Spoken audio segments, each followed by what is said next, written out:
stations. WFAN Sports Flash. We're brought to you by Chef IQ, precision cooking, effortless results, chefiq.com. The week in the NFL wrapped up in Pittsburgh last night where the Steelers beat the Dolphins 28-15. Pittsburgh moving to 8-6 as they remain in first place in the AFC North. And for quarterback Aaron Rodgers, says he's having a blast playing in big December games. 22, we were 4-8 at one point. We won 4 straight and gave ourselves a chance. 23, I played 4 plays. 24, we weren't very good.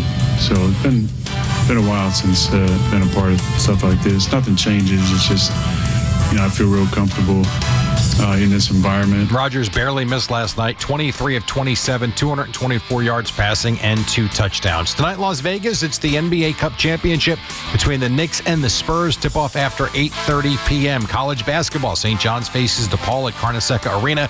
UConn is home for Butler. LIU plays at Mississippi State. The Mets signing outfielder Christian Pache, and the Ducks beat the Rangers 4-1 as Chris Kreider was back. Successful return. The Rangers now at home 4-9-3. They play Vancouver tonight. The Islanders are in Detroit. This report brought to you by the New Jersey Division of Highway Traffic Safety and by Raketina Lexus of Freehold and Raketina Lexus of Monmouth. No one sells more Lexus vehicles in New Jersey than Raketina Lexus. Get into the holiday spirit during the Lexus December to Remember sales event. Unwrap exceptional offers on all models, including the all-new GX and TX at Raketina Lexus of Freehold and Raketina Lexus of Monmouth. It's 28 in Central Park, and that's what's happening. I'm Jerry Recco on WFAN, now streaming on the Odyssey, iHeart, and TuneIn apps. Brendan Tierney. Sports Radio 101.9 FM. The Fan. WFAN. What's going on, everybody? 10:02 on The Fan. It is Brandon Tierney with you. I got to be honest with you. I know what the Mets are doing. I think we all know what the Mets are doing. The Mets are dismantling. The Mets are reassessing. The Mets are rebuilding. The Mets are, restructuring. I'm very confused as to what the Yankees are doing, or maybe specifically what the Yankees are not doing. It hit me last night, and you've seen a lot of the articles. You've heard a lot of the conversations, the baseball people that you guys trust, and that I certainly trust as well, the well-sourced people in the industry. You're starting to hear the Yankees connected to a lot of pitchers, whether it's Amai, whether it's Michael King, some other, and that's kind of been out there for a little bit. And every time I've heard that, I've been like, pitching? What? Make sure you get Bellinger, go out, get another stick. Like pitching, now, I don't know that you really need pitching. Understanding, even then, that the Yankees have some issues at the top of the rotation. Well, I got to tell you, the more I thought about this, and it really crystallized for me last night, I don't know if the Yankees are getting Bellinger back. I really don't know.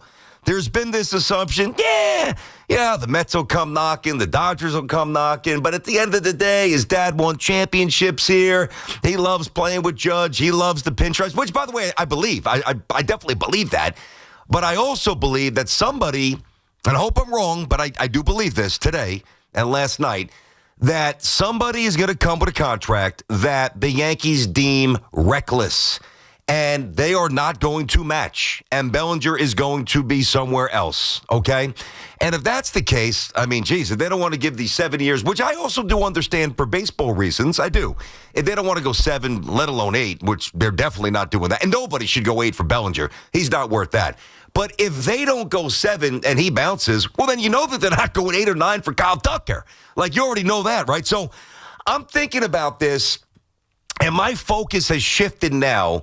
Rather than what was the initial thought going into the offseason, hey, let's retool, let's retweak, and let's turn a good Yankee team into a World Series champion team, right?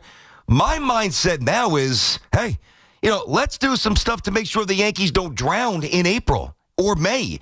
Because the circumstances the Yankees are looking at, and this is actually very worrisome.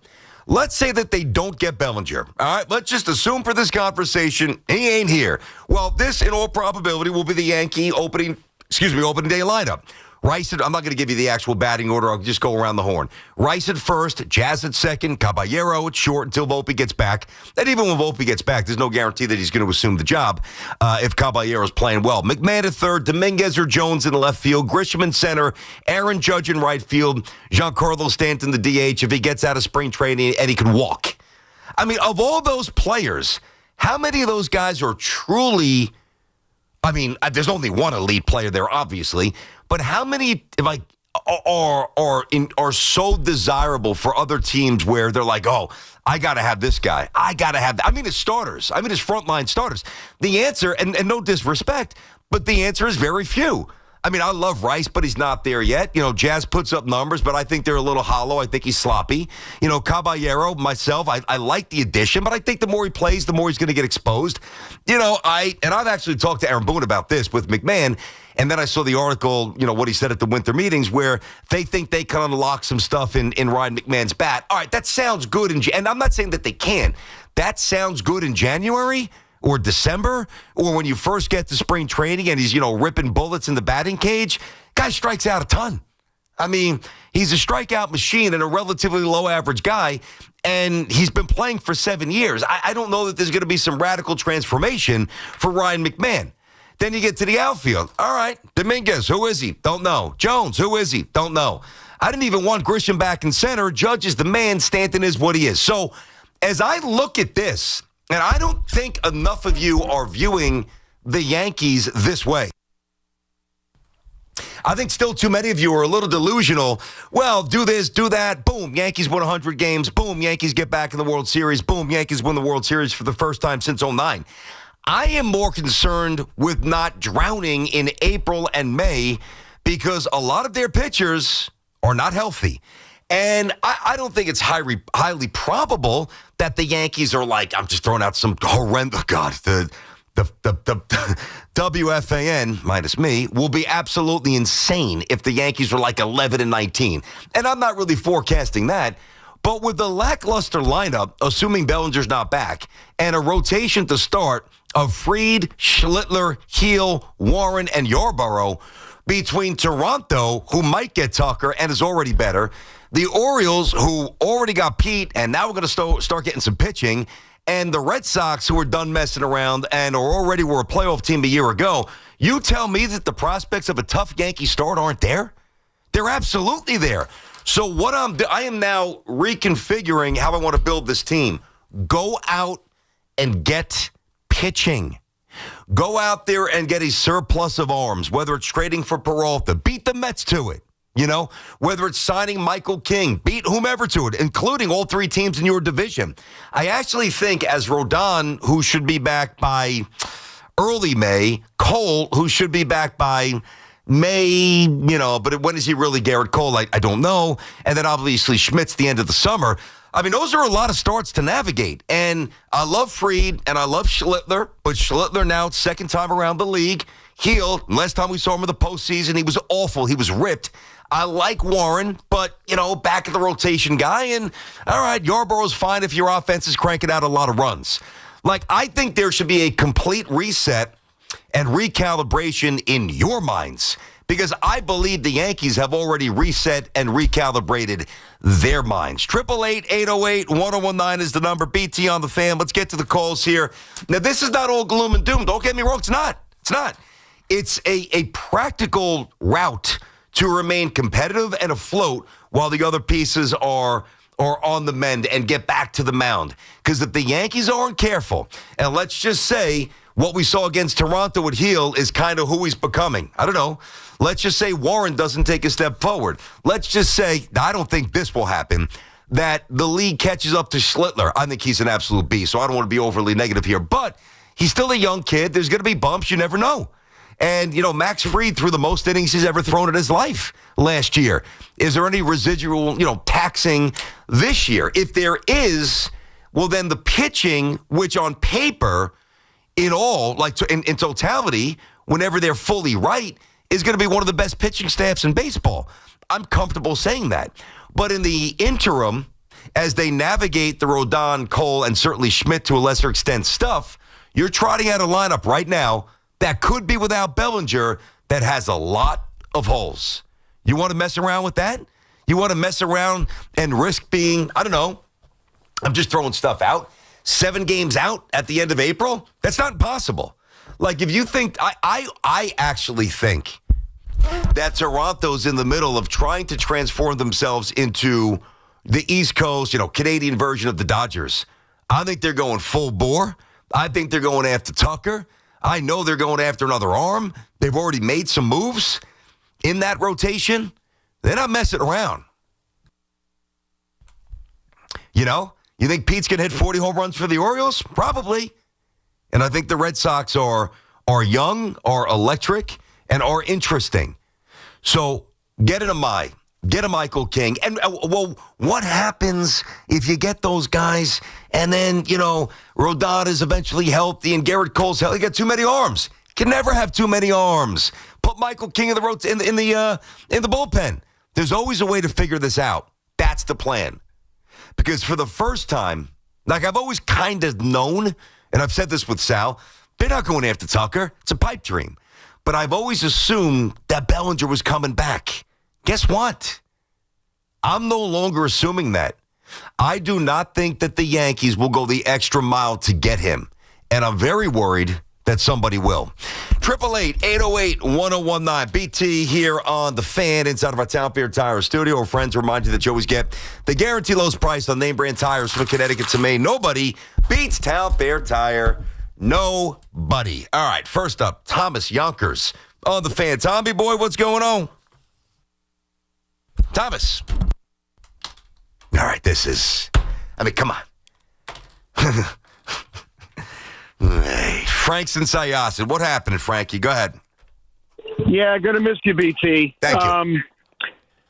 Yeah, I agree with you, BT. I've seen enough of Dominguez. I think that, my personal opinion, I'd rather see Rice behind the plate.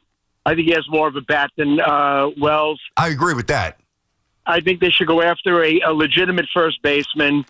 And Ricky Ricardo fills in sometimes, and I love Ricky. I love Ricky. He's awesome. Great dude. Great guy. And he treats the callers great. And he had a reporter on his show a few weeks back that covers the Yankees on a regular basis. Mm-hmm. And the reporter said that they're going out for a bullpen arm. Okay. Not even a starter. Yeah, I'm certainly not here to refute. And thank you for the call there, Frank. To refute others' reports, I'm not going to do that. I'm just telling you what I'm hearing. And what I'm hearing is that the Yankees might not go the extra mile for Bellinger. So if that's the case, I don't think there's another move out there, with the versatility, with the defense, with some pop, with some lineup presence, with some wheels that the Yankees could plug in, and replicate what Bellinger did a year ago. So rather than get a dime store version of Bellinger, and I don't think there's anybody out there, even a dime store version, because he does everything well, I would almost rather say, you know what? Let's just load up on the arms and, hope Dominguez takes a massive step. I'm not saying this is the absolute winning plan. I'm just giving you an alternate plan. By the way, Ricky Ricardo, I love that guy. So let me see. It was not this past season. It was 2 years ago. When did I do the Yankees game? Yeah, 2 years ago, right? Though 2 summers ago. So, obviously I've been to a million games and I've called a million games for different sports. Never called the Yankee game. It was an incredible thrill. It was awesome. And Ricky really showed me the ropes. Hey, by the way, maybe I'll get more Yankee games. I got some time. Hey, Hal. Hey, Hal, stop yelling at you.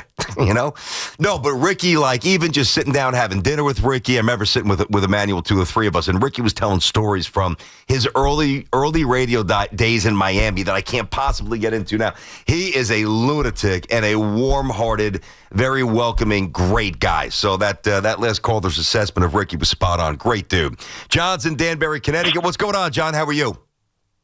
Good, BT. Thanks for taking the call, man. I always appreciate your baseball takes. I think the Yankees are stuck in this mindset, and I really am afraid that it's the future mindset going forward of we're good enough, and they put a lot of hope into a lot of these players. And I think that's fine up to a certain extent. If you have 2, maybe 3 of those guys, a bench player that you're like, we're hoping this guy takes a big step forward this year. Mm-hmm. We're going to unlock this with their bat. But I feel like that's half or 2/3 of the lineup now. Yeah, you have a sure thing in Judge. You know what Giancarlo is if we bring Bellinger back.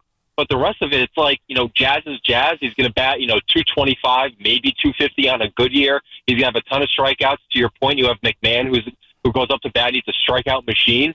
I'm not confident. I do think Grisham, if he changes his approach to be like a Gardner type where he battles at the plate and he's, 10 pitches into No, he's never going to change. No, John, I wish, but that's not going to happen. If anything, he's going to go for more power. That's never going to happen. He's not going to change his approach. but then we're stuck in this mindset of feast or famine. And, when Judge isn't hitting, then we're going to sit there and saying, hey, we're going to be losing these, 2-0, 2-1 ball games if we have good pitching and if they're healthy. Yeah. It makes me nervous, the mindset that Cashman and Steinbrenner have of, tightening the belt and making sure that the budget's, lean, and we got to really squeeze everything out. And Cashman's been pretty good at that throughout his career, but I think it's getting to an extreme where, the MLB is changing. You're starting to see, what the Dodgers are doing. You're starting to see what the Mets are doing, and it's a different world out there. And I think Steinbrenner's going to have to realize that in the next 5 to 7 years that maybe this isn't for him, and maybe he needs to take a step back and sell more of his stake. I'm not saying just Well, yet, he's not going to do that, John. That's John. That's where you lose me. Why would he sell? Why? Why would he sell? They're incredible. They're as profitable as anybody. Their valuation was the number one in the sport. I mean, I'd have to double check. I believe the Yankees have a higher valuation than the Cowboys. I'd have to double check that. You know what's interesting thing about this though? Like for years, I'm going back in the day. Back in the day. The Yankees bench was unbelievable. I mean, again, I'm going back to back in the day, dynasty back in the days. Like Chili Davis coming off the bench and Ruben Sierra coming off the bench and, Leyritz coming off the bench and, even some other guys, rotational pieces, a Spencer, a Ricky Leday. You know the names, right? It's amazing. But then they also had amazing frontline players as well, and that's why they were a dynasty.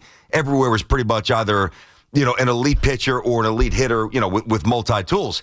Then they kind of morphed into, they had a couple of big names, but their bench became very weak over the years, which was why it's almost like they ignored it, which is why I was excited is a bit strong, but certainly I was down with the move for Rosario, the move for Caballero, like to give the manager some versatility. And I like that Rosario's back. I like that Caballero's here. I like that Oswaldo Cabrera. He's never going to be a great hitter, but, he's a great clubhouse guy. He's young, can play a couple. He's a very good fielder, can play a couple spots.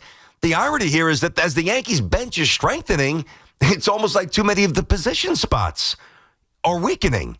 And is that by design? Is that because maybe just some of the young players haven't popped to the degree that they thought that they would? Is it maybe a little bit of both? I don't know. But I'm not messing around. I'm not going into this season if they don't get Bellinger, and I can't wait around and run the risk of him coming back to me just because he loves me. I got to be proactive, and I'm getting a pitcher in the next week or so. I'm signing Amai. I'm signing Michael King. I don't think that they would trade for Peralta, but I'd certainly pick up the phone and try to beat the Mets or somebody else to it. You've got to think of multiple ways to be incredibly competitive. And notice how I'm not even saying multiple ways to be a World Series championship team. Because right now I think the Yankees are far away from that. And my more pressing concern is being buried in April as Cole and Rodon and these guys come back if they don't have a surplus of arms, which without any additions, they won't. Jimmy's down in South Carolina. Jimmy's other fan with BT. What's up, Jim? Hey, BT. I just want to say I'm a big fan of yours. I'm a big fan of yours, and we're going to miss you, Thank you, Jimmy. Hello? Yes, I appreciate that, Jimmy. Thank you, pal. Hey, BT, I was going to ask you, what do you think? What do you think the Yankees will do this off season? Do you think? I know the next year. Do you think they're going to have a good team next year or a bad team next year? What do you think of? Who would you like to see the Yankees sign? Yeah, well, I was just kind of running through that, Jim. I don't know how much of the start of the show you heard. If you missed anything, you can certainly rewind on the free Odyssey app. And I appreciate you checking in from South Carolina. Thank you, man. I listen, I don't think under any circumstance the Yankees will be terrible unless, or even, not good unless, God forbid, something happened to Aaron Judge. But no, you've got to build in some checkpoints here. It's easy to sit here in December and say, Rodon's going to get back. He'll be good. Cole's going to get back. He's going to be an absolute horse. And Schlittler's going to be a stud in year 2. And he very well might, but there's a lot of variables. And when there's a lot of variables in the lineup, as there are, and there's some variables certainly in the rotation and the bullpen, well, that is not good in a division that is getting better and better and better. And by the way, more bold and more aggressive by the year with those other teams, really outside of Tampa. Eddie's on Long Island. Eddie, what's going on? Yeah, BT, happy holidays. How you doing? I'm good, Eddie. What's happening? Same to you, man. Yeah, I want to talk about, the Yankees with their rebuild. I heard that Bellinger's going to sign Saturday. I read an article on my phone. I don't know how true that's going to be. I hope he does Saturday. Listen, Also, Eddie, if it's on the phone, it's got to be true, buddy. Got to be true. Yeah, Just like the Aaron also, Judge. Yeah, Aaron Judge should be in San Francisco in year 3 of a contract if all that stuff was true. Also, I heard they want to sign Verlander because Verlander is not starting the season. That's horrible. I mean, come on. No. I know. Also, getting McMahon, I mean, they need defense. You got to remember, Toronto in the World Series, 9 straight playoff games without an error they had. And also, their 7, 8, 9 batters batted better than any lineup they put out there for the World Series. Eddie. So they got to shore up the bottom of their lineup. Eddie, they got a lot to do, Eddie boy. Thanks for the call, Eddie. I appreciate it. Happy holidays to you as well. Yeah, the Yankees have a lot of work. Like, I've said a lot in the first 20 minutes. Let me boil it down to basically one point. Like, if the Yankees don't have a good couple of weeks here, Yankees might not be a playoff team next year. I know that sounds ludicrous in the world of the wild card and the extra wild card and, the Yankee aura, and the Yankee belief, which, has obviously wavered over the years because they haven't won in a long time. But the Yankees always give their fans a good team and a chance and hope. And they're still going to have that going into the season. But it might be a lot more fleeting than we've seen in a while if things don't work out with the pitchers getting healthy. Bellinger skips out, which I'm a little worried that he might, and they don't do anything else. They have got to think about trying to win a different way. And I actually think that they are. That's why they're connected to some of these pitchers. Now, by the way, some of that is, agents getting the Yankees involved as well. Don't be an idiot. If you're Agent X representing pitcher Y, what do? You get the Mets involved because Cohen's got money. You get the Yankees involved because they're the Yankees. You get the Dodgers involved. You get the Phillies involved. You get the big spending teams involved, right? But I believe there's some truth to this. I believe the Yankees are thinking about and exploring a different route to trying to win. 888-808-1019 BT on the Fan.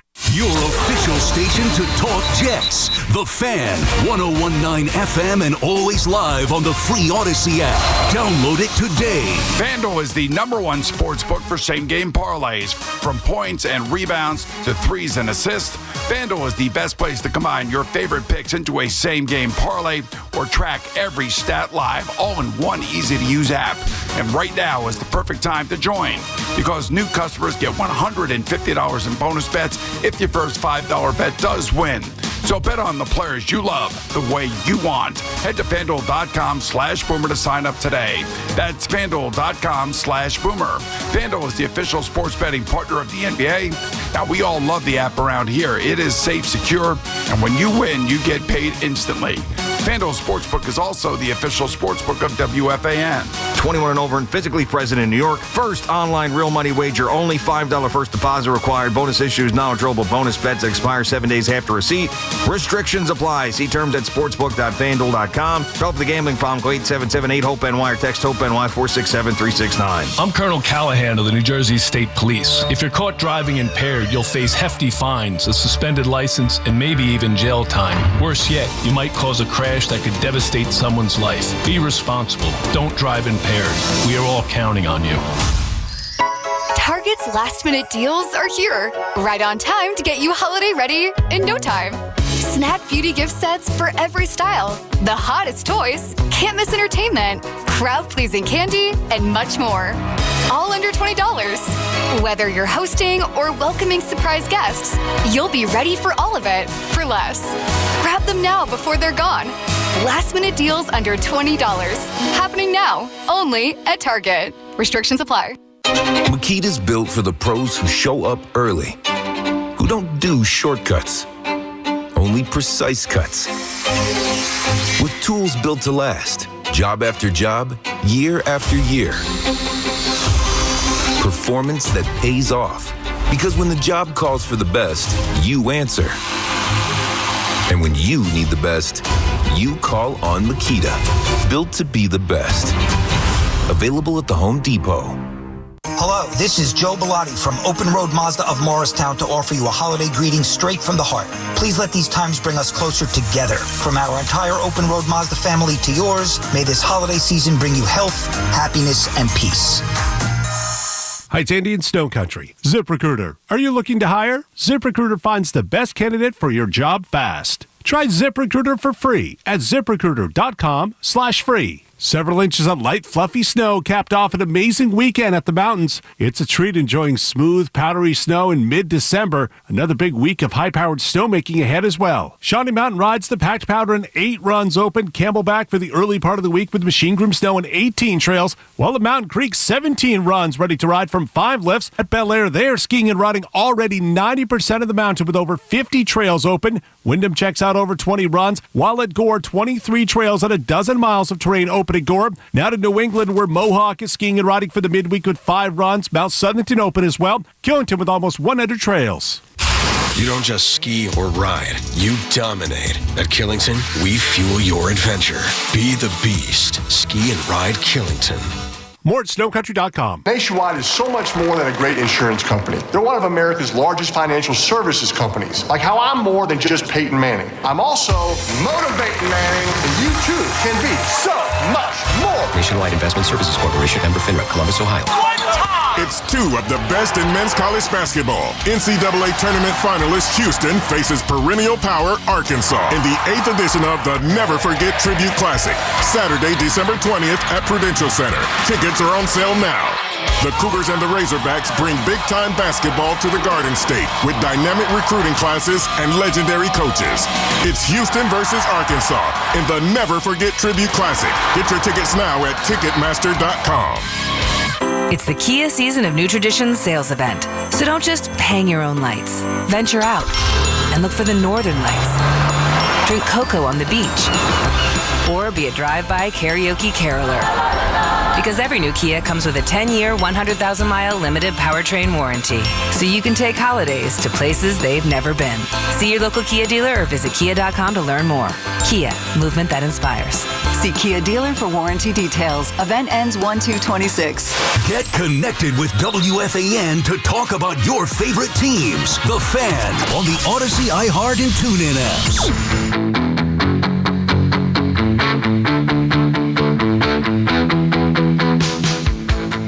BT back on the Fan 1027 on this Tuesday. 888-808-1019's the number. A little Jalen and the Knicks, a little Wemby and the Spurs. I'm actually into it tonight. I mean, listen, even if you protested the NBA Cup, and when it first dropped, I'm like, what is this nonsense?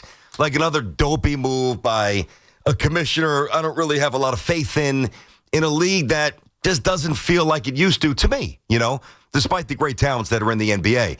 And, you know, as it went on a little bit, I'm like, all right, the courts, the kids like them. All right, it's a little bit of a different juice in the middle of the season. I'm into it. Hey, let's raise a championship. Maybe I don't. Maybe I get a championship before I get bounced here, huh? I walk out a champion. The Knicks win tonight. I can celebrate my first championship at the Fan. Let's go.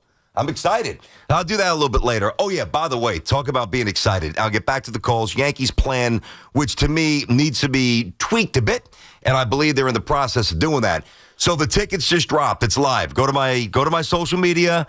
All right, special BT and Sal live show.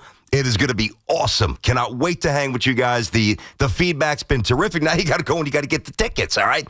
January 22nd, Aaron Boone is going to join us, so it is going to be a fun night. Some music, some food, some booze. Me and Sal, raw, uncensored. That could be interesting. I can't wait. That's coming up toward the end of January. So just go to my X account. It's up there. The link for the tickets. Booney's already in. I've talked to him a few times. He's pumped. All right. 888-808-1019 on the Fan here talking Yanks. Speaking of Booney, Dave is in Yonkers. What up, Dave? Yes. Hi, BT. A couple of thoughts. I was thinking of sort of the management, the folks who were doing the managing, but not Boone level managing. I mean, like the general manager and above. For both the Yankees, the Mets, the Red Sox, and WFAN. I think all of them are making. I used to be a Red Sox fan. I think all of them are really making some pretty bad decisions in terms of who's staffing their teams. The Yankees you've been talking about that. I think I think they're being way too conservative of money in terms of trying to get good players. I I think the Mets made some yes, the Mets needed to break up some parts of a team that wasn't winning, but you don't take the parts that were good and jettison them and still have a lot of the parts that are bad. The Red Sox have always been way too conservative in terms of what they've been trying to do, and they try to go on the cheap. And for the fans, for your station, I think they've just made some really bad Dave, I listen. Trust me. I don't want to get into that. I can't. Number one, I don't want to. And number two, I don't want to. And I know that was. I think that thought where you were going is kind of derived that or going to a compliment for me. Which, by the way, hey, I'm never in the business of turning down compliments, especially now. But we can't have it. Whether it's denigrating other people, other shows. Stations treated me well. And they treated Sal well, too. But it is what it is, guys. We're big boys. We're moving on. I'll get a little bit more into the weeds, not about their decision, but I'll be a little sentimental on Friday. I just want to do the show. If you have something nice to say, of course, I appreciate it. I really do. But I'm here to talk sports. The other stuff, not interested. Trust me, I didn't die. I'm going to be stronger. 888-808-1019. Speaking of strong, Joey Clams. The Clam Man is in the house. Joey boy. How you doing, Mickey the Peppers? Hey, BT, did you play for the Cadets at all? I did. I played for that was my first travel team ever. Oh, yeah.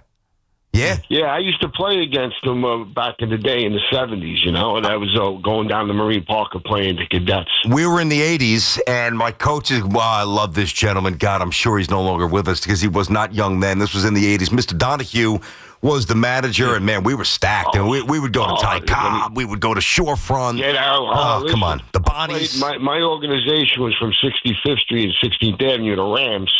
But when I played for Ty Cobb, they'd bring me for tournaments. Yeah. You used to have a good running organization. The Bonnies. Absolutely. 6-8 precinct. And all the church, Regina Padres. Paces. P-A-C-I-S. The Padres. The Regina Padres. That's where the church is. I got you. I know. I played there. That's my action. I got you. Yeah. Hey, listen, we're talking about the Yankees. Listen, if you look at the racing form, past performances, Giancarlo Stanton, if you look through, he's going to miss 60 to 80 games a year. Yeah. Where's your big righty stick in that lineup when you got from your cleanup battle all the way back? They don't have one. Joe, they don't have one, Joe. It's going to be a problem. And the defense is sloppy in the infield. Last week you said, the defense ain't that bad. They're bad. They're bad. Oh, well, that's not true. No, Joe, hold on, Joe. I'm going to push back. So you think McMahon's a bad third baseman? You think Judge is a bad right fielder? You think that Grisham's a bad center field? The infield. Oh, the infield. Well, McMahon might be the best in baseball, catching the ball. I know, but here's the problem, BT. Yeah. You got...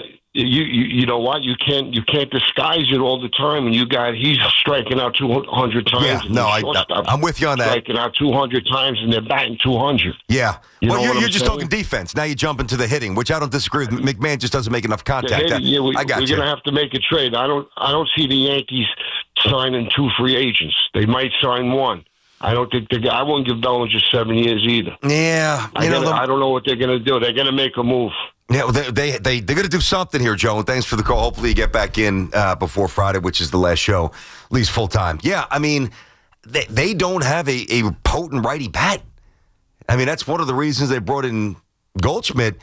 Though, you know off the top of your head, what a goal? They have like 12 home runs? I think it was something fair, like 12, maybe?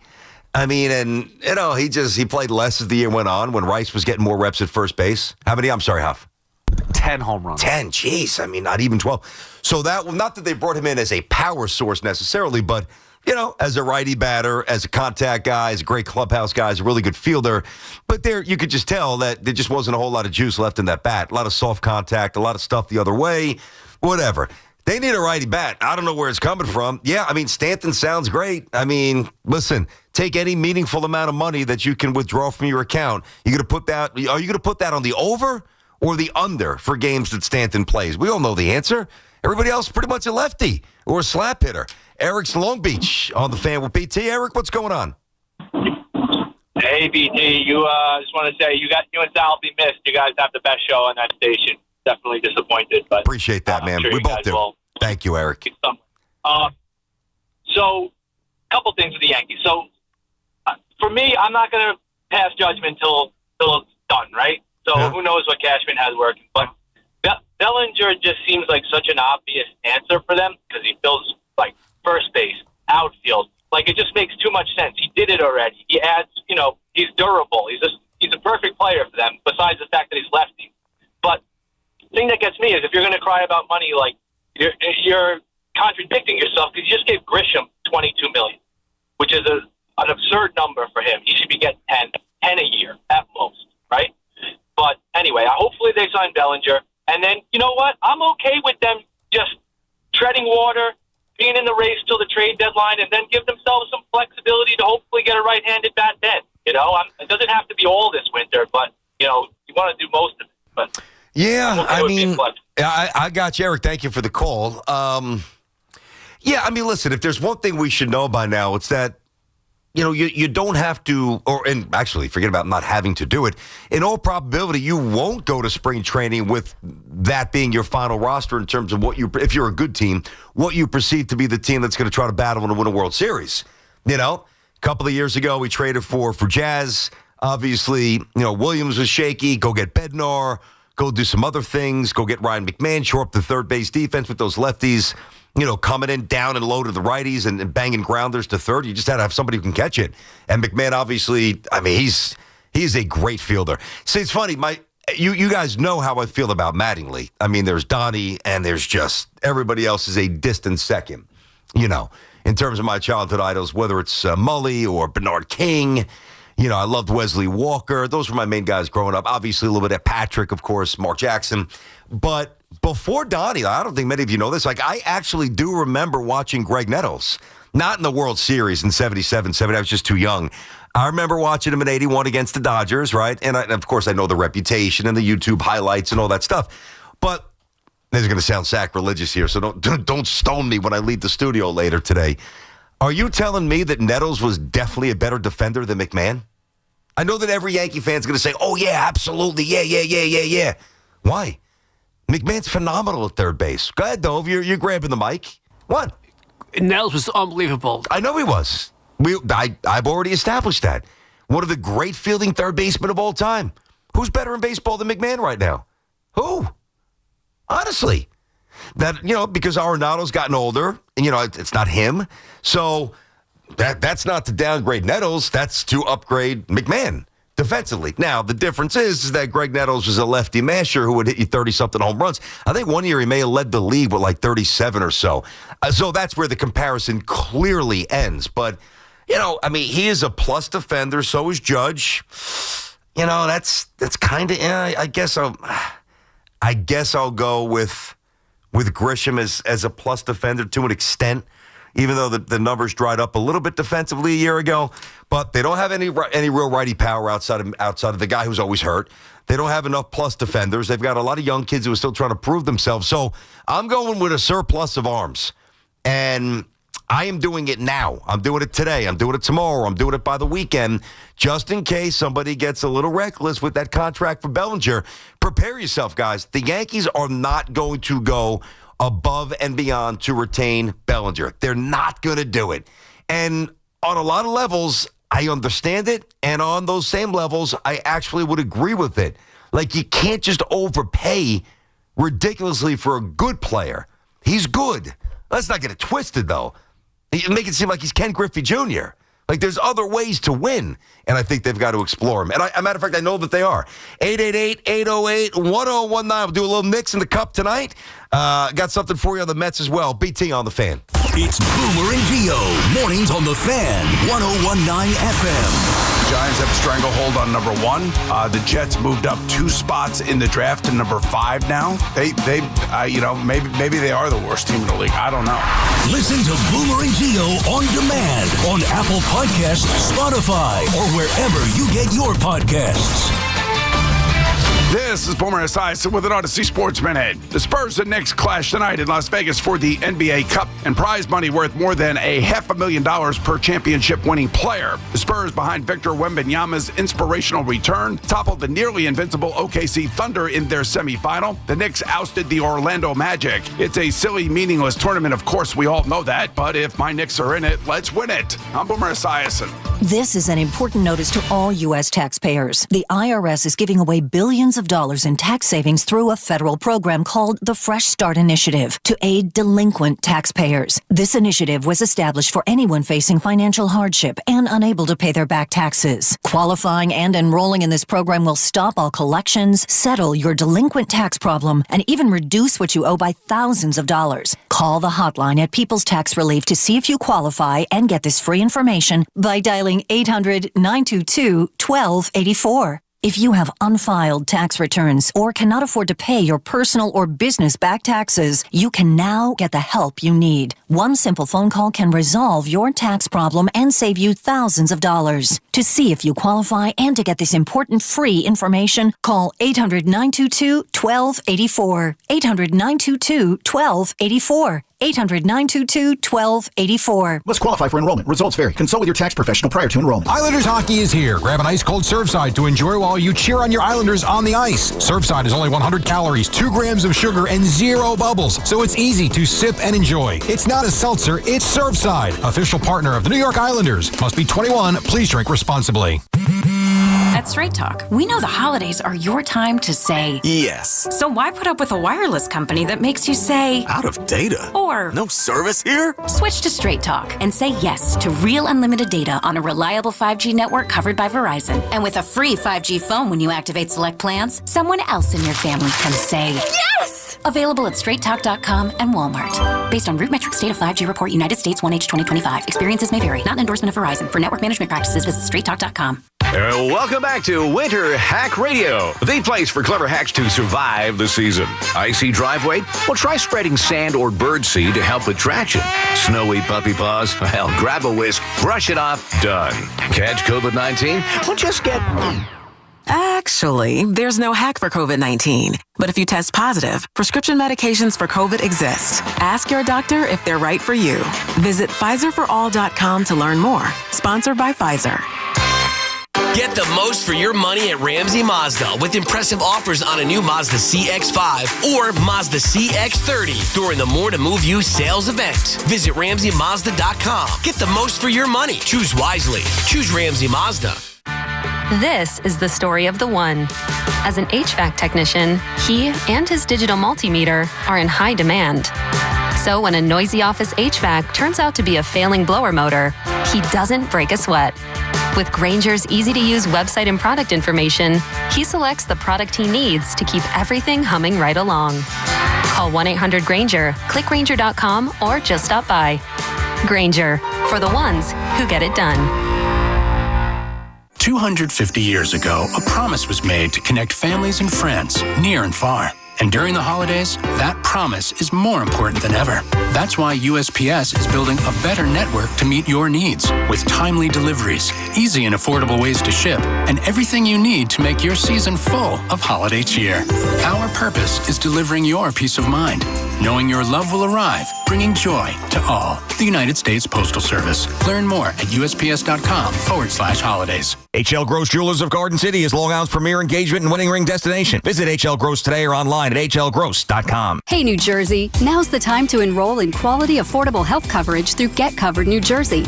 All plans provide free preventive care, coverage for prescriptions, emergency services, and more. Plus, 8 in 10 get financial help to lower monthly costs. If you have questions or need help enrolling, Get Covered New Jersey is here for you. Hurry. Open enrollment is happening now. Enroll by December 31st for January 1st coverage at getcovered.nj.gov. Getcovered.nj.gov. This winter is shaping up to be a harsh, snowy season. So take control of the roads with a new set of Bridgestone Blizzak tires from Town Fair Tire at the guaranteed lowest price. Plus, Town Fair gives you the most free services with your purchase of Bridgestone Blizzak tires. For the guaranteed best deal on Bridgestone Blizzak tires with the most free services for life, nobody beats Town Fair Tire. Nobody. Name brands at discount prices. Town Fair Tire. Get the scuttlebutt on your favorite team, the Fan, on the Odyssey, iHeart, and TuneIn apps.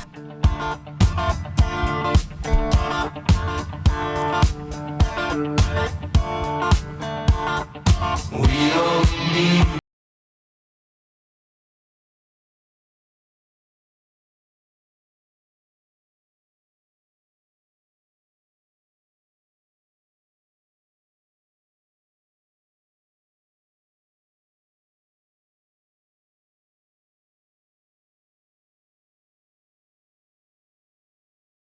wasn't the full Pink Floyd, crew. That is a concert and a group, ish, if you will, that I'm thrilled that I got a chance to see. That was, and I saw it in the sickest venue. I saw Roger Waters' The Wall. God, what year was that? That had to be 2011 or 2012. I don't even know what the hell they named the stadium back then. I don't know, Monster Park, AT&T, Pac Bell, whatever it was that the Giants play at still, which to me is the best ballpark in Major League Baseball. Just given the backdrop, and if you know San Francisco, which is an absolute disaster right now, but the Embarcadero, and you can see the Golden Gate Bridge, and you can see, obviously, the Bay Bridge, which takes you out to the East Bay, where the Warriors used to play. Alcatraz, it's an incredible venue. So imagine hearing that music and seeing that concert there. That was good. All right, 888-808-1019 is the number. So I started the show. We'll get back to these calls, do a little Knicks later. Ian Begley's going to join me. We'll do a little Baldy breakdown coming up as well. The Mets, what they're doing, the Mets dismantling, while bothering many of you, at least provides a very clear roadmap as to what the Mets are trying to do. Here's what's going on. David Stearns, now year 3, looked around, said, this ain't it. Not it. I'm not going to win with these guys. So as much as it hurts to lose some of the players that they lost, and I get that, I respect that. I do. I think big picture, it's the right baseball move for the Mets. Maybe not this year, but eventually moving forward, okay? Very clear what they're doing. Now, to be fair, they better do a whole hell of a lot more with this rotation, which they will, just to make sure they're not a 73-win team, because they're terrible right now. But I do understand the plan. The Yankees, I think, are a little bit more in the middle, where, you got Cole coming back, but is he still Garrett Cole?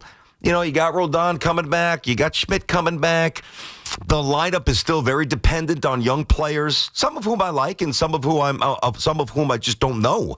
Like, I don't know about Jason Dominguez. I think he's better than this, but I mean, if you're betting on that and he bottoms out, I mean, is Spencer Jones ready? I don't know. And this is only in the event that Bellinger is not brought back. And the more time goes on, the more I hear, the more conversations I have, the more worried I get. That doesn't mean it can't change on a dime. Hey, one thing about our show here, BT and Sal, a lot of stories broke. We're on the air. This guy fired. This guy traded. This move happened. And that was fun. Really fun. We got the last one we got together was the Alonso. I mean, fitting. I mean, really, if you think about it, BT and Sal, how much did we talk about the Alonso stuff? So that broke when we were on the air. And it was amazing to share it with you guys. I'd love before Friday to, hey, BT, breaking news. That's how it goes down. Like, hey, I got something, breaking news. That's what Hoff says in my ear. And then, boom, we communicated on the air. I'd love to get that. Bellinger, 6 years with the Yankees or whatever it might be. I just don't think they're going beyond that. I don't think that they should. I think they're going to be very married to that. I don't think that they'll feel the pressure. I think that they're going to and are in the process of exploring other ways to win. And other ways to win would be a surplus of arms, like an Amai from Japan or like a Michael King. All right, let's get back to you here. Eric's in Rivervale. Eric on the Fan. What up, Eric? BT, how are you, brother? Good. What's happening, dude? Oh, man, I just have to say, love you and Sal, man. You guys are going to certainly be missed, and I know you're gonna land and crush it wherever you go. But you guys have been tremendous for me the past couple of years, and I kind of consider you a sports brethren, as we are a bit of a unicorn in being Yankees and Jets fans. So I completely appreciate what you guys have done, and you'll be missed, brother. I appreciate it. That's why you guys need to stop by the live show. Go to my X account. It's going to be an absolute blast with Booney and me and Sal. We're not done yet. We're working on some other stuff too, but we appreciate that. Yeah, 100%. I will be there with my son, who is nice. Who's 12, so a little bit older than yours. But yeah, man. Yankees. Love that you wanted to chat about the Yankees here, because they've been relatively quiet, and we can hear all the rumors and all the stuff, but you just never know what to believe. And for me, I think it's kind of two paths, right? It's this Bellinger or bust path, and then there's the other, which is kind of everything else. And if I was to look at my wish list, I'm kind of right there with you, which is Bellinger. I would love to have Bellinger back on the right contract. 6 years seems about it. But if it's not Bellinger, is it Tucker? Don't love it, but certainly wouldn't be a terrible backup. And then it's a Meyer King. I love the idea of bringing King back. And then you got to look at relief too. Like, I also don't hate the idea of bringing Weaver back. If it's not Weaver, maybe it's Keller. And then we need a backup catcher. So, there's other paths, I think, that, if we weren't to get Bellinger, where the Yankees won't be, it won't be devastating, but we haven't really heard what Cash is really interested in. Like, what is the strategy? I don't entirely know, but those to me, has to be the wish list. And yeah, minus Weaver. Oh God, I don't want. Not stop Weaver. No, it's over. I don't want to see him anymore. That's it. I don't trust him. Everything else, we're on the same page. I don't either. But as far as relief pitchers, there aren't many out there. Keller's not a terrible, I think, idea. If it's not Weaver, because I agree. I think the league caught up to Weaver, and he gives me a heart attack every time he gets the ball. But I think they have to look at least one relief pitcher potentially. Yep. Maybe two, and definitely more starting. Because you're right. I mean, Rodon, Schmidt, and even Cole. We don't know. I think they'll be fine. But we have no idea. Well, yeah, I got to tell you. Thank you, Eric. Thank you for the call. I'm sure I'll chat before you'll call me on before Friday and then the live show and all that stuff. As you already got your tickets, there you go. All right. Hopefully your son's heard a couple of curses. Can't promise anything that night. Some drinks flowing, I would imagine. Yeah, Sally with a Surfside. I'm sure I'll be holding a scotch or two. I don't know what Booney drinks. We'll get him something now. So the more I think about Bellinger, right? And I don't think they'll necessarily do this, but let me walk you through why Bichette might actually make more sense for the Yankees. Now, it would be easier to latch onto this if you really knew that Dominguez or Jones were the real deals, and we don't know that now. We don't. But if you bring in Bichette, you put him at short for a year. I know, save me the tweets. He's not a good defensive shortstop. I love the numbers, and I've gotten into them. Not a good shortstop, right? Do it for 1 year. And he can obviously mix around here with what I say shortstop. He starts there. Volpe comes back. When Volpe comes back, if Volpe earns the job to keep it, well, then you punt Bichette over to second. You could even put Jazz Chisholm in the outfield. Like, why can't you? He played center field a little bit for the Marlins. I don't like him at third base for the Yankees, and that's no longer necessary. But then if you were to bring in Bichette, and one of the two kids, Jones or Dominguez, distinguish themselves, well, now it could set up perfectly where, okay, again, not this year, 2027, Lombard is ready, the crown jewel of the Yankee system. He takes over at short, Volpe over at second base if he's earned it, and if not, Bichette over to second base. And if Volpe has earned it, at that point, McMahon's just about wrapped up. See ya, bang, Bichette over to third base. That's a possibility. So one of the things about Bellinger's appeal is his versatility. But Bichette, who's also a banger with the stick, he's probably a better hitter than Bellinger as well. But he's got a little defensive versatility. He's not the elite fielder that Bellinger is, but I think if you get him off shortstop, I think he'll be pretty good. So, are they considering that? I'm not sure. Staten Island, Angelo on the fan. Hello, Angelo. Good morning, BT. When it comes to the Yankees, right? So once the winter meeting started, in my mind, there were two moves, because you said it the other day. Cody Bellinger is a very good baseball player. We don't see many good complete baseball players anymore. So I agreed with that in the right terms. Okay. But I didn't understand. There was never a thought of bringing Pete over. Like, especially when he was talking about maybe going to the Red Sox, he checks off every box that we needed. A right-handed hitting power, plays every day, plays first base. I mean, come on, we brought in Goldschmidt last year to try to fill that. Was there any thought anywhere of possibly throwing an offer to Pete? I don't think so. And by the way, when you talk about Goldschmidt made $12.5 million last year. Pete signed 5 years, $155. Now, I'm going to be totally honest with you. I don't believe the Yankees, they even looked at Pete Alonso as a remotely serious possibility. I don't, all right? If I get more clarity to that, I'll certainly tell you. But what I know, no. Listen, if Alonso was on the team this year, and you know me, I've been adamant. I'm not going to change my tune now. Like, no, I didn't want Pete. I didn't think he would be good for the Mets long term. Why the hell would I want him on my team? Well, there's a dearth of right-handed bats, so that's one reason. All right, there's a couple of baseball reasons that would fit. Now, if you told me the way this offseason's going so far, like, would I like Pete at first base for 1 year, hitting 38 home runs? I mean, you'd be an idiot to say no. Of course, for a year. But the whole thing about Pete for me was that long-term marriage. Some of you disagreed. That's fine. But that was always my belief, because I do believe there was a play in the World Series where, remember when it was a bad throw from the out? I believe it was from right field. It was a relay, and Vladdy came in with a sick pick and rifled a dart to third base, and he got him like a bang play. Pete ain't doing that. He's not. So yes, the things that Pete would have helped this year, raw power. You know, it looks like he's back to being about a 250-something hitter, so I think that's been stabilized. He went back to hitting the right field, short right field porch, 314 down the line.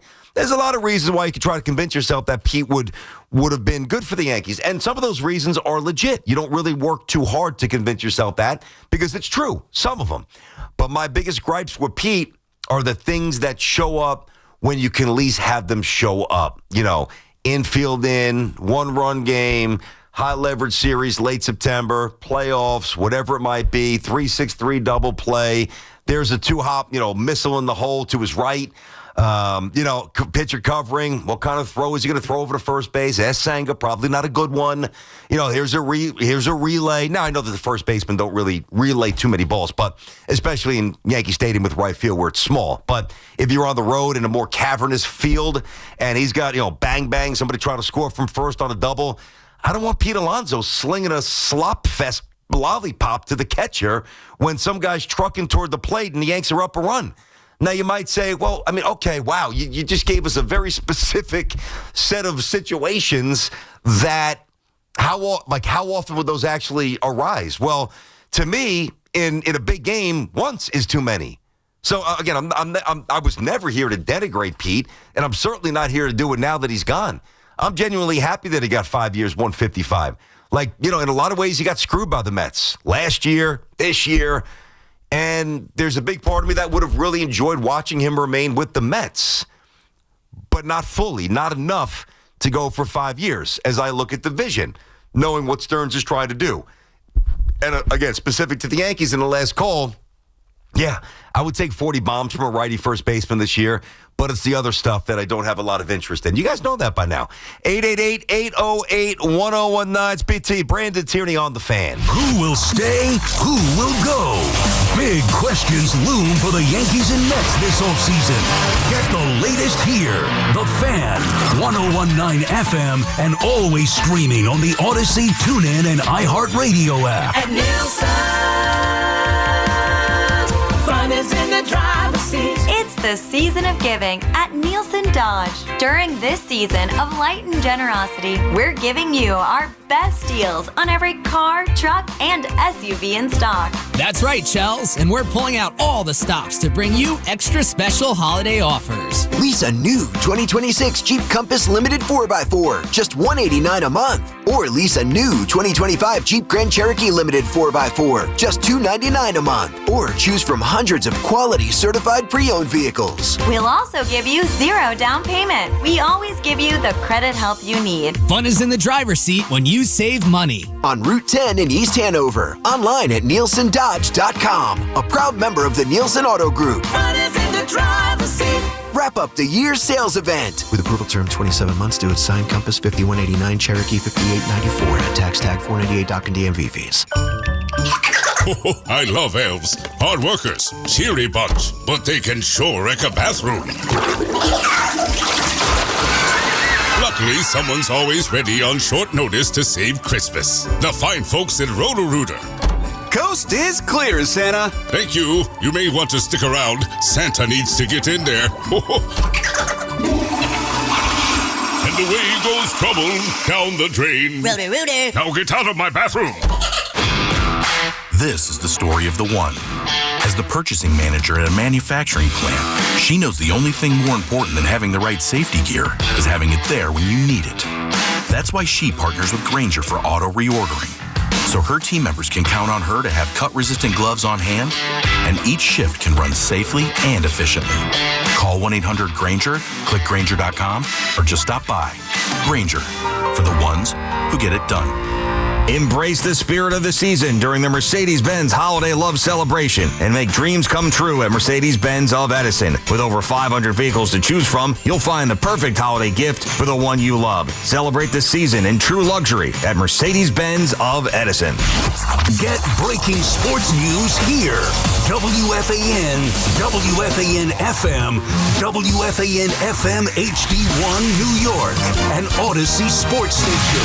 WFAN Sports Flash. Brought to you by Chef IQ, precision cooking, effortless results, chefiq.com. The night is here where the Knicks play for a championship. It's the NBA Cup Championship, Knicks and Spurs from T-Mobile Arena. And for Karl Anthony Towns, he says a game like this could prepare the club for things to come. I think this is a great start for us to understand the standards needed to win at a high level, at a championship level, and also giving us that feeling of there's nothing better than the belief when you know you could do something. And I think this will be a great start for us. Tip-off after 8:30 p.m. The Jets and Alan Lazard have agreed to part ways. Lazard in 2+ years here, just 70 catches and 8 touchdowns. I don't know. I thought he was going to go with... Why was he on the team? I thought once Rodgers left, thought he would go. So he's now gone. Nowhere. And speaking of Rodgers, he and the Steelers did beat the Dolphins last night, 28-15. St. John's plays DePaul at Carnesecca Arena tonight. You've got UConn home for Butler tonight. The Ducks beat the Rangers 4-1. The return of Chris Kreider and Jacob Trouba. Tonight, New York plays Vancouver. The Islanders are in Detroit. This report brought to you by Town Fair Tire. Nobody beats Town Fair Tire. Nobody. And by Bet365. When it comes to sports books, Bet365 has it all. Download the app today and see why it's never ordinary at Bet365. Gambling problem? Call 1-800-GAMBLER. 21 plus only. Must be located in New York. Current temperature brought to you by Ray Cattina Mercedes-Benz of Edison. It's 28 in Central Park, and that's what's happening. I'm Jerry Recco on WFAN. Now streaming our podcast on Apple Podcasts, Spotify, or wherever you get your podcasts. Talk New York sports here. The Fan.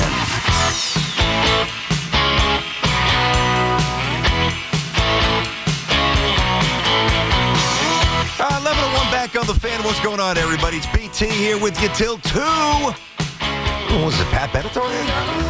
Hit it with your best shot. I see Hoppy popping his head. Even so, it's funny. Hop always clowns on me for my musical taste, but every song that's playing today, or at least most of them, I see him enjoying them.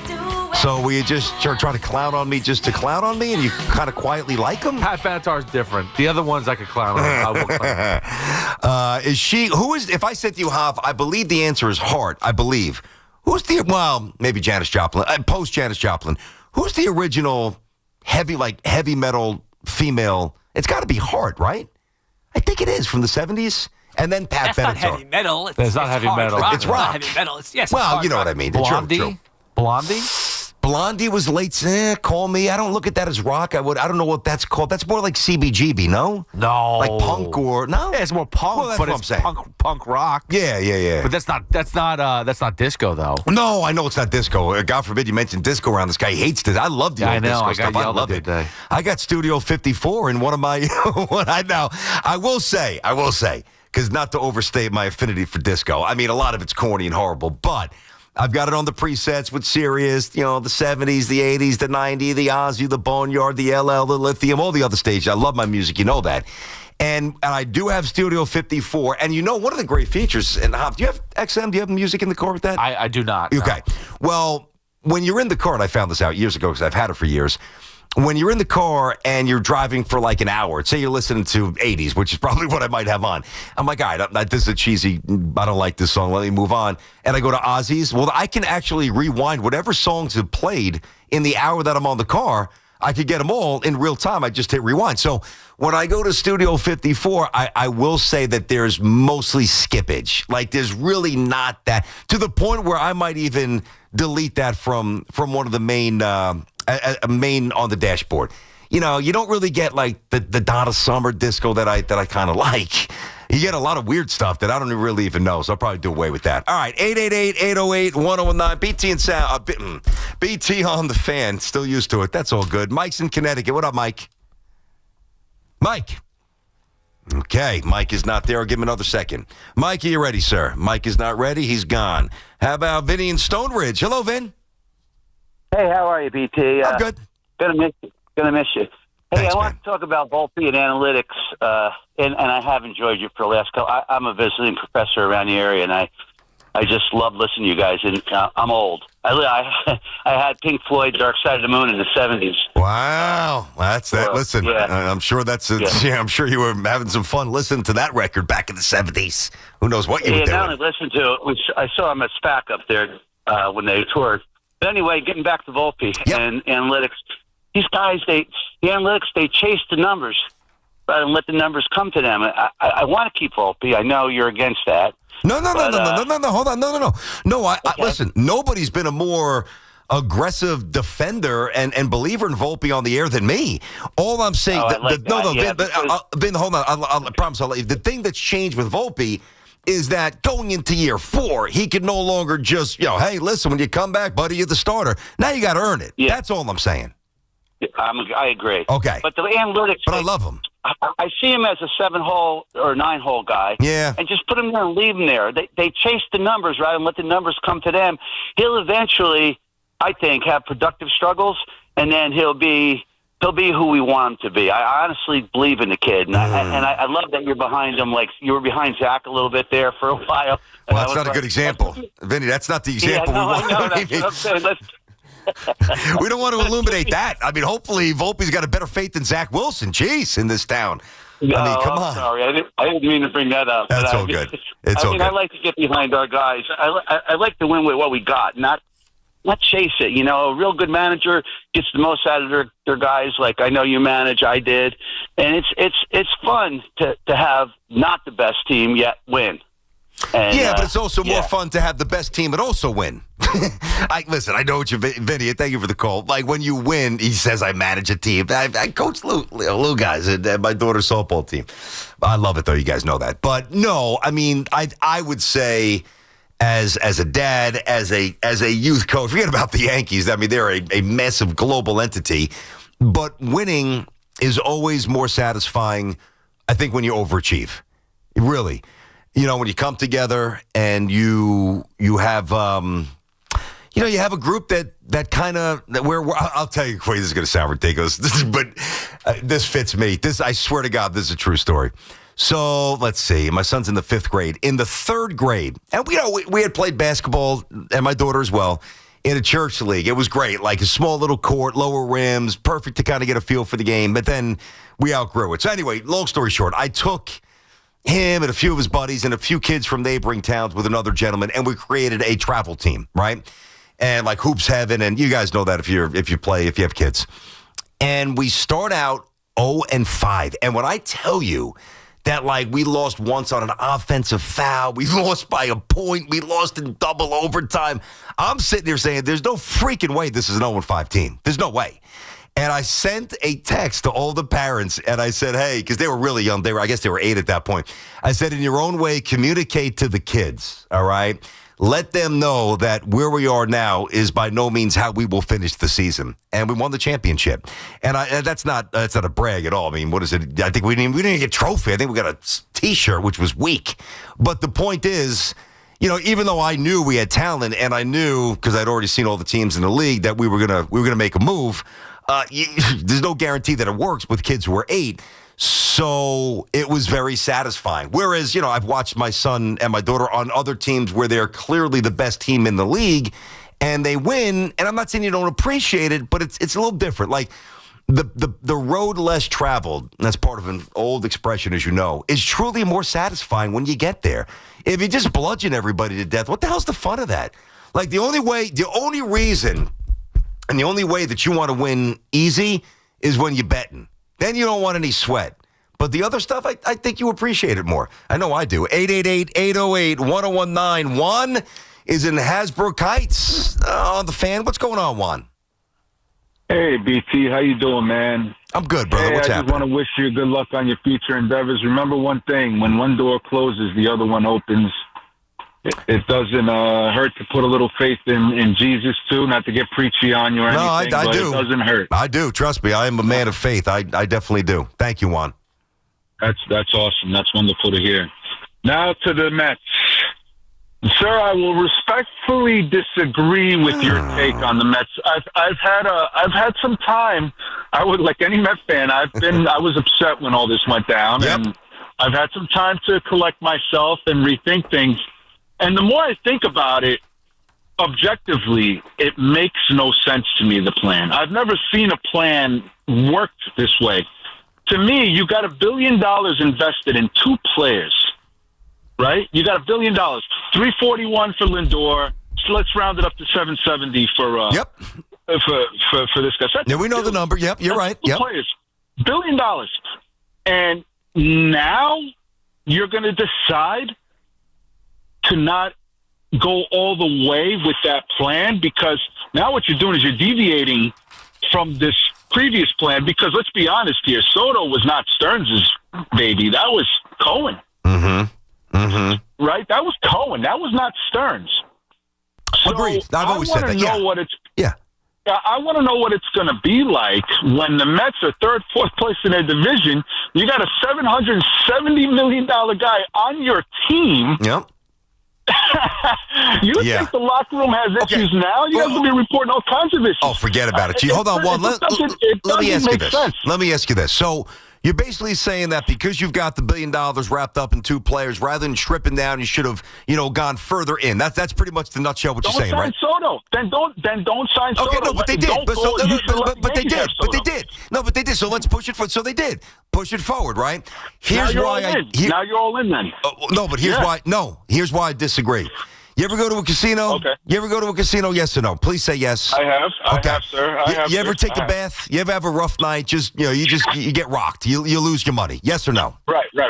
Okay. Oh, absolutely. All right, we all have. If you step foot in, is it smart? I play poker in a casino now. I got you. I don't play anything else but poker. Understood. We don't need the whole backdrop. I just wanted to make another point here. Do you? And we've all lost. Do you? When you're in the process of getting smoked by the dealer, right? Do you stay and keep reaching into your pocket, or say, you know what, maybe this isn't the right plan tonight, let me bounce? Right. What do you do? No, absolutely. You leave with what you got. No, exactly. You cut your losses. Exactly. Right, but again, they're not cutting their losses in the right areas. I think they are. That's the problem. But I think they are. Let me ask you a question. Okay, respectfully, was anybody knocking down Devin Williams' door? Why did they have to sign Devin Williams so quickly and ignore the best closer in baseball? For me, you take care of Edwin Diaz first, and then you go after Devin Williams. It makes no sense. Now, this is going to be Stearns' 3rd year, right? If we're judging Stearns, let's look at the year that they went to the Game 6 in the NLCS. What did he do that midseason trade deadline? What did he do that year? Well, he brought in. Hold on.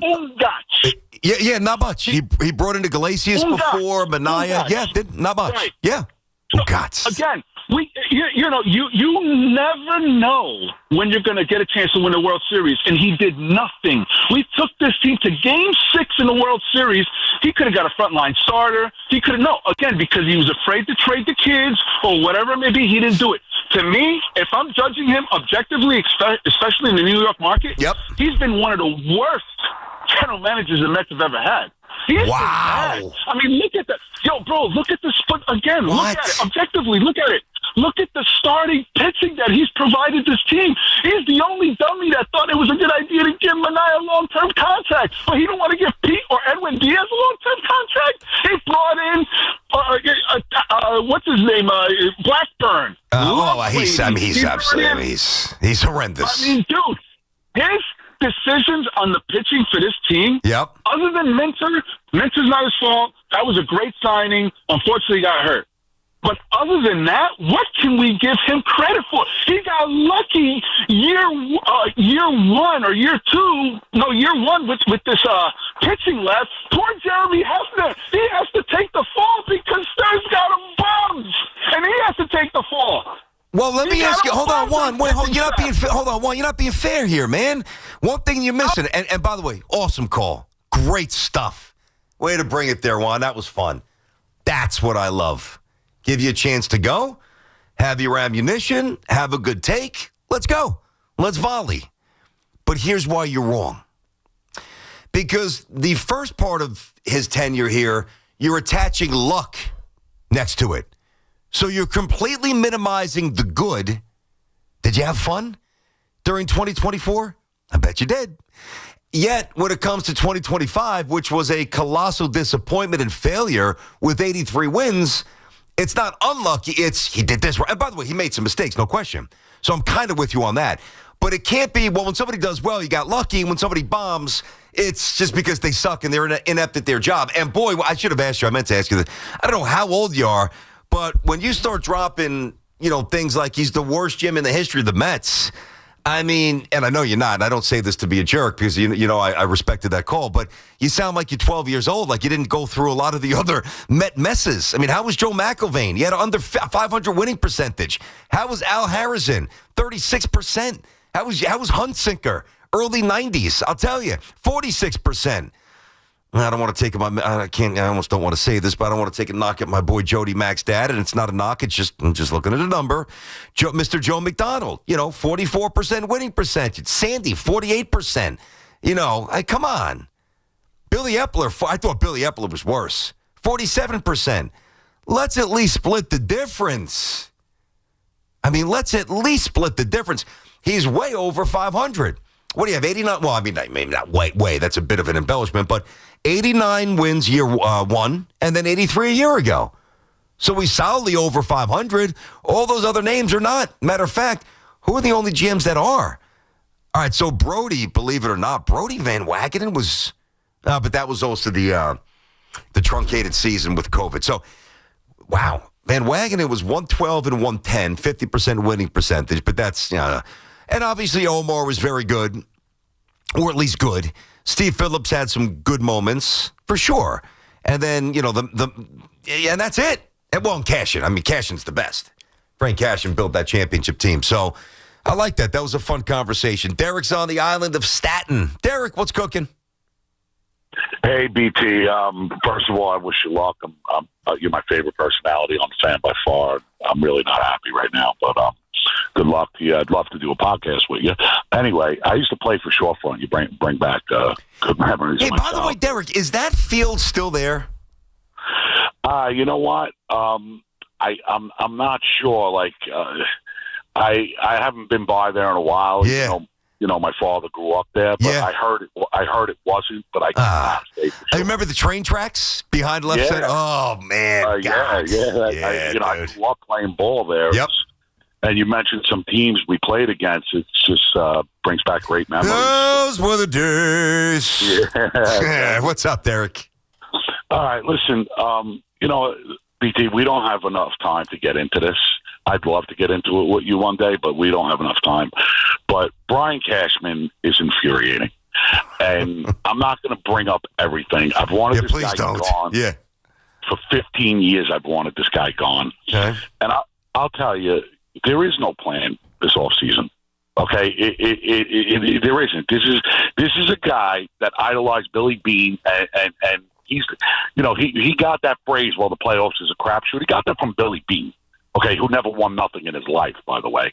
But let me tell you, I called you at the trade deadline last year. Mm-hmm. There were two guys I wanted because they're ball players. You need power, you need speed, and you need ball players. You need everything. All right, one guy has a no-trade clause to the Yankees, which I think if they gave him more money, he'd be more than happy to waive it. And the other guy's a young guy, and I'm talking about Ketel Marte. Mm-hmm. And Mikhail Garcia. Yeah, and by the way, real quick, let me just throw that in for those who don't know. Marte, you saw that today, and we knew that. Marte does have the Yankees on the no-trade list. And the weird thing is a lot of those teams are really bad. It's an odd like just doormats and just loser franchises. So he don't want to play here. And if you don't want, then we don't want you. If you're that, and I'll let you finish there. If you're that against the Yankees, screw you. Need you. Well, I agree with that premise, BT, but some guys throw the Yankees on the no-trade list because they want more money. I don't know what Marte's, what's in his head. Uh-huh. But that's a guy I would have really gone after. And the Royals just extended Garcia. Yeah. And, because they know what they've gotten him. Mm-hmm. And I would have given up Spencer Jones and a young pitcher for him. But the thing about Cashman is, what are the Yankees? I'm asking you, like seriously, we're the same age. I'm a couple of years older. Okay. So we've grown up seeing the same thing. I got you. I'll give you my answer. You asked me, what are the Yankees, or who are the Yankees? Are a good team that aren't a championship team right now. That's what they are. No, that's not what I'm asking you. Okay. What you mean from a business portfolio, like a mission statement on the Yankees? Like, define it a little bit more. I'll give you the answer. Okay, what type of team are the Yankees? What type of team is the general manager looking to build? We don't know. Yeah, because we're different all the time. Yeah, that's a little less clear. I'm with you. I mean, the easy way out is to say he wants to build the winner, but I'm with you, Derek. I mean, gee, this goes back with not even with Sal, with Tiki. Brian Cashman has not earned the right to rebuild the Yankees the way the Yankees need to be rebuilt. I said that. Not this year. Not last year. Not the year before that. The year before that. That's when it was said. And I meant it. And here we are. Now, I will say he did, and I stand by it, he built it a little bit better last year. At least he started to pivot a little bit. More emphasis for defense and a little more athleticism. So I think he's kind of modified his approach a bit, but I don't think a slight modification is going to cut it. And by the way, not to mention, like I'm talking about how Toronto's getting better and the Dodgers do what they do. And obviously the Orioles just got Pete and some pitching. And, the Red Sox are done acting like the Pittsburgh Pirates. They're done messing around. The biggest crime, and I have said this, but I haven't said this today, and I really haven't said this for a while, and I've said it about two people. Judge, the great, almighty, awesome Aaron Judge, and Garrett Cole. But I'm going to put Cole aside because he's, Judge is just better at what he does than Cole. And Cole's a horse, but Judge, one of the best players of all time. We all know that. So time is ticking. Tick, tick, tick, tick. Last year, we're like, oh, God, I hope his elbow doesn't explode. It's hanging by a thread. And as he gets older, while he's been a fairly good, symbol of health the last couple of years, elbow aside, and when he ran into that wall, those idiots at Dodger Stadium that hadn't fixed the concrete since 1960, whatever, he was 71, that was a freak injury. But he has played a lot, and he has been phenomenal. And tick, tick, tick. So while Cashman's messing around, slightly modifying his approach and how he wants to build a championship team, tick, tick, tick. And let's just hope that by the time Brian figures it out, he's not done being a superstar. He's not 26, he's not 28, he's not 30. Aaron's getting up there a little bit. And the one thing about those big bodies, Dave Winfield was not as big as Judge is. Dave was 6'6". Parker, big boy, tall, but certainly meatier. There's not a lot of evidence of position players playing to their 40. Maybe he's different. He's more of a thoroughbred. He might be different. Might not be. So that window's shutting. And here we are saying, hey, maybe you do this. Maybe you do that. It's frustrating. It really is. 888-808-1019 here on The Fan. We'll do a little Knicks later. Talk some football as well. Baldy. My final chat with Baldy. Although I could just look in the mirror and talk to myself whatever I want, then I'll still be talking to a Baldy. All right, let me tell you guys, Cash App is built for the city. Got built-in security, rock solid, Face ID, scam warnings, 24/7 chat support. Basically, it's like having a bodyguard for your money. You guys work too hard to let anything slip through those cracks, so all you got to do is download the Cash App today. Use code WFAN10. Send $5 to a buddy. Within 14 days, Cash App's going to put $10 right back in your account. That's a good deal. Terms do apply. That's money. That's Cash App. Of course, Cash App is a financial services platform, not a bank. Banking services provided by Cash App's bank partners. Prepaid debit cards issued by Sutton Bank, member FDIC. Direct deposit, overdraft coverage, and discounts provided by Cash App, a Block Inc. brand. Visit cash.app/legal/podcast for full disclosures. Every Saturday at 8 a.m., it's Kickoff with Boomer and Mike Valenti, where the guys break down the biggest headlines and storylines from across the NFL. I need to see a lot more before I'm ready to say, yes, this kid's going to be the next Jackson Dart or Drake May. Kickoff with Boomer and Valenti is brought to you by Nationwide. For your insurance and financial needs, Nationwide is on your side. And The Fan, always streaming on Odyssey, TuneIn, and iHeartRadio app. FanDuel is the #1 sportsbook for same-game parlays, from points and rebounds to threes and assists. FanDuel is the best place to combine your favorite picks into a same-game parlay or track every stat live, all in one easy-to-use app. And right now is the perfect time to join because new customers get $150 in bonus bets if your first $5 bet wins. So bet on the players you love the way you want. Head to FanDuel.com/GO, that's GIO, to sign up today. That's FanDuel.com/GO. FanDuel, official sports betting partner of the NBA. We just love the app around here. It's safe and secure. When you win, you get paid instantly. FanDuel Sportsbook, the official sportsbook of WFAN, 21 and over and physically present in New York. First online real money wager only. $5 first deposit required. Bonus issues, non-withdrawable bonus bets that expire 7 days after receipt. Restrictions apply. See terms at sportsbook.fanduel.com. For help with a gambling problem, call 877-8-HOPE-NY or text HOPE-NY 467-369. I'm Colonel Callahan of the New Jersey State Police. If you're caught driving impaired, you'll face hefty fines, a suspended license, and maybe even jail time. Worse yet, you might cause a crash that could devastate someone's life. Be responsible. Don't drive impaired. We are all counting on you. I can't believe how spotless my floors look after using the Swiffer Power Mop. No more dragging around a heavy mop and messy bucket. Now I get the same deep clean without all the work. Thanks to the powerful solution and scrubbing pad of the Swiffer Power Mop, dirt and grime don't stand a chance, and I don't break a sweat. Mic drop. Mop drop. Swiffer Power Mop. Swiffer Power Mop. A smarter way to mop. Try it or your money back. Another app for inventory, one for CRM. Oh, don't forget accounting. Wait, which login was that? Or you could use Odoo, one fully integrated system that does it all without the hassle. Ditch the app overload. Get everything your business needs on one platform. Try Odoo free today at odoo.com. That's ODOO.com.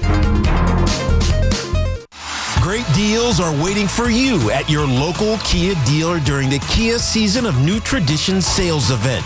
So, gift yourself some savings and drive home a capable Kia SUV or powerful Kia sedan today. We're here with attorney Mark Miner of the personal injury law firm of Zalman, Schnurman, and Miner. Mark, we've all seen those cracked and uneven sidewalks. Who is responsible for such conditions? Well, property owners are required to maintain their property in a safe condition, and that includes removing hazards from their walkways, parking lots, and driveways. In New York City and many other places, property owners are also required to keep the sidewalk in front of their property in good repair. Well, what should someone do if they're injured in a trip and fall accident? If you call us at 1-800-LAW-LINE for a free consultation, we will inform you of your rights. The sooner you call, the better. Early investigation is often the key to obtaining compensation. Is the property owner always responsible for the condition of the sidewalk? Not always. That is why it is so important to speak with an experienced attorney. The city, utility company, transit authority, or someone else may be at fault. If you've been injured in an accident, call the personal injury law firm of Zalman, Schnurman, and Miner at 1-800-LAW-LINE.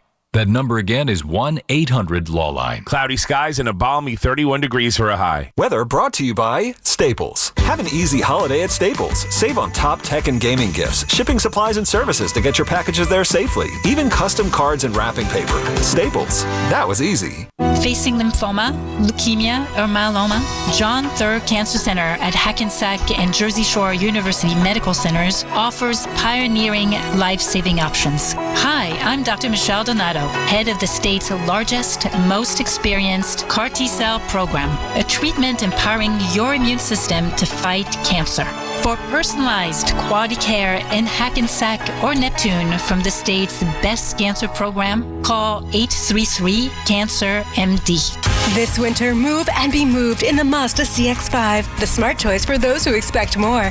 With standard I-Active all-wheel drive and advanced safety features, the CX-5 delivers confidence and control in every condition. Inside, you'll find a redefined high-quality interior designed for comfort and connection, because there's more to a Mazda. Celebrate the season during the More to Move You winter sales event. Lease the Mazda CX-5 for $229 a month and make every drive feel like a gift. Visit your local Mazda dealer or MazdaUSA.com. Get connected with WFAN to talk about your favorite teams. The Fan on the Odyssey, iHeart, and TuneIn apps.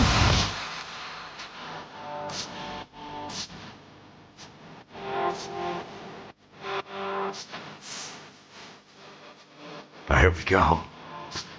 Yeah, Dolan boy. Here we go. All right, BT on the Fan, 11:29. We'll get back to these calls. 888-808-1019 is the number. If you guys want to check out that event with me and Sal and Booney coming by in New Jersey on January 22nd. Tickets, Ticketmaster is now live. The link is live. It's on my X account. It's all over. I think Sal put something up as well, and it's also on my Instagram stuff, so jump into that. I think there's about how many? It's that's not a massive venue, so these should go pretty fast. So you got to jump in. The Knicks here now. Again, I don't really know how I feel about this, but you guys probably know about the mandate. If you win the NBA Cup, you've got to put the banner up there. I think for certain teams it would be like, okay, it's cool, but for a team, and the Lakers put theirs up, right? But they've got 1 million championship banners, some of them pretty recent, whereas the one for us still says 1973. I mean, how dusty is that thing? So I kind of take issue with that. I also understand what they're trying to do. They're trying to normalize it and, in terms of recognizing it. And then once you do that, it just, 5, 10, 15, 20 years when the younger kids walk into these venues, it's their expectation. So old heads like us, we might protest it, but come on, it's a contrived, quirky, tricked up, stupid midseason thing, and we're going to hang a banner? Well, I don't love it, but I don't love it, or I don't dislike it enough to go nuts over it. Just win tonight. Beat the Spurs, get it done. Knicks look good. And I still don't know what they're going to do moving forward. I like the hiring of Mike Brown. Now, I still think there's many checkpoints here through the season. They've got to get another point guard back up. They've got to figure out what they're going to do. If Giannis is dealt, the Knicks need to be right in the middle of that. And based on some of the things we've talked about prior, they'll probably have to recruit a third team to do it. So that's going to take some efforts. My criticisms of Cat, while he's had some big games, and night to night, he's obviously a really good player. His deficiencies for me are still too big of a problem where the Knicks, as currently constituted, will not win the championship. I said that going into the year. I still feel that way. Maybe I'm a little less convicted in that, but not enough to change my opinion. I do like what I see, and I did think that Mike Brown would be a nice move for this team. So now we'll see what happens. And what is that, 8:30 tonight? All right, so I'm going to miss I'll miss some of that. St. John's plays at 7, so I'll get to hear some of it on the way back, coming back from Queens on the car, on the radio in the car, and then I'll just watch the end of it. Let's go. Hang the banner. Let me get John in New Brunswick. John is on the fan. What's going on, John? What's going on, BT? How you doing? Good. How you doing, John? What's up, man? I'm good. First of all, I just want to say, gonna miss you a lot. Me and my friends were on the younger side. You've been a big inspiration to us to do, sports podcasting on the side while we're in school. So, gonna miss you a lot, man. Never gonna forget you. Thank you, John. I hope you don't, and I believe it. So wherever I go, follow me, and we'll just keep doing our thing. It's all good. Yeah, sure. So look, about the Yankees, I think I'm pretty prepared to see what they're going to do. I think they're only in on Bellinger. They don't really seem too interested in Tucker because it's going to cost a lot of money. I love your idea about Bo Bichette, but I just don't think Bo Bichette wants to be a Yankee. He just made the World Series with the team he's been homegrown in with the Game 7 against the Dodgers. I really think he's going to just be a Blue Jay. Well, no, hold on. John, him wanting to stay there and then willing to give him what it's going to take for him to stay there are two very different things. Now, if they don't do it, and I don't think that they will, I think he's going to be gone. If they don't do it, then he might say, all right, you know what? Now he might make it personal, and then he says, hey, you know what? I'm going to go team up with Judge and that pitching staff, and I'm going to be the guy who puts the Yankees over the top. And in his mind, because he's a borderline terrific hitter, he's probably got the cockiness and the belief in himself that he could be the final piece. Now, I don't think he'd be the final piece necessarily, but he might think that, so he might want to come here. Yeah, no, for sure. And that'd be great. But I just think if you're going to say, okay, we're not going to spend $300, $400 million on Tucker for a long-term deal. That's not happening. But, they're not. I agree. I hope it doesn't. Uh-huh. You got to get Bellinger, but that can't be it. And I think that's the problem. That's my frustration with Brian Cashman, at least, that he tends to cut corners and not do enough. I'm sorry, Bellinger is not enough. I don't care how good the pitching is going to be. I'm very hopeful about it, but at the end of the day, the left side of the infield is a question mark. Trent Grisham's a question mark. I still hate that signing, and I hope I'm wrong about it. And you just got to put to put yourself in the best position to win. And I don't think just signing Bellinger is enough to do that. No, it's not, because he was on the team last year and it wasn't good enough. So, yeah, I agree. It goes, John, thanks for the call. It goes back to, I remember, and me and Sal got into this, and I agreed with him. I thought it was a good point. Like, you can't lose Soto and just, like, replace, and not that Bellinger replaces Soto's bat, but loosely translated, replace Soto with Bellinger and then not really do anything else, even though they did some other stuff with Devin Williams, whatever. But it wasn't enough ultimately. And I like the pivot. I stand by that. I thought the Yankees were a better, fundamentally crisper, more buttoned-up baseball team last year than they were the year before. All right? That's my opinion. But you can't just lose Bellinger now, if they do, and then get somebody that replicates what he does maybe 70, 75%, and then that's all you do. Because then you're the same team last year that wasn't good enough to beat the Blue Jays, let alone get back to the World Series. Like, you can't just lose people and replace them one for one. The goal should be, all right, if you lose somebody, now I replace you with 3. And I don't think that that's what Brian Cashman's thinking. I just don't. John's down in Philly on the Fan with BT. What's up, John? Hey, BT. Hey, I wanted to call last week. Didn't get a chance, but I wanted to say you and Sal, best show on the Fan. But, dove with the music drops and Pete chiming in. Greatest show. I'm going to miss you guys. But I know you guys are all pros. Nothing but respect for you guys. Thanks, John. Thank you, man. Yeah, absolutely. Here's my Yankee point. I don't think the Yankees are going to go out and spend money on Bellinger. I don't think they're going to get him. I don't think they're getting Michael King. So really, if you look at the team, what can they really do? And at this point, I think the only pieces that they have is Jazz to trade. Maybe, and I know it's counterproductive because the strength of this team is the starting pitching, but maybe you got to look at Louis Hill now or Will Warren and say, can I trade these guys and get a couple guys to fill in the gaps on this team? Yeah. One other thing I wanted to mention, I would trade Jazz for say, Donovan from the Cardinals. Then you get a relief pitcher, too.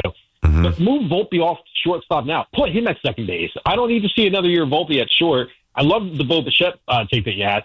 I don't see the Yankees spending money on him. But move Volpe, put him at second, put Caballero at short or Rosario at short, and figure something else out. No, Rosario can't play. There's no way Rosario's playing shortstop for a team that's trying to win a World Series. He's not a good shortstop at all. He's good bat. I'm happy he's back, but no, he's not a shortstop. No chance. He's not going to be your everyday. He won't be your everyday. But I don't know who else they have on this team that's going to be able to play any of the positions that the Yankees need to fill. I don't even think Caballero. John, I don't even think Caballero's a shortstop option beyond a Band-Aid, as Volpe heals. I mean, guys, let's not get it twisted. I know that Volpe was a mess last year. I mean, but Volpe's a good defensive player. He doesn't have a great arm. That's true. And when you don't have a great arm, you've got to put an emphasis and a premium on getting to the ball fast and getting rid of the ball immediately to make up for that 1/10 of a second tick where you can't juice it 95 across the diamond. He'll never be able to do that. Actually, I'd love to know what his arm is across the diamond. If I had to take a guess, I'd probably say I don't even think he's 90. I would say 80, maybe 87, maybe 88. Maybe that's on the low side. Because most of these shortstops coming up do have, some of these guys are throwing 99 across the diamond. Man, high 80s, maybe 90. And that's why I think he's more of a second baseman. See, to me, the problem with Volpe, and this is what I think is going to really complicate his development this year. I've talked a lot about him, and I've defended him, and I support him. Because I think that up until at certain points this year when he was disintegrating, I thought there was enough evidence, some pop, some speed, obviously Gold Glove first year, a gamer, plays every day, just the right attitude, he's a worker. Like, I want that kid on my team. I do. But I think what I worry about now is he's got to really tighten some things up. Forget about defense. He's got to tighten up some things in his approach. He is just, it's too early. I think it's every at-bat, which obviously it's not, but too much, where, all right, there's a fastball, fouls it back, doesn't barrel it. There's a slider outside, waves at it, or takes it, strike 2. And then, pitcher burns one, whatever, goes upstairs, maybe fouls one off. And then he drops something soft and sloppy away, and he's out. Either rolls it over to short, or it's a punch out. Like, that is a very flawed approach that is never going to work in the major leagues ever. So while I love the kid, I really do, and not just because he's from Del Barton, Jersey, and all that. So that's part of it. I feed into that a little bit, and I'm rooting for him more so probably because of that. But I really believe his work ethic is phenomenal. I do, and I believe he's one of those baseball warriors. It's almost like you got to save him from himself. Like he almost takes the game too seriously where he doesn't let things breathe, and he kind of gets in his own way. But if he doesn't radically overhaul his approach at the plate, he's never going to be a consistent hitter.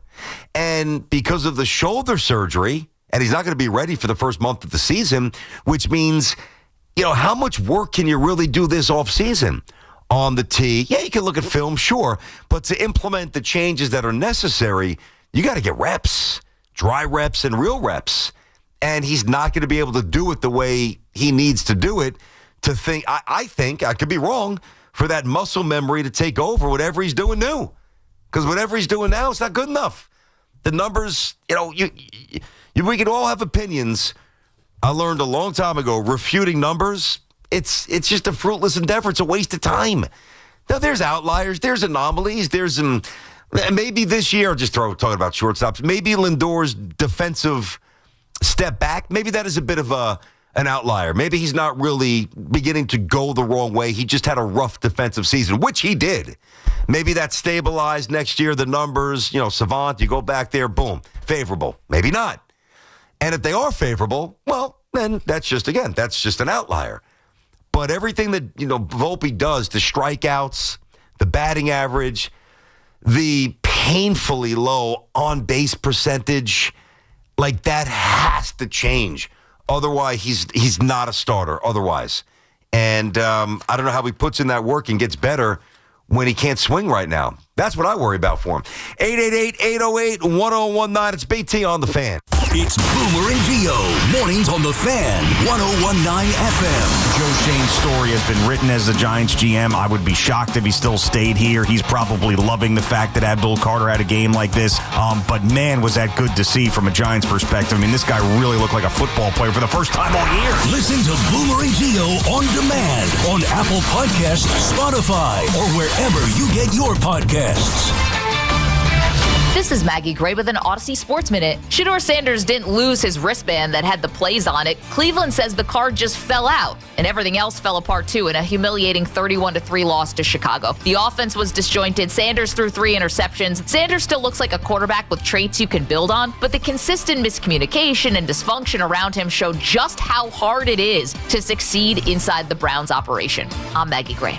At Audion Hearing, our mission is simple: to make better hearing affordable for everyone. This Christmas holiday, enjoy exclusive savings on our high-quality rechargeable hearing aids. Clear, comfortable, and ready to use right out of the box. And here's a study worth hearing. Research shows that wearing hearing aids can reduce your risk of dementia by up to 61%. Join over 1 million happy customers and shop Christmas holiday deals before they're gone at audionhearing.com. That's AUDIEN hearing.com. This is the story of the one. As the purchasing manager at a manufacturing plant, she knows the only thing more important than having the right safety gear is having it there when you need it. That's why she partners with Grainger for auto reordering, so her team members can count on her to have cut-resistant gloves on hand, and each shift can run safely and efficiently. Call 1-800-GRAINGER, click Grainger.com, or just stop by. Grainger, for the ones who get it done. Listen to You Better You Bet with Nick Costa Sunday morning at 8 right here on The Fan. Nick will preview all the football action and get you ready for kickoff, presented by BetMGM. Make it legendary. Please gamble responsibly. Gambling problem? Call 1-800-GAMBLER. Guys, thanks for helping me carry my Christmas tree. Zoe, this thing weighs a ton. Drewski, lift with your legs, man. Santa! Did you get my letter? He's talking to you, Bridges. I'm not. Of course he did. Right, Santa? You know, my elf Drewski here, he handles the nice list. An elf? I'm 6'3". What everyone wants is iPhone 17. And at T-Mobile, you can get it on them. That center stage front camera is amazing for group selfies. Right, Mrs. Claus? I'm Mrs. Claus's much younger sister. And at T-Mobile, there's no trade-in needed when you switch. So you can keep your old phone. Or give it as a gift. And the best part, you can make the switch to T-Mobile from your phone in just 15 minutes. Guys, my side of the tree is slipping. Timber! The holidays are better at T-Mobile. Switch in just 15 minutes and get iPhone 17 on us with no trade-in needed.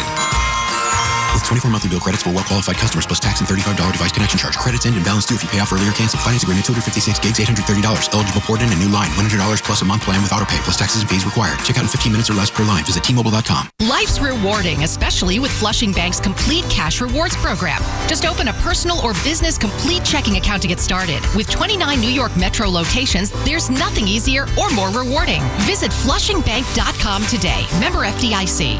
Boomer here. If you care about cooking your meat to perfection as much as I do, the IQ Sense Smart Meat Thermometer from Chef IQ wirelessly monitors your food's internal temperature in real time and pairs with the Chef IQ app to tell you when it's time to flip, rest, and serve. So there's no guesswork, there's no overcooking, just perfect USDA safe temps every single time. It even connects to the new Chef IQ mini oven for hands-off precision cooking. So why not grab yours today at chefiq.com, code word Boomer to save 30% at checkout. Want the best deal on Bridgestone winter tires? Get to Town Fair Tire and get Bridgestone tires at the guaranteed lowest price. Plus, you get more free services than anywhere else. When you combine Town Fair's guaranteed lowest price with the most free services, you get the guaranteed best deals anywhere on your Bridgestone winter tires. Because nobody beats a Town Fair Tire deal. And you know we mean nobody. Name brands at discount prices. Town Fair Tire. If you're injured in an accident, the Rothenberg Law Firm is on your side. A legendary team that has won billions over 5 decades. The Rothenberg Law Firm. 1-800-624-8888 or injurylawyer.com. Got any gadgets? Get online protection. NordVPN has a ho-ho holiday deal just for you. Secure up to 10 devices with a single account. NordVPN's Threat Protection Pro feature helps you avoid malware, phishing, and annoying trackers. Just a few taps and you're safer online. Let your gadgets sparkle with online security. Go to NordVPN.com and get up to 77% off plus 3 extra months. NordVPN. Find excellence in every detail in a new Volvo from Volvo Cars Ramsey. Now find excellent offers with your first lease payment waived during the Holiday Safely Sales event. Lease a new 2025 Volvo EX90 Twin Plus, 7-passenger, $538 per month for 36 months at Volvo Cars Ramsey, where it's all about you. Call 833-853-2975 for lease details. MSRP $82,140. VIN SG009667. Loaner vehicle, 65 miles, $3,800 down payment. Tax title registration fees, extra 0 security deposit, and 1226. Get the scuttlebutt on your favorite team, the Fan, on the Odyssey iHeart and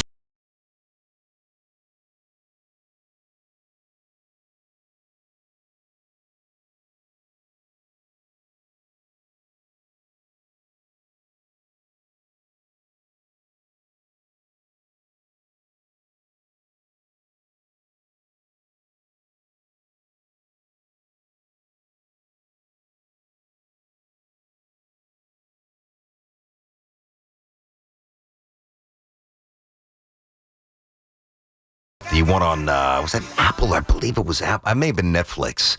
God, it was so good. He was a wild man. Like, you almost think like that generation of rockers, like Ozzy and, some of these crazy bands that did Lord knows what. You're like, Billy seems like a bit of a stable guy. And then you watch the documentary. He was out of his mind as well. 11:47 here is the time. 888-808-1019, the number. This part of the show brought to you by Tri-State Cadillac Dealers. Cadillac, the official luxury vehicle of the New York Giants. Yeah, so here today, obviously, tomorrow, off Thursday, back Friday.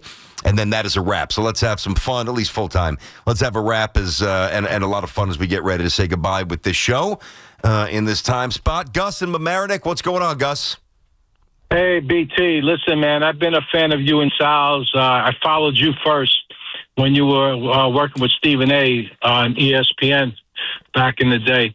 And, I'm very sorry to hear that you guys are moving forward. And I hope that you guys have success wherever you go. I appreciate that. Yeah, I was the only, especially back then, nobody would put Stephen in his place but me. Thank God I was in there with Stephen. I saw that. Yeah? I saw that. You guys work well together also. Yeah, and I've always enjoyed, watching you guys. Thank you. But as far as what the topics of today is, as far as Stearns, of course, I'm 69 years old. Okay, and I've been a Mets fan for a long time. I played minor league ball. I've been through the mill. I've been on a baseball field all my life. Right now, I'm umpiring. Tell you the truth. No. Oh, wow. So anyway, it's tough umpiring these days with these parents. But I'm having fun. I don't pay attention to parents. Good. Okay, good. I wish you were the umpire the day that I got thrown out. You know, doesn't seem like you got a quick trigger. Good. The only time I'm forced to throw anybody out is if they curse at me. That's the only time. Attaboy, Gus. Okay. Good. Yep. Yeah. Otherwise, I let the person say what he's got to say, and then I tell him, "This is my call. I'm sorry." I stand by it. There you go. You know, yes, whatever it may be. But anyway, the last time I spoke to you and Sal, I discussed. I did say I was going to give Stern some leeway to see where it goes. The one thing I'm realizing as I'm thinking about this and as I'm watching everything, display itself, I don't even know why the Mets signed Soto. You know, they spent all that money on Soto. They could have did what the Yankees did. Spread the money out on ball players and positions that they need. And to tell you the truth, they would have still had Pete. They would have still had Diaz, you know? And I feel that... Yeah, but they wouldn't be a very good team without Soto and those guys. So what's it accomplish? It doesn't... Yeah, but my point is not that. My point is the fact that, you know, he spends money and now he wants to go and be at a discount. I mean, he had Severino. The guy pitched good for us. Okay, and he let him go the next year. Okay, who did he go for? Montaz. I mean, you know, that's who they signed right after they let him go. That was ridiculous. Horrible move. That was horrible. Yeah. You know, but the thing is this. You can't go cheap when you spend a lot of money on one ball player. I mean, everybody got the impression that, you know, between him and Cohen, they're going to go all out and put the best ball players on the field. Honestly, they're not. What they're doing is every pitcher that they bring in is an experiment. Okay? I mean, it's a work in progress. What fan in any team wants to hear work in progress? You do that in the minor leagues. You don't do that in the major leagues. Gus, hold on a sec, though. I gotta disagree a little bit here. I do, and thank you for the call, Gus. I appreciate. Make sure you keep listening here. Thank you. I just want to get to as many calls as possible today. But the reason why I disagree is because what they've elected to do, which I actually agree with, and is part of the reason why Cohen bought a minor league system. And they were one of the worst ranked ones in baseball, and now they're one of the best. So that at least has worked out. So their mission was to completely overhaul the minors and place emphasis on young, explosive arms. And we've seen a few. McLean, real deal. Tong, not ready yet. Sproat, probably in between. And listen, Tong could be the real deal. He's just not ready yet. But the point is that they are trying. It's so easy to see. They're trying to buy time to see which one of these young guys is really, really going to be what they think that they're going to be. Because now, I think, just like going back to Generation K when you had, Wilson, Pulsifer, and Izzy. But the probability just on the miss rate for prospects that all three of those pitchers I just mentioned become frontline starters is very low. But all three of them. But I think there's a good chance that two of them do. So before you go out there and start doing things, 6-year deal, Valdez and this guy and that guy and this guy and that guy, you want to kind of buy a little time, buy a little runway, collect some more intel on these young pitchers, which they did a little bit last year, and you'll do a little bit more this year, and try to, again, thread that needle of development while also remaining consistent. And I don't have an issue with that. And the thing for Soto, who knows? This is too far down the road to really get too into this today. But, if the plan doesn't work out, let's say the Mets have an awful year, and then it's not a whole lot better last year and next year, and Cohen gets a little antsy, and he fires Stearns, whatever. Mendy would obviously be gone at that point. Soto might say, I'm out of here, man. I'm going to opt out. Now, then again, the Mets have the ability to negate the opt-out by attaching $4 million per year. But at that point, that would be after the, 2029 World Series. At that point, Juan Soto is going to be 31. And you're going to want to, as he starts to go into his early to mid-30s, 50 million. And then, by the way, it's really 55. because if they do prevent him from opting out, they've got the leverage there. He can opt out, but then if he opts out, he gets more money. And depending upon where the Mets are organizationally, I'm not trying to start trouble here, but there's a chance. Number one, he wants out, and number two, they're like, I don't know if this is working out. John's in Brooklyn. What's happening, John? How you doing, BT? First-time caller. All right. To answer your question about Shorefront, I grew up across the street in the Marlboro Projects. Yeah. Played for Johnny Franco's brother, Jimmy. Okay. With a last travel team to get to the regionals. The fields were named after Johnny's father. They were changed to the James Franco field, and the weeds got like 10 feet high in the baseball fields, and now they're building a school. So the field's gone? The field's gone? Yeah, both fields. There's a school going across where the fields were. They're building a school, an extension of John Dewey. Yeah, okay, I know Dewey. Yeah, I mean, I'm all about education, but I'm more about a baseball field at this point. Yeah, growing up, it wasn't the same as I got older. We were up early, 8 o'clock in the morning with our uniforms on. Oh, yeah. And it just died. Nobody wanted to play baseball there anymore, so the fields went to waste. John, thank you for the update. That is utterly depressing. I mean, we would go there, the cadets, we would play Ty Cobb, we would play the Bonnies. Parkville had a really nice field. I don't know if it's still there. It's Bensonhurst-ish. I mean, some of the teams were phenomenal, man. And now the field's gone. Ugh. Is there anything more depressing than like a baseball field where it's just weeded out? You know, you just see a dilapidated dugout, the concrete's, if there's any stands or if the concrete in the dugout is kind of half crushed and there's what used to be dirt, there's now patches of grass with weeds popping up. That is a very depressing visual.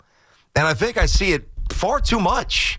Listen, I know it's different, but I'll tell you what, this is the amazing thing about New Jersey. And if you told me when I was young, because the field we're talking about is in Brooklyn, the Marlboro Projects, we're talking about that right now. But if you told me that, like, I would raise a family in Jersey, I would say, there's no way. I never went. The only time that I really went to New Jersey was in college, was to play Rider and Monmouth and some other, New Jersey's universities and colleges that were in my conference back in the day. I never went to New Jersey. I'd go to Staten Island once in a while to hang out. I'm talking about like in early college or even late high school when we got our licenses, go over the Verrazano. I didn't go to Jersey for anything. Nothing. So and I know that region in Brooklyn is not the only one.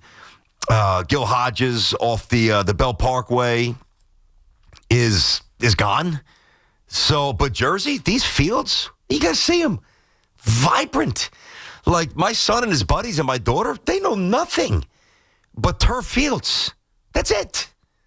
I'm like, yeah, you better learn to get, some bad hop stick. I promise you, the young kids in the Dominican, they're not playing on turf, and they're not even using that $250 Rawlings glove that Santa brought you. So, every true hop that you're getting, don't get too used to it.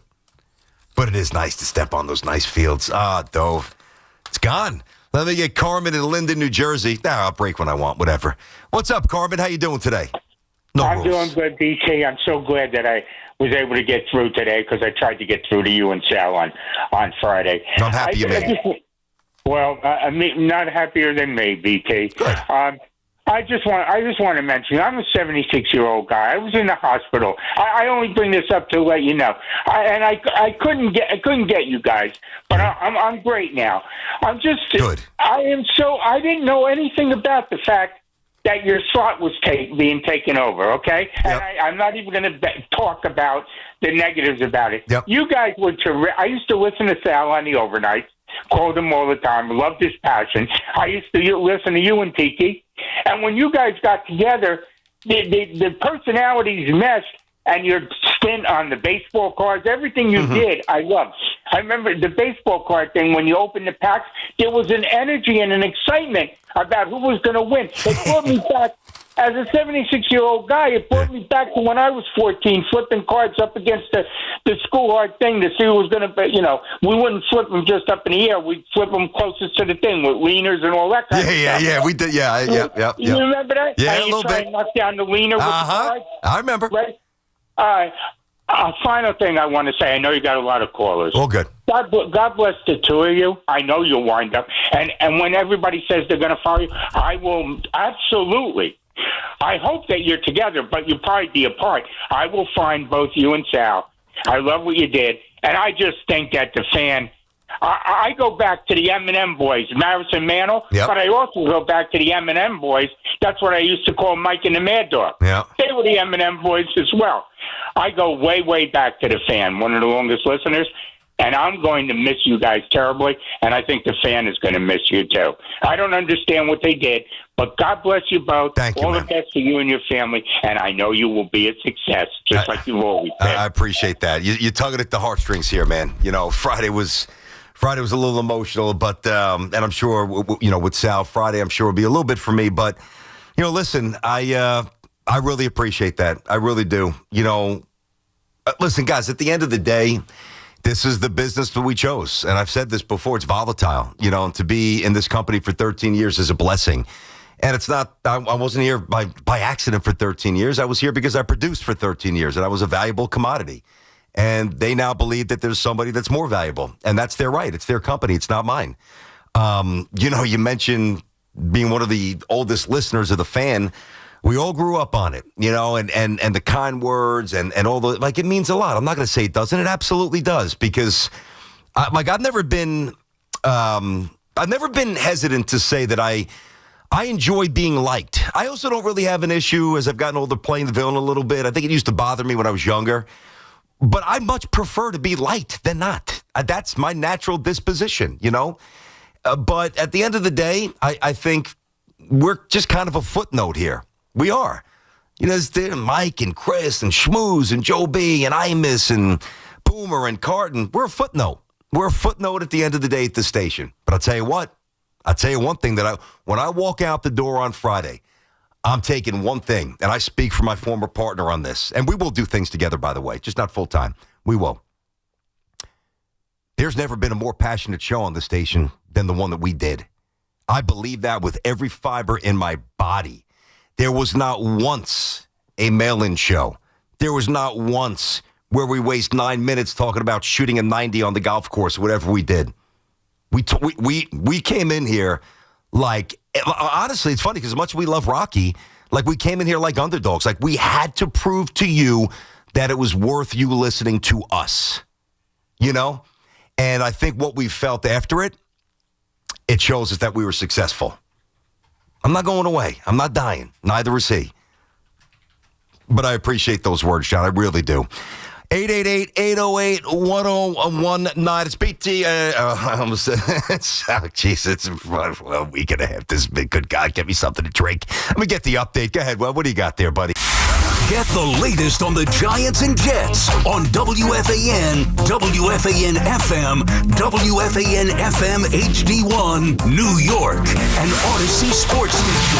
WFAN Sports Flash. Good afternoon at 12:02. I'm Andrew Bogish. Your Sports Flash is sponsored by Chef IQ, precision cooking, effortless results, chefiq.com, and by Bet365. When it comes to sportsbooks, Bet365 has it all. Download the app today and see why it's never ordinary at Bet365. Gambling problem?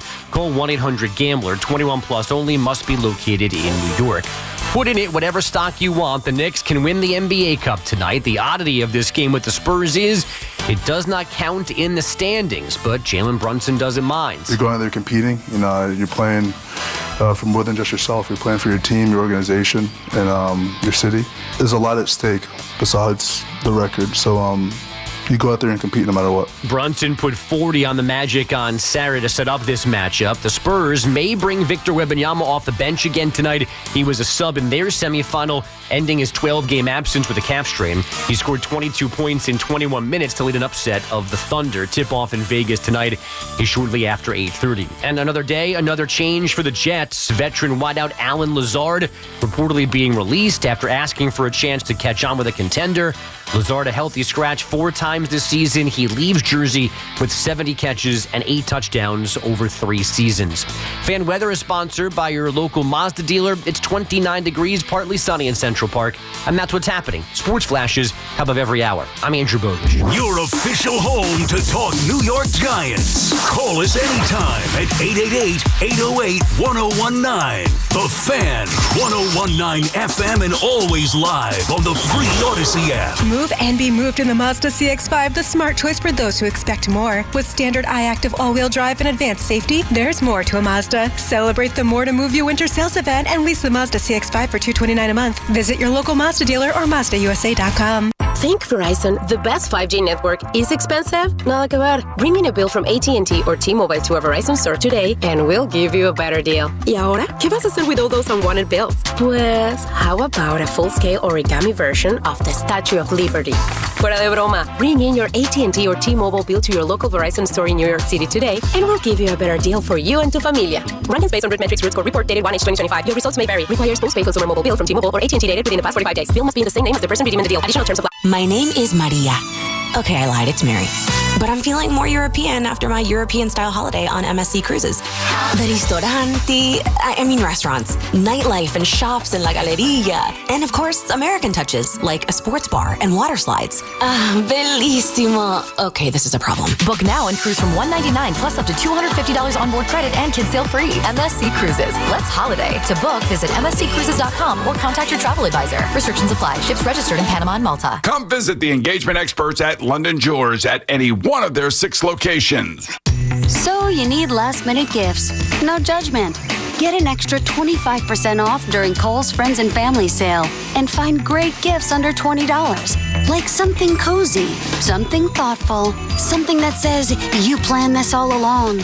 Yep, you're just one quick trip away from checking off the last gifts on your list. Save now at Kohl's and Kohl's.com.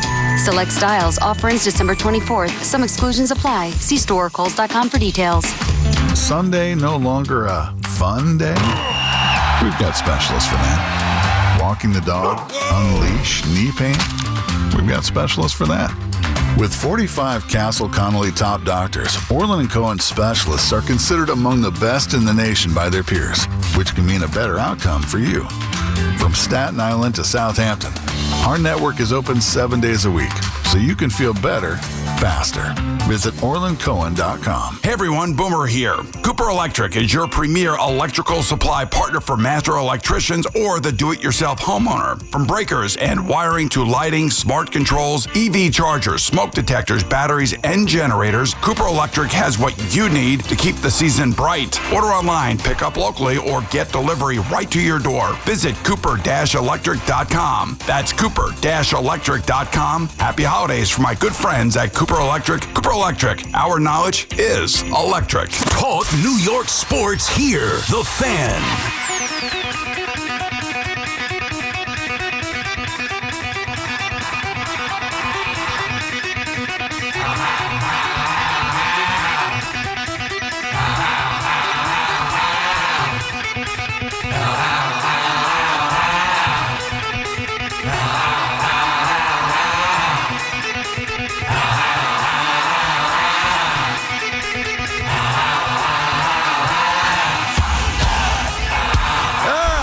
On the Fan here, 12:07.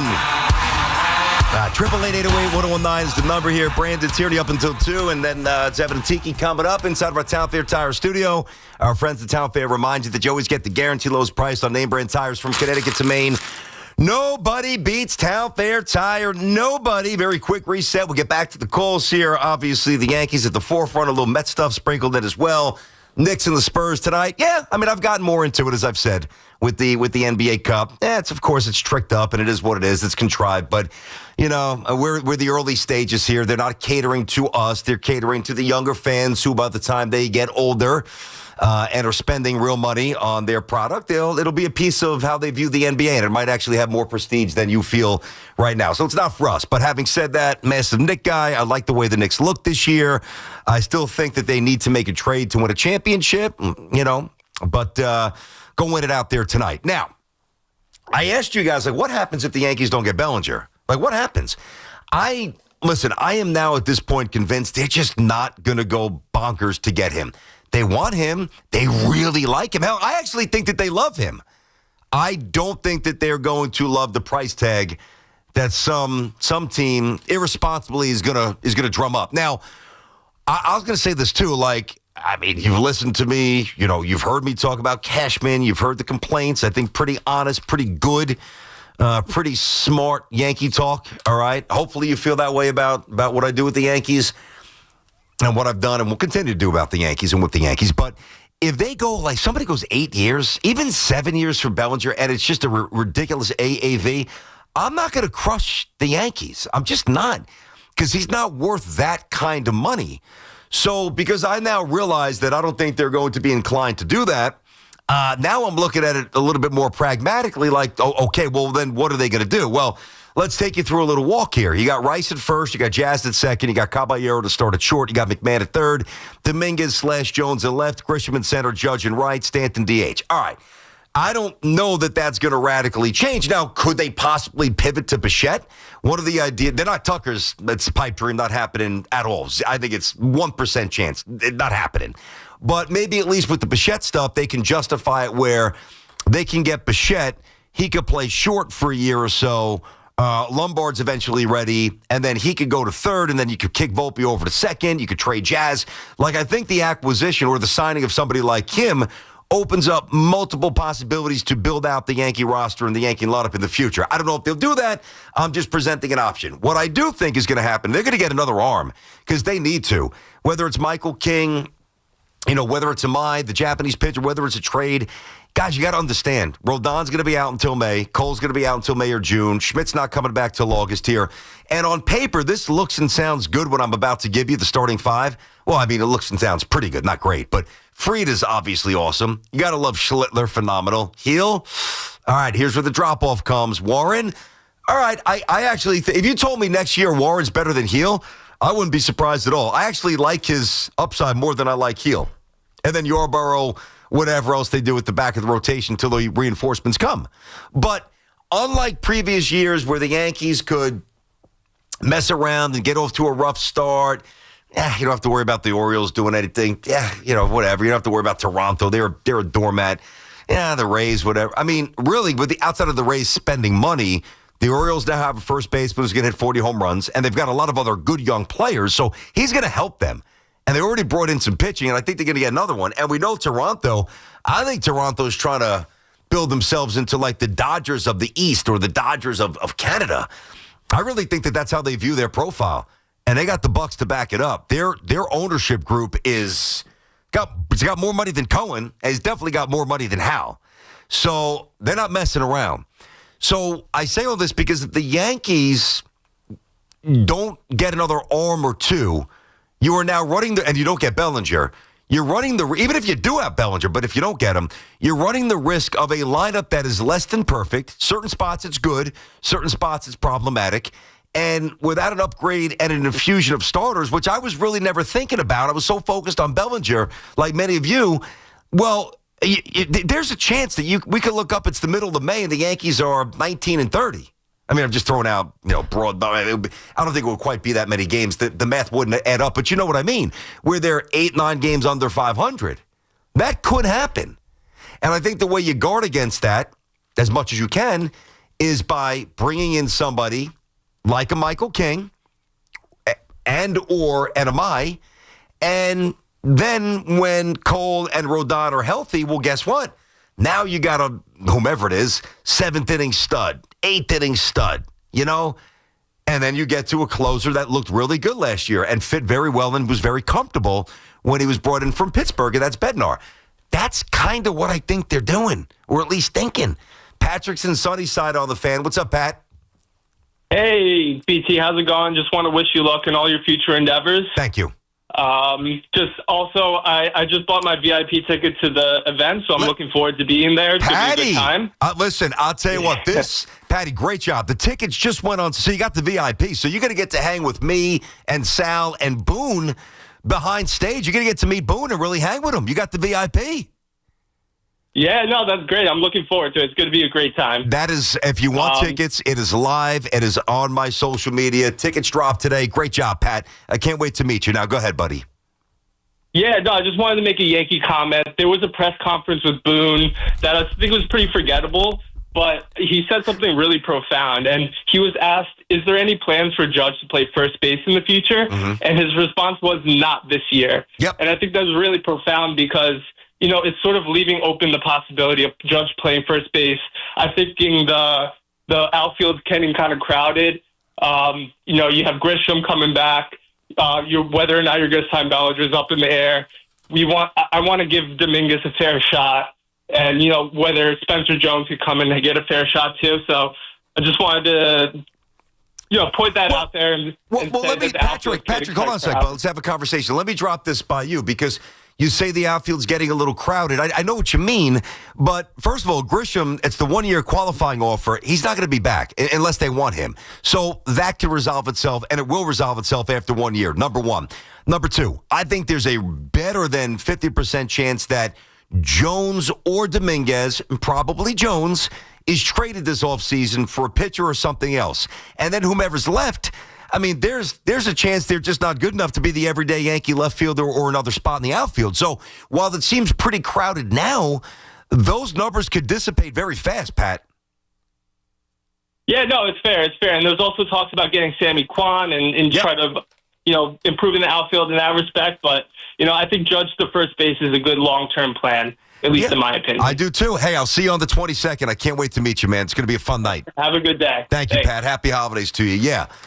I mean, listen, let's explore this for a minute. I remember I don't think it was this spring training, although it could have been. I think it was the one before where I remember seeing like an article or somebody had like, Judge messing around, taking some ground balls at first base. You know, do I think he's got the skill set to play there? I don't know. I mean, sure, he could throw anybody there and they could be slightly below average or average and not embarrass you. I mean, obviously, he's a massive target. He is an elite athlete. Great dexterity. I mean, you'd have to think he'd be pretty good going to get those pop-ups down the line. I mean, he is an outfielder. You know, how would he dig it? How would he spin the double play? I don't know. But, yeah, I mean, at some point, he's going to have to play first base, obviously. Let me get D-Rod down in Orlando, Florida on the free Odyssey app. Ooh, yep. What's up, man? BT, what's up, buddy? How what's you feeling? going on? All right. Hey, I wanted to say, listen, you're going to land on your feet. You'll be fine. You're a survivor. You're going to be fine, right? No doubt. I remember, about 10 years ago, you and the Tiki were on your CBS show and the national show. And I remember, like, you were teaching, you know, Tiki didn't know much about baseball. He's a football guy. And I taught him everything about baseball. What's the reward? Exactly. I know, right? Hey, Tiki, let me teach you about baseball. Nah, I'm just kind of messing. It's all good. Yeah, no, and the thing is that, so I was listening and going, this is going to be a good for a laugh. And I heard you, and I was like, wow, this guy, you know, you knew baseball, number one, you had the knowledge of it, and you explained it to him in a way that it was like, you know, it was, you know, rock solid. Like it was easy to understand. It made sense. And I was like, and since then, again, that's got to be like 10, 12 years ago. And I've been following you ever since. So, and here you are now. So you'll be fine, man. You'll land on your feet. Yeah. And by the way, I'm just kind of messing around. I mean, Teague and I were together 10 years. He's a good guy. And by the way, Teague's worked hard to get better at baseball. I mean, is it the strongest? No, strongest is football. But he's a good dude. I'll always say that about Teague. I mean, he's a good guy. He is. He's fantastic. He's a sharp dude. Yeah, very good guy. Sharp guy, smart guy. Hey, can I ask you about, I want to talk to you about the outfield, Bellinger and Grisham and all that good stuff. Yeah.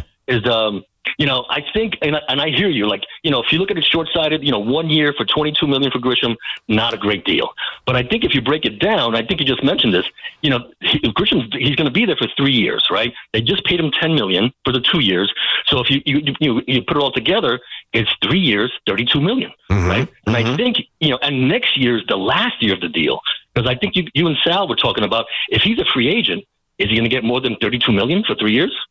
I would say probably yes, maybe give or take. I don't know because you're going to get a work stoppage here. And listen, when you take the qualifying offer, D-Rod, you do it because the intel is, based on what your agents have accrued and just doing their job, nobody was going to come with a multi-year deal. So this is the best year he's ever had. Now, if he goes and he bangs 34 home runs again and the average is 240-ish, something like that, well, then maybe some people will say, okay, he's transformed into this kind of player. I don't fully believe it yet. I know he'll have power, but I'm not sold on him as a reliable, consistent hitter myself against elite pitching. So I wouldn't do it. I guess somebody could.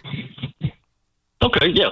Well, also, yeah, and I completely agree with that. But also, if you look at it, if they didn't sign him or qualify him or sign him to a free agent deal, you look at Bellinger, and there's no guarantee. The more every day that goes by, there's a less guarantee that the Yankees are going to sign him with the Mets and maybe even the Phillies. Who knows? They signed Garcia now, but that's all right. So the thing is that if they don't sign Grisham, they have two big holes in the outfield. And are you going to put Jones and Dominguez out there? You mean if they don't sign Bellinger? Listen, but right. D-Rod, and thanks for the call and the really nice words. It's part of the deal.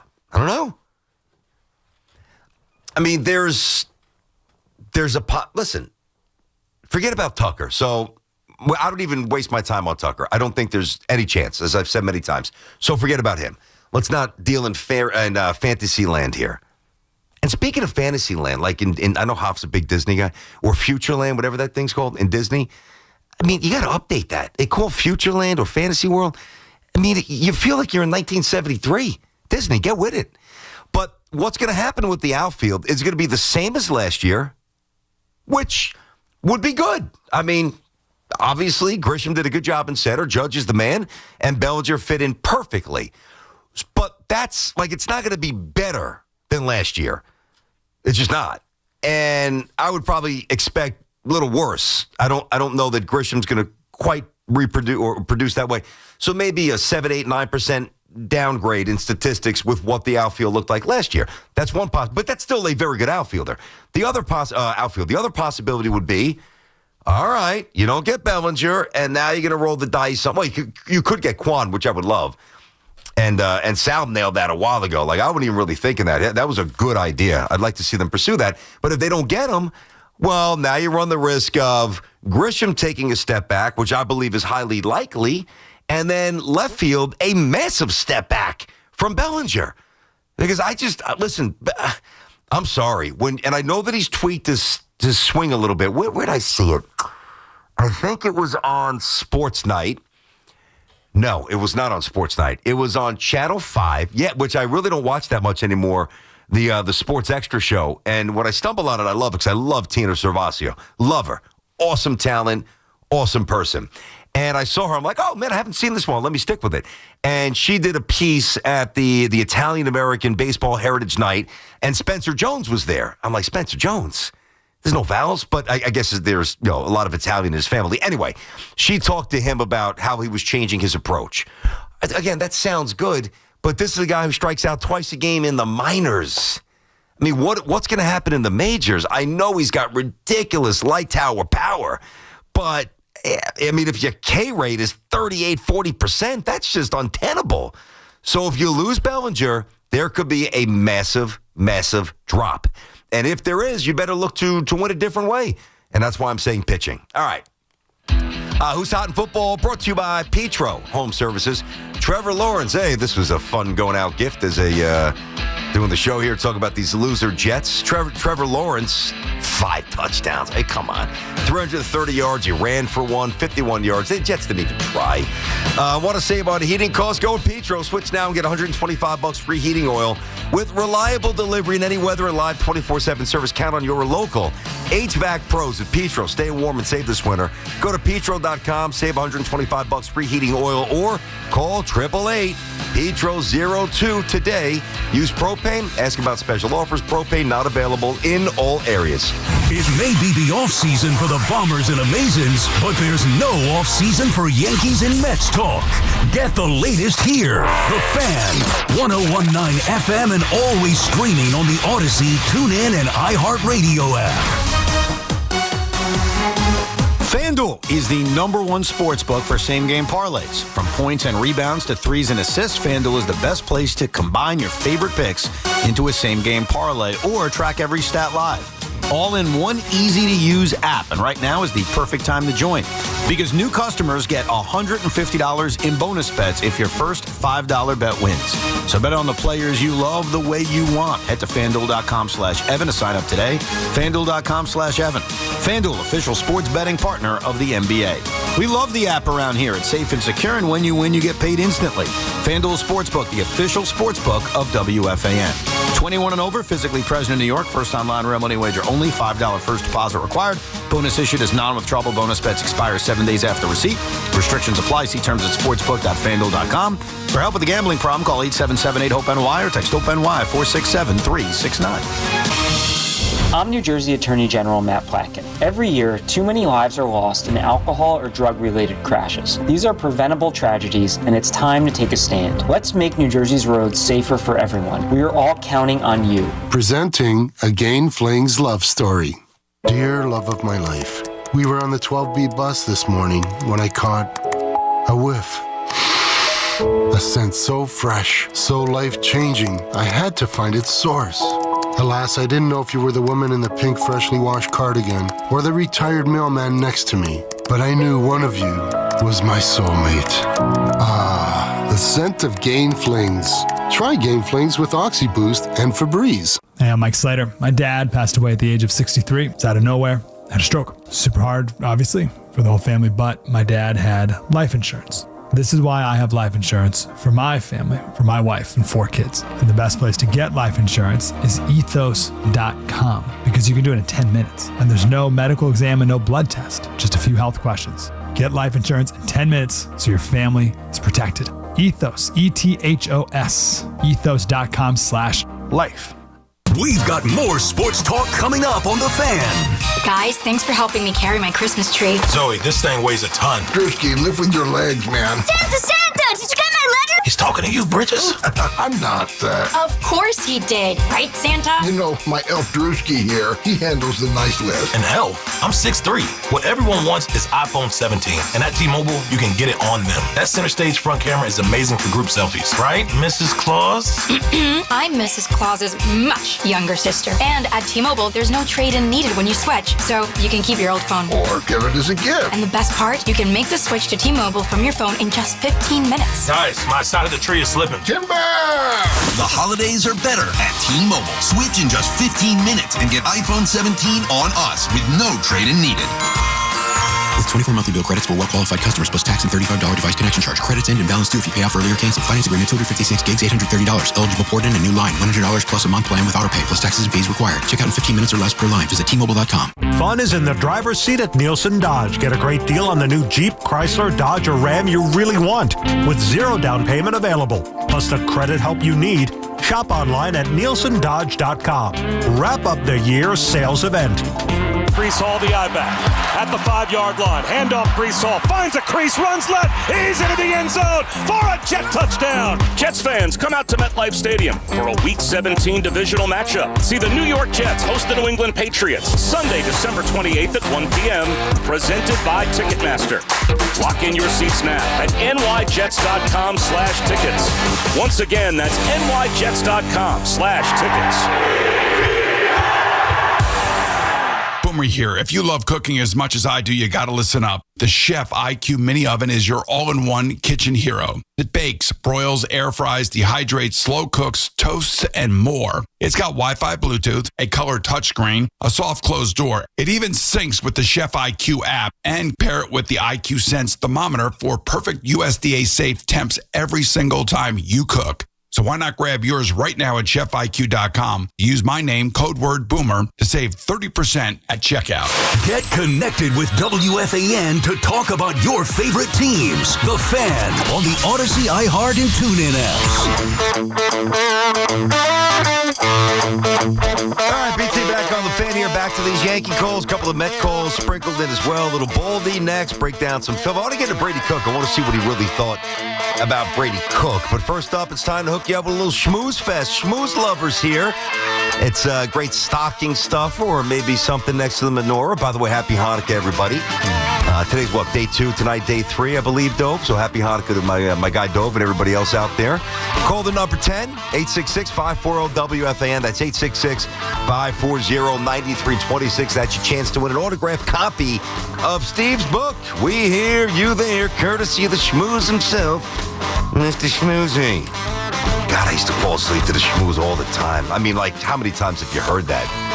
I mean, everybody's got that story, really. I mean, depending upon how old you are and where you are at that point in life when the station was launched.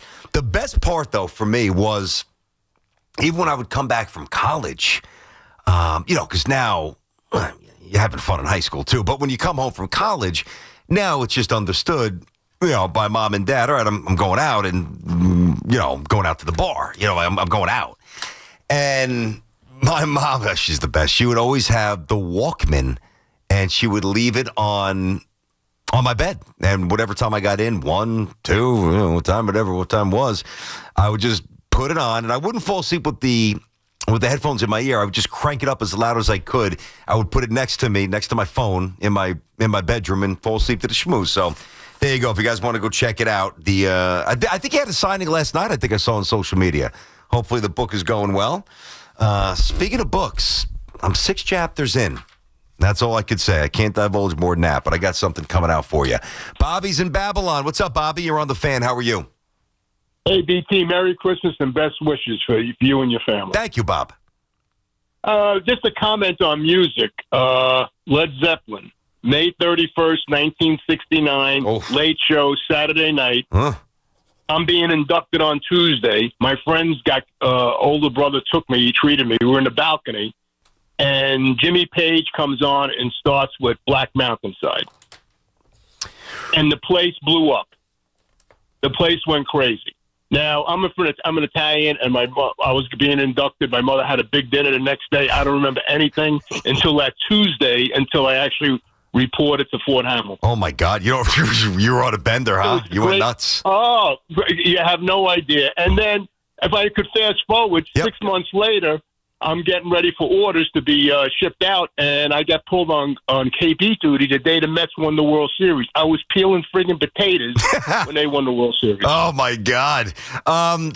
You're a big Zepp guy. Have you seen on Netflix Becoming a Led Zeppelin? Only part of it. It's on my agenda to watch out. It's long. But that was they were spectacular. I mean, they played the whole first album. Wow. I mean, I'll tell you, Bobby, thanks for the call. 1969, he saw Led Zeppelin. My God. I'm not going to lie. I would say there's probably, and they're their mainstream songs. I've said this before. Probably 4 or 5 Led Zeppelin songs that I love. Love. Like when, Whole Lot of Love. My guy, the ones that I like, I love. But that's it.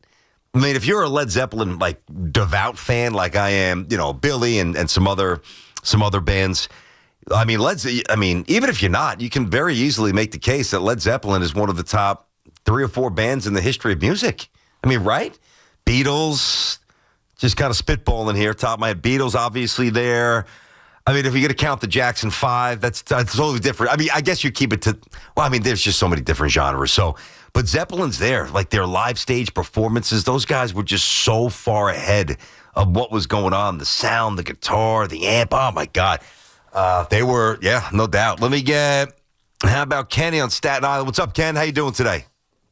What's up, BT? Hey. First of all, BT, all the best. We've got at it on this show over the Jets. I'm going to try to make it down over to Red Bank. We got a mutual friend in Martucci there. Oh, yeah. And remember the parking lot in Vegas, the tailgate, when he broke out with Sinatra? Of course. That was a great time. That jet trip was great. That was a great trip. Yeah, of course we lost. What else is new? But, it was a great time. Listen, when I go on these road trips, everything is good except the game. That's true. That is well said. Although, Kenny, hold on. Although the trip to Lambeau, you weren't with us for that trip, were you? I was there, but I went on my own. I went on my own. Didn't we block a punt? I mean, that was a great game. Yeah. That was so much fun. That was the game that Rodgers saw our defense up close and personal and decided to join us the following season. You nailed it, man. That was an amazing trip. That was awesome. All right, what's going on, dude? But listen, with the quarterback situation moving forward with the draft, obviously it looks like the Raiders are going to get the number 1 pick. Mm-hmm. So that might be a blessing in disguise, because that way, let them take the quarterback, let them take Mendoza, and maybe we luck out and take the next best quarterback like Buffalo did in 2018, where all the quarterbacks went off the board, about 3 of them, and then all of a sudden there's Josh Allen sitting there, and they hit a jackpot. And that way, maybe we can hit on Simpson or Moore, keep all our picks, and that way, because we got a lot of holes. Quarterback ain't going to fix everything. Oh, no. Defenses. Defense is putrid. It's terrible. It's terrible. There's not one player on there that belongs in the NFL on that team, I feel. It's just like a semi-pro team trying to, the game was in Jacksonville, but their DBs were playing in Miami on Sunday. It's just ridiculous. It was bad. Oish. But listen, hopefully we hit on that. Mm-hmm. Hopefully we hit on it. And listen, this is probably my last call to you as WFAN. I'm not sure what the future holds, but we had some good conversation over the last few years, and I really appreciate you. Yeah, so do I. I appreciate that. Thank you very much, Ken. I reciprocate that. Hopefully I do see you in Red Bank. That's January 22nd, the BT and Sal live show. Aaron Boone's going to be there. Tickets on sale. They just dropped today. I know that they're going quick, so jump in. I already got the update. So far, so good. I would say that, I think when you do you do radio, as long as I've done it, I think certain things finally register. And you know what registered for me? Like trying to determine, like we speak in such absolute terms about these quarterbacks. We just do. It's like a rite of passage. Oh, this guy that, this guy this guy that. You know what I say now? Who the hell knows? I don't know. I do know that I like Mendoza the best, and I've said that for months. So I was out in front of that early. I don't even know if Dante Moore's coming out. I don't know about Simpson. If the Giants have the top overall pick, which I don't think that they will, I do think it will be the Raiders. I would agree with Kenny's point there. But if it is the Giants, should the Jets give up whatever it takes to get the quarterback? I don't know. I mean, part of me says, first of all, if you're fully convicted in him being the guy, then the answer is yes. But if you're 80% there, then the answer is no. I mean, they could go in myriad directions. I mean, they really do need a lot. That's the interesting part about this. They need a linebacker. And if they trade out of wherever they are, maybe they get Averill Reese from Ohio State. Ruben Bain from Miami. You got to get some sacks. God, you need a safety. Caleb Downs. You just need Keldrick Falk, defensive end from Auburn. There's a million ways to go. The corner from LSU. I'm not even sure how to say his name, but the D lineman from Clemson, Woods. There are a lot of things that the Jets need to do. So I have finally learned, I will say in absolute terms that Mendoza is my favorite quarterback of the group. I mean, I'm not going to be so presumptuous to say, oh, yeah, he's a home run. I have no idea. He could be a grand slam. He could be a bloop base hit. He could be a 2-run double. I don't know. You know what I do know? Almost as important as identifying and then getting the right player, you got to make sure what's around him is finally freaking right. And at least with the O-line being pretty right, they've got a chance to do that, which is encouraging. But, and I also believe in Muji, as I've said many times here. Early signs, pretty good stuff for Muji. But the Jets are going to have a lot, and other teams, a lot of tough decisions. All right, 888-808-1019 is the number. BT on the Fan. We'll get back to your calls. Obviously, talk a little bit of tape with my man Baldy on some of these quarterbacks. He's obviously busy with the NFL, but he's had some eyes on some of these younger quarterbacks. I even want to see what he thought of Brady Cook, so we'll get to that. Hey, this winter, celebrate the joy of the season in a new all-electric SUV from my friends at Cadillac. Make every drive exciting with the innovative technology and the optic. Arrive confidently with the sophisticated stylings of the Lyric and discover the comfort of the spacious 3-row Vistic. Experience EV luxury like never before at this season's best sales event. Visit your Tri-State Cadillac dealer. And, of course, this show presented by your Tri-State Cadillac dealers. Cadillac, the official luxury dealer of the New York Giants. It's Boomer and Gio, mornings on the Fan, 101.9 FM. If you're a Giant fan and you go to that game, you are tried and true. You are a 100% Giant fan to sit through that weather and watch that game, especially the first half of that game, which was just absolutely abysmal. Listen to Boomer and Gio on demand on Apple Podcasts, Spotify, or wherever you get your podcasts. This is Maggie Gray with an Odyssey Sports Minute. In today's college football, the landscape can shift in seconds. Nebraska's Dylan Raiola and Florida's DJ Lagway, both former blue-chip quarterbacks once seen as program cornerstones, are entering the transfer portal. Injuries, coaching changes, and instability now push two teams into instant uncertainty. One quarterback move now has the power to reshape rosters, seasons, and futures almost overnight. I'm Maggie Gray. Must qualify for enrollment. Results may vary. We all hear the radio ads about the IRS. They tell you to be afraid, to be scared, and they try to frighten you into calling. I'm not here to do that. Tax Relief Advocates is different. TRA is here to tell you that if you owe money to the IRS, whether it's $5,000, $50,000, or $500,000, we have a solution. It doesn't matter if you're sitting in your car, at work, or with your kids. No matter where you are, call now. 800-583-5795. Don't lose hope. TRA can eliminate or reduce what you owe to the IRS. Generous programs are now available that can give you a fresh start. Our passion is taxes and helping individuals fix their IRS problems. We have over 1,000 5-star reviews on Google and an A+ with the Better Business Bureau. You don't need to be afraid of the IRS any longer. End your tax nightmare today by visiting us online at TRA.com or call 800-583-5795. That's 800-583-5795. Tax Relief Advocates. Real solutions for real people. 250 years ago, a promise was made to connect families and friends near and far. And during the holidays, that promise is more important than ever. That's why USPS is building a better network to meet your needs with timely deliveries, easy and affordable ways to ship, and everything you need to make your season full of holiday cheer. Our purpose is delivering your peace of mind, knowing your love will arrive, bringing joy to all. The United States Postal Service. Learn more at USPS.com/holidays. Having the right winter tire matters. So take control of the roads this winter with a new set of Bridgestone Blizzak tires from Town Fair Tire. Town Fair has the region's largest inventory of Bridgestone tires, all at the guaranteed lowest prices you'll find anywhere. And with 100 locations, you'll find a Town Fair near you. For the guaranteed lowest price on Bridgestone Blizzak tires and the most free services for life, nobody beats Town Fair Tire. Nobody. Name brands at discount prices. Town Fair Tire. Hello, this is Joe Bellotti from Open Road Mazda of Morristown to offer you a holiday greeting straight from the heart. Please let these times bring us closer together. From our entire Open Road Mazda family to yours, may this holiday season bring you health, happiness, and peace. If you've been diagnosed with moderate to severe plaque psoriasis, this is what it sounds like to be 1,000,000 miles away. Imagine being 1,000,000 miles away.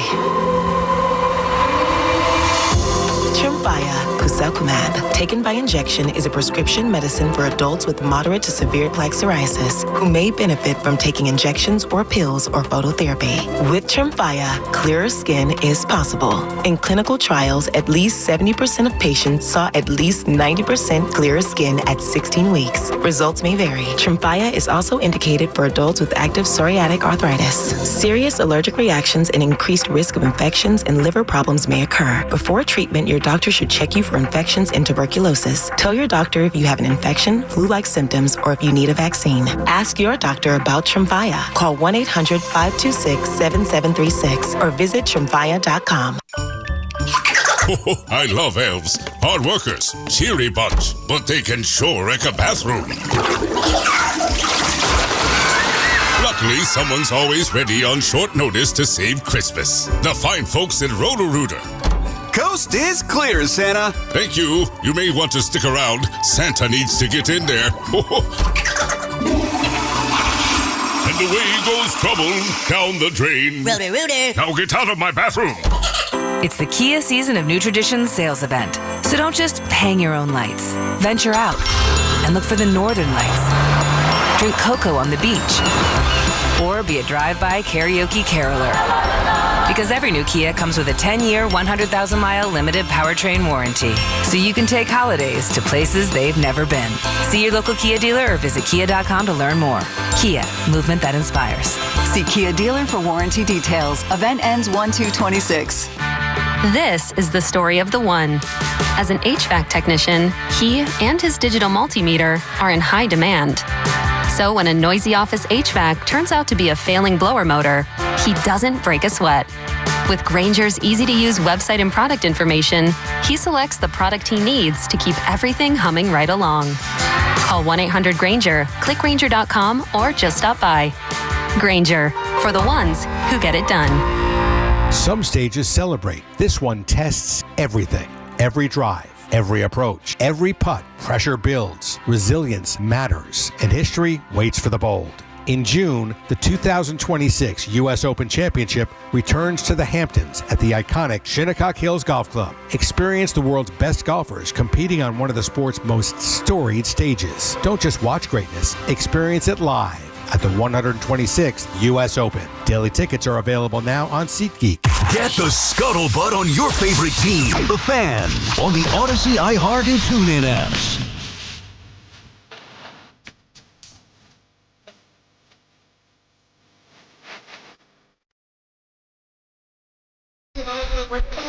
Sometimes people say that I ramble on, but that's okay. Get paid to talk. Maybe not necessarily paid to ramble, but... All right, BT on the Fan, 12:43 here. We get back to these primarily Yankee baseball calls. First up, though, we're joined now by our buddy, Odyssey NFL insider Brian Baldinger, host of the Best Football Show podcast, Insider Calls, brought to you by Nationwide for your insurance and financial needs. Nationwide is on your side. Baldy, what's happening, big boy? How you doing today? I'm good, BT. Good to be with you here, buddy. Good seeing you, man. Yeah, it's been our pleasure today. It's obviously my pleasure. Love talking shop with you. Now, first of all, I know you've studied Mendoza fairly extensively, and I want to get a little bit on him, but let's start with Mahomes. I saw that it was a bit of a more complicated injury because it wasn't just the ACL. So, listen, I'm sure he'll come back physically fine. But the 3-year drop statistically has been alarming. Are you absolutely convinced that he comes back still as a true star in the NFL? Yeah, I am. You are. Yeah, because of his study habits, his competitive fire, his ability to see the whole field. They've had a rotating cast at tackle over the last 3 years. They've had no stability there. That's been an issue. They've had a lot of penalties. They lost Tyreek Hill, which was a huge part. They have not ever replaced him. So the big explosive plays are not there. Mm-hmm. They've had a ton of drops. Kelsey has been on a decline. I mean, there's a lot of things around him. He can make a lot of people better. They've been to, during that time, they've been to 2 Super Bowls and won one of them. Yeah. So it wasn't like, it's been a disaster, but the stats aren't quite what they were when he threw 50 touchdown passes. They don't have that type of talent around him right now. Yeah, and listen, I love the guy. I mean, how could you not? I'm just saying, when you throw for 50 and 40-something and, high 30s, and then all of a sudden you're in the 20s 3 years in a row, that's a drop. And it's interesting because, Tom Brady, you want to talk about the GOAT, and obviously Mahomes, I guess, still has a chance to be that, I guess. Brady, Montana, whoever you want to frame it, Mahomes, Peyton, all in the conversation. But it looks like Mahomes is only, great when he's got the best players in the league around him. Tom Brady didn't have that. No, he didn't. He had great defenses. Yeah, he had number one defense a number of times. But I don't really want to get into a quarterback. No, I hear you. I hear you. No, I know what I mean, because honestly, it's just different. He's been the gold standard since he's been in this business. Everybody's been compared to him with the amount of Super Bowls he's been to, the ones that he's won. But it isn't always just about numbers. Sometimes it's just the way that you lead, and he is a great leader.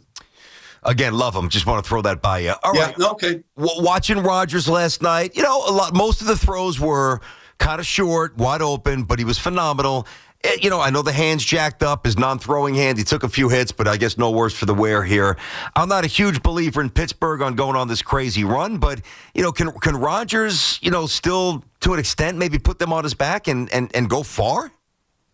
Well, as long as he's playing efficient football, like he did against Baltimore last week and then last night against Miami, it's been very, very efficient. He's not turning the ball over. He's getting a couple of big explosive plays. He got one to DK last night. He got a bunch of them to DK against Baltimore. He's content to check it down and hit his running backs and let those guys do some work. And they're very good. Both of them are very good receivers. They've got a left tackle who probably is a practice squad kid, but they've got to work around him because of injuries right now. So I think, his movement has been good. He's been able to really stay out of harm's way, has not taken a lot of hits, still will get rid of the ball lightning fast. Look, you get to the playoffs, if they should win the division, the level of competition is going to be much greater than what you saw last night. Yep. And so, that's going to be the test. Can they move the ball and sustain offense against much better defenses? I'm sure Tua's going to get a chance somewhere else eventually whenever his Dolphins career is over, but he's just never going to win anything. He's got a lollipop arm, and he's just not that good. Yeah, no, I mean, his weaknesses show up every year, Yep. In what he can do. And, honestly, when you've had the type of injuries he's had and the concussions he's had, I don't think we'll ever forget seeing him on the ground, and his whole body was just, in spasm. Yeah. Like, I don't think any of us have ever seen anything like that. Scary. Those are some severe concussions right there. So, I think he's a limited player because of his size and his arm. And that's just all quarterbacks, not just Tua. Yeah, we're talking to Odyssey NFL insider Brian Balding. You're here on the Fan, of course, BT with you. Insider Calls brought to you by Nationwide for your insurance and financial needs. Nationwide's on your side. I got to read this. Sal's been reading this for years, so first time I even looked at the copy, we got through it. What in the world is going on with Joe Burrow? And I want to get to Mendoza because we know the Jets are going to strongly examine drafting a quarterback. But do you think there's any chance that Burrow shakes loose? He looks miserable, Baldy. Yeah, I know. I mean, look, we all sort of try to read the tea leaves on that press conference last week. He's always been a very insightful, thoughtful, reflective type of guy to begin with. He's not real outgoing, but he got him in that kind of a mood. I think, look, he's had major injuries. He's missed an enormous amount of time. They do not know how to put a team together around him. It's clear they don't know how to do it. If it wasn't for him speaking up, they wouldn't have signed T. Higgins this summer. Yep. They probably wouldn't have gotten Trey Hendrickson done, even though he's been very little part of the team. They let their defensive coordinator walk. He's looking around and he's looking at he's looking at what Caleb is doing this year. He's looking at what Bo Nix is doing.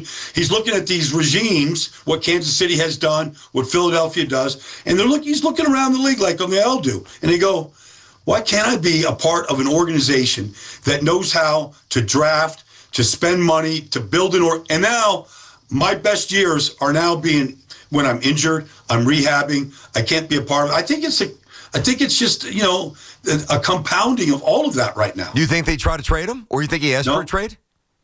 No, I don't think he'll do that, and I don't think they'll trade him regardless. Okay. But look, Carson Palmer went through all of this. He was the first pick, and he missed. He didn't play his rookie year, but he went through similar things, and he got out of there. And then he had some success with the Raiders and some other places. Cardinals, yeah. I mean, he had some better days, but if you're part of a losing organization, it wears on you. It just takes you down. Then if you're injured on top of it, it really weighs on you. Yeah. Baldy, that Bills-Pats game was wild. I mean, first half all Pats, second half all Bills. I think the Patriots are better A to Z. They meet again in the playoffs. Who do you like to win? Well, I mean, if I would just hand the ball off to Travion Henderson, let him run for 50 yards. Yeah. The guy's got 5 touchdown runs of 50 yards or more. That's who he was at Ohio State. His first touch in preseason, BT, was he took a kickoff back 100 yards. He's a home run hitter. But look, I mean, Josh Allen was just he's just Josh Allen. I mean, I love the press conference of Mike Vrabel after the game, and people ask him, well, what do you see from Josh Allen? He's like, I see the same thing that you see. This guy can do it all, and he plays the game fearlessly, and no matter what he does, he never, and knock on wood, because we need great quarterbacks, we never see him hurt. We never see him banged up, at least for any period of time. He never misses games. He's always there. His tight ends were super successful after being down. I mean, they spotted the Patriots 21-0 on the road and came back and won. They're a dangerous team, but defensively, they're not very good. No. And they have weaknesses. No, their defense is bad. He's a beast, though. All right, Mendoza. Listen, I don't know if more's coming out. I don't know what the deal is with Simpson. I know you haven't, really gotten too thoroughly into their film, but I know you've studied a little bit more on Mendoza, and I want to give you the forum here. The one thing that I'll say, and as much as I like him, spoke to somebody this weekend, and they said, I like him, quote, I like him, but he's a little Kirk Cousins-ish. which I don't really want to hear for the first overall pick or whatever. What do you see? Well, when they say that, are they just talking about athletic ability? Yeah. Inability? Yeah. Well, I kind of like my quarterback to win from the pocket, but that's not really today's game. But there is a certain amount that some coaches would really like if they could just stay there with their feet in the ground and be able to carve up defenses. He made, 3 or 4 great throws against Ohio State to beat the best team. He has the mind for the game. He has the size for it. At 6'5" and 230 pounds, he's got all of that you want, and he looks to be a great leader. Now, how much stock people put in how fast somebody is, and what their foot speed is, and can they extend plays and be a part of the run game?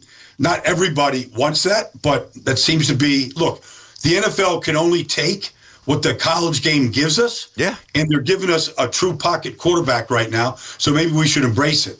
Is he worth, shifting around some first-round picks, in your opinion, to move up and get him?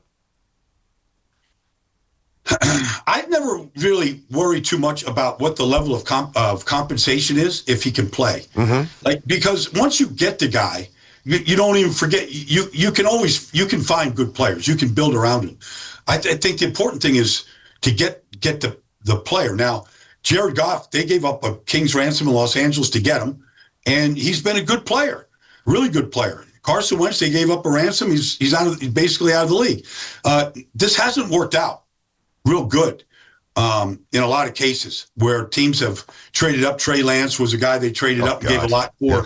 San Francisco, a 7th-round pick, was better than him. So the history says that you shouldn't give up 3 first-round picks to go get a quarterback. All right, Jets. Hopefully the Jets are hearing this. They could use all the help that they could possibly. Although I do like Muji. And by the way, have you seen some early signs from Muji where you think, all right, maybe the Jets finally got the GM right? Because I do. Well, Adonai Mitchell looks like a real player. Okay, that was a throw. They said it was a throwaway when they traded Sauce Gardner in Indianapolis. But he can flat out run a route, and he's got everything you want actually to be a number 1 receiver, a true X. I think Isaiah Williams been a good find. Oh yeah, he should have had a 3rd return for a touchdown the other day. I didn't see the phantom infraction that they pushing the back. Horrible call, awful. Yeah, it looked like he looks good. Membu was a really good pick. Nobody can really tell anybody who's playing in the secondary for the Jets right now. That's just where they're at with injuries and all that kind of stuff. I'd like to see a full offseason of how they spend the money, how they draft, and who they come in with. I want to see a full offseason with them and let them see how he builds this thing. That's fair. Yeah, and by the way, just back to the Mendoza-Kirk Cousins-ish comp, I was doing some digging, and I saw that Kirk ran the 40, I think it was like a 4.91 at Michigan State. Mendoza's more in the neighborhood of 4.7. You played, I didn't. Can you explain to everybody listening the difference in speed of 0.2 of a second, like actually during a game or during a pursuit? How does that show up on game day? Well, in order to run, you have to think about running. Guys that run a 4.7 think about it earlier than a guy that runs a 4.9. So the impetus, is there to run. Jackson Dart probably doesn't run a whole lot better than the high 4.6s or 4.7, but he's a great runner. He runs too much.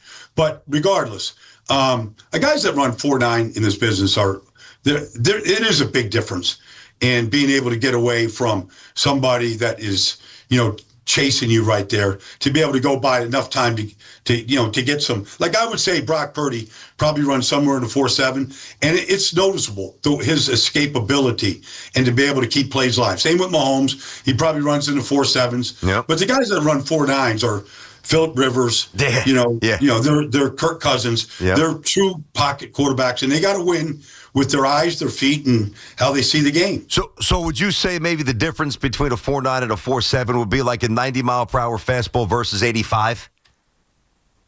I would say it's probably between 92 and 82. Wow. I think 90 and 85 is too much of a difference. Wow. Okay. Yeah, I would say, yeah. That's interesting. You're hitting the corners at 82. Yeah.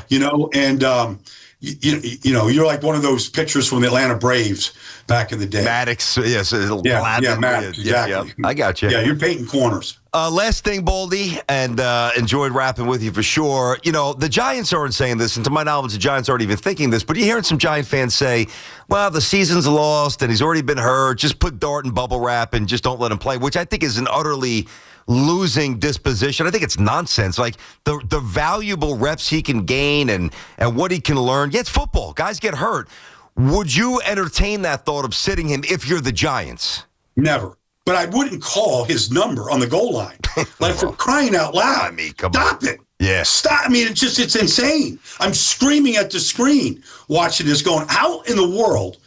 And then he goes out of the game, whether he wanted to or not. I know. But like, they had a little bit of help, PT. I mean, Slayton drops a touchdown. Yep. You know, like, what is Jalen Hyatt doing on that route that the ball's getting in there?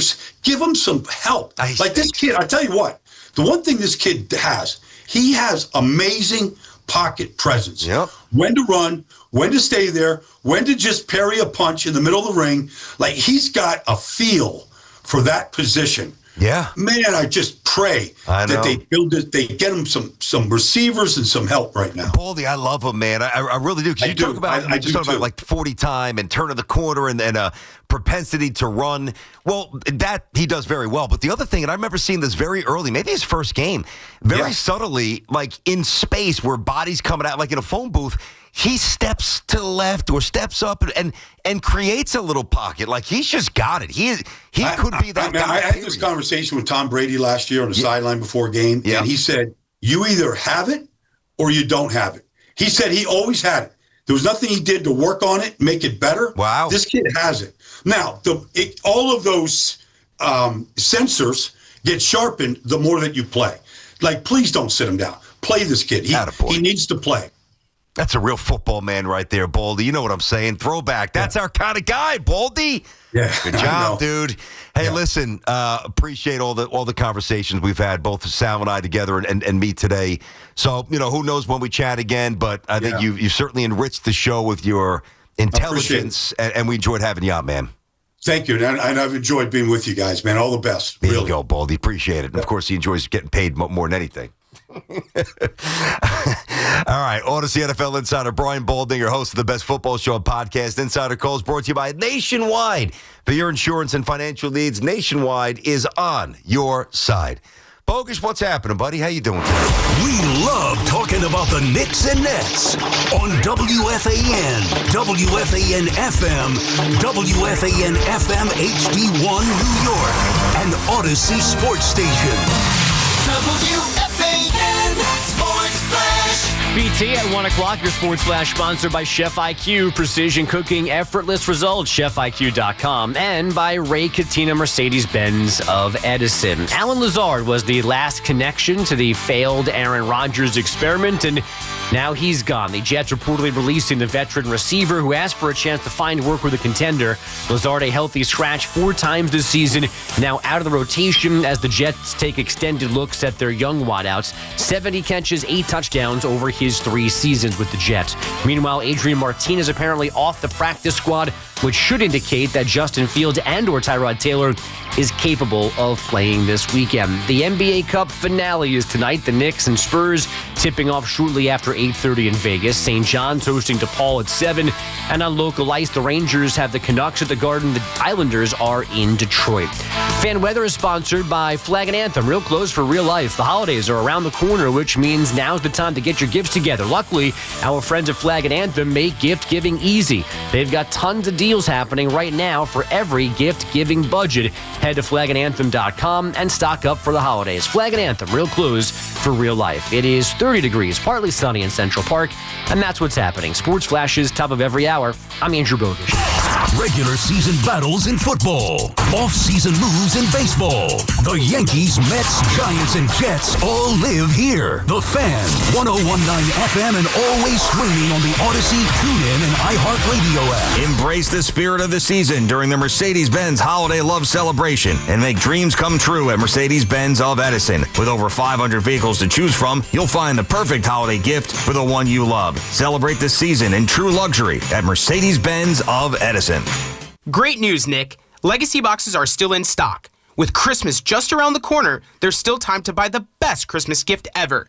Legacy Box. That's right, Adam. Order today and Legacy Box ships immediately. It'll arrive ready to wrap and place under the tree. Gather the family together this Christmas and collect all your old VHS and camcorder tapes, slides, pictures, and film reels. Then you can binge on the good old days. From fading over time to risks like fire and water damage, your memories aren't protected unless they're on a digital format. Legacy Box helps you replay those great moments from the past, from Christmas morning to your wedding day.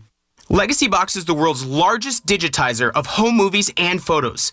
All the work is done right here in the USA, and over 1 million customers have trusted Legacy Box. This Christmas is the time to digitize. Visit legacybox.com/value for exclusive holiday savings.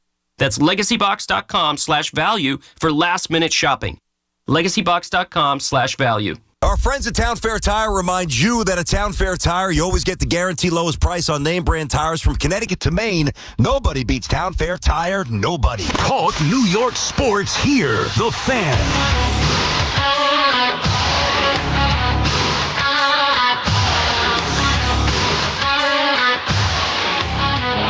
103 back on the Fan. What's going on, everybody? 888-808-1019 is the number. It's BT with you till 2. Evan and Tiki. I don't know what the hell Marash is wearing today. He's walking around with these white, they look like pajamas. He's saying it's a Christmas tracksuit. I guess just flip on SNY at some point today to see. I can't even describe it. I like Sean. Sean's a good dude. All right, so before I get back to the phones, a lot of Yanks, some of the football conversations as well. Ian Begley coming up next at 1:20. Talk some Knicks Spurs NBA Cup. Hey, if they're going to have one, they may as well go win it. And, obviously talk about, I'm not going to sit here and preview the game like it's 1990, but get a thought on that, but also really kind of more push this forward and what he really thinks the Knicks will do in terms of the roster. You know, Giannis, now you start to hear Miami's going to make a stride. That's a team you always got to worry about. Like, Miami Heat. I mean, would it surprise you if Giannis winds up in Miami? No. And would it surprise you if the Knicks and the Heat wind up in the postseason and they play each other and the Knicks win? And the Miami Heat win because Giannis is with them? No, it wouldn't. So there's a lot of things. While the Knicks look really good, I like what I'm seeing. I really do. After some early stumbles, the Knicks are starting to hum. And by the way, they dealt with some injuries. OG's hammy. Jalen was jacked up for a little bit. Even Cat started the season a little bit less than full bore health-wise. They still need to do something, I think, to win a championship. So we'll get to that in a little bit. You know, the other thing, too, is and I get it. He didn't want to really get into it because it is, first of all, it's so unrewarding and it's so played out like the GOAT. And I wasn't even trying to bring him here, so I appreciate what he said, like the GOAT conversation. But when I threw Mahomes by Baldy, you know, and it's something I brought up a little bit yesterday on the show, you know, this is why we've got to really be a little bit more prudent in how freely we throw out these GOAT comparisons, right? Like everybody's in such a rush to do that. And, you know, I think certain spots it's with merit. You know, like there was a point with Tiger Woods. Now I still think it's Jack, but God, it's kind of hard to fend that one off because the other part of that conversation would be, well, and I get this, and there's no answer. It's just a fun debate. What if Jack had played, you know, what if he played with the kind of ball that Tiger had access to, or titanium drivers, or just the upgrade in technology and equipment? And we'll never know. But I think it's Jack. Many of you think it's Tiger. And I can see a case for both. But at least, you know, once Tiger just started reducing these golf courses to munis, I mean, it's like, this is undeniable. We can at least have the conversation. Now, for me, it's always going to be MJ. And I think it's ridiculous if you really think it's LeBron. Because, and I'm not even going to get into that, but just because I just think MJ's better, period. But because of the stats and because of the accomplishments, I can at least have that conversation to an extent, and then I got to tap out because I just don't want to hear it anymore. But like with Mahomes, there was and I get it. Like when he was doing what he was doing going back a couple of years ago, like it wasn't irresponsible or reckless to have is Mahomes on the beginning of the GOAT path? I mean, is he going to eclipse Brady? He's going to eclipse Brady in stats, you would imagine, but is he going to actually go down as the GOAT? Well, I don't know.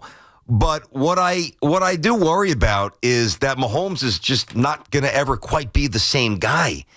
And I say that not because of the torn ACL, because Tom Brady tore his ACL and Tom Brady came back better. He really did. But we have now had 3 years where, Mahomes has been good, but he hasn't been the best. And that's pre-knee injury. So I know he's going to get after it in rehab, and he's going to come back, and hopefully the Chiefs have a better team around him. But when you go from 50 touchdowns, 38 touchdowns, 37 touchdowns, 41 touchdowns, 5,200 yards, 4,800, 47, 5,000 yards in his second year when he threw for 50 touchdowns, to suddenly it's 4,100, 27 touchdowns, 3,900, 26 touchdowns. This year, he's only at 3,587, 22 touchdowns, granted a couple of games to go. So probably, maybe he flirts, maybe he gets 4,000 barely. That's a precipitous drop.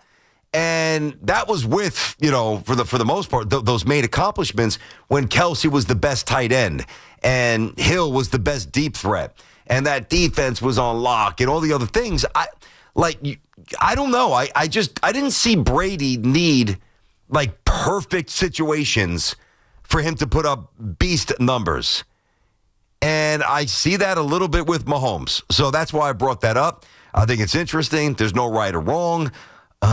Just think about this. So Tom Brady, outside of Randy Moss, how many great receivers did he throw to? Really, not many.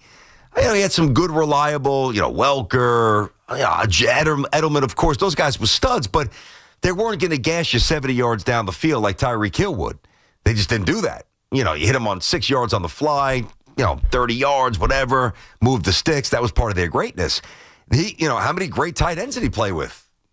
I mean, really? I mean, outside of Gronk, of course, that's the obvious one. But Hernandez, we know that story. And besides that, it was a bunch of guys. I don't know. I do think that separates Tom Brady. And I don't know if there's anything that Mahomes can do, because now it's been 3 slightly above average years. And for him, subpar years. And Brady didn't really do that. I mean, the year that Tom Brady tore his knee, that was in 2008 when Matt Castle took over. The next year, all right, Tom Brady, working his way back a little bit, threw for 28 touchdowns. But then the next year, he led the league in touchdowns. He led the league in touchdown percentage, and he led the league in interception percentage. And then at the age of 38, led the league in touchdowns. And then at the age of 44, led the league in touchdowns with 43, when he was with Tampa. And not to mention myriad other stats I won't bore you with. I just wonder if I really thought he was going to get there, or at least where it was going to be a meaningful part of the conversation for the entire meat of Mahomes' career. And now I'm fearful that that's kind of going to dry up a little bit. Either way, just a little football talk. Not that that's our teams, but wanted to get into that a little bit. Let's get back to you, St. Augustine, Florida. Nick is on the fan. What's up, Nick? Hey, what's up? How you doing? Listen, love the show. I listen to the fans since Mike and the Mad Dog. I'm 44. Never heard a show like you and Sal after them. So I'm gonna miss you guys. It was amazing. I'm gonna follow you guys wherever you go. It's a big compliment. Thanks, buddy. Thank you very much, Nick. What's going on? And really, honestly, over the last 5 years, I've had a couple back surgeries and dealt with a lot of stuff. And just listening to you guys really, honestly, took my mind off some things. So, hey, hold on a second. Now, hold on. First of all, hold on, Nick. That's awesome. By the way, what kind of I had back surgery. What kind of back surgery did you have? Yeah, I know. I remember you talking about it. So I had a fusion in the cervical, the 2 levels, and then in the lumbar. Yeah. I tried a discectomy first, didn't work. Then wound up doing the fusion. So 3 surgeries in the last 4 or 5 years. You did have the fusion, man. That's like the minor leagues. Pardon me, that's the majors compared to what I had the minors. I had L4, L5, S1. I had the micro discectomy over at HSS, and I remember right before I went, and I had that shooting pain, and I was trying to fight through it and take Advil, still play golf like a weekend warrior. Finally, I'm like, I can't do this anymore. I go into HSS. And I'm going on a golf trip. This is my annual trip with the boys to Myrtle. And he's looking at my MRI, my imaging, and he's like, listen, you're going to need it. And I'm like, can I just go to Myrtle and just get through this trip? He's like, yep. He's like, but there's a good chance that you're going to be calling me from Myrtle and you're going to be scheduling surgery. And he was right. I remember playing twice. And I called him from the pool, and I had a beer. I was the only one at the house. Everybody went to play. And I'm like, he's right. I need the surgery. And when I went in, he's like, I'm telling you, the moment you open your eyes, that pain's going to be gone. And it was, thank God. So I hope you're feeling better too, man, because there are diseases, obviously, that can kill you. But debilitating back pain is something I don't wish on anybody. It is a life changer, man. No, it stinks. Drains you down. I tried that surgery first. Yeah. And then I was in a lot of pain. Went back for an MRI. It was still all the fluid was coming out. Fluid, yeah. So then they had to schedule me for the fusion. How you feeling now? With the Mets, well, you know what? I'm still dealing with some stuff. I still have some herniations in my neck. They only did 2 levels. I had like 3. So it's tough, man. Like every day, is a little more hard than, or some is easier. But honestly, you guys, though, I would look forward to listening to you guys. I appreciate didn't catch that. the whole show. I'd go back on the Odyssey app, and you guys were great. Well, hang in there. What do you got on your Mets? They burned down the house. I'm living in the ashes right now, but I think with Polanco, if they could go out and get Bellinger to play first, because I don't see any other first baseman out there that can make a trade, and go get Ketel Marte and put him in center. I don't know. I never dug in too deep. Looks like he was pretty decent out there. Maybe just lacks some range. But now you've got guys that are all low strikeout guys, high average for nowadays, high average 270 high. Yep. And with Pop hitting 25, 28 homers, I think that's the only way they could salvage this. I don't see another guy out there really that has Pop and average, and now they could really build. What do you think about that type of lineup with Marte? I love Marte. Bellinger, oh my Polanco, God, and then everyone else they got. He's a beast. I mean, and he's only making $16 million. You're gonna have to this year, $15 million next year. You're gonna have to give up a lot to get him. Nick, thank you for the call. Hopefully, we connect before my final show here full time on Friday. Thank you for the call, buddy. Appreciate you listening down in Florida. Marte's an absolute stud. The only thing he doesn't really have, he doesn't have a great arm, and he's not a burner. But he actually has great range. Like, I'm looking at the defensive numbers right now. Everything lines up, and he's got a whole hell of a lot of red everywhere from a batting perspective. And you don't even need to be a savant, a fan like I am of some of these analytics. And many of you are as well at this point. I mean, Jesus, 2025, you got to dig in a little bit to the numbers, my God. But if you don't, just trust me, it's all red. And he can hit the hell out of the ball. I'm a big fan because of the money and the talent and the age. You'd have to give up a lot. I don't know if Stearns has that appetite, but if you had Bellinger at first and him in the outfield, it's a good start. And Soto, and Lindor, it's not bad. Chris and Ronkonkoma, what's happening? Chris, how are you? Hey, VT, how you doing? Good. Listen, What's I'm up, talking Chris? about Juan Soto. Okay. Hey, listen, the whole offseason they were talking about. I think the Mets are catering to Juan Soto right now. And hear me out. Good. Polanco and the other guy they signed, Poche, they are both Dominican Republic players from his home country. Mm-hmm. And Sal and Sal would love this. You can talk to your partner. I'm telling you, they had a problem, and now they signed Polanco, and they're going to go after it. There's two other big guys from his home country. One's Manny Machado, who has a huge contract, and don't be surprised if they go after him. And 2 is Devis. Now, would you like Devis at first base? I would take Rafael Devis. But these are his countrymen. And BT, yep. They are appeasing Juan Soto with these first 2 signings. All right, well, let me ask you this, Chris. Hold on, Chris. Hold on a sec, though.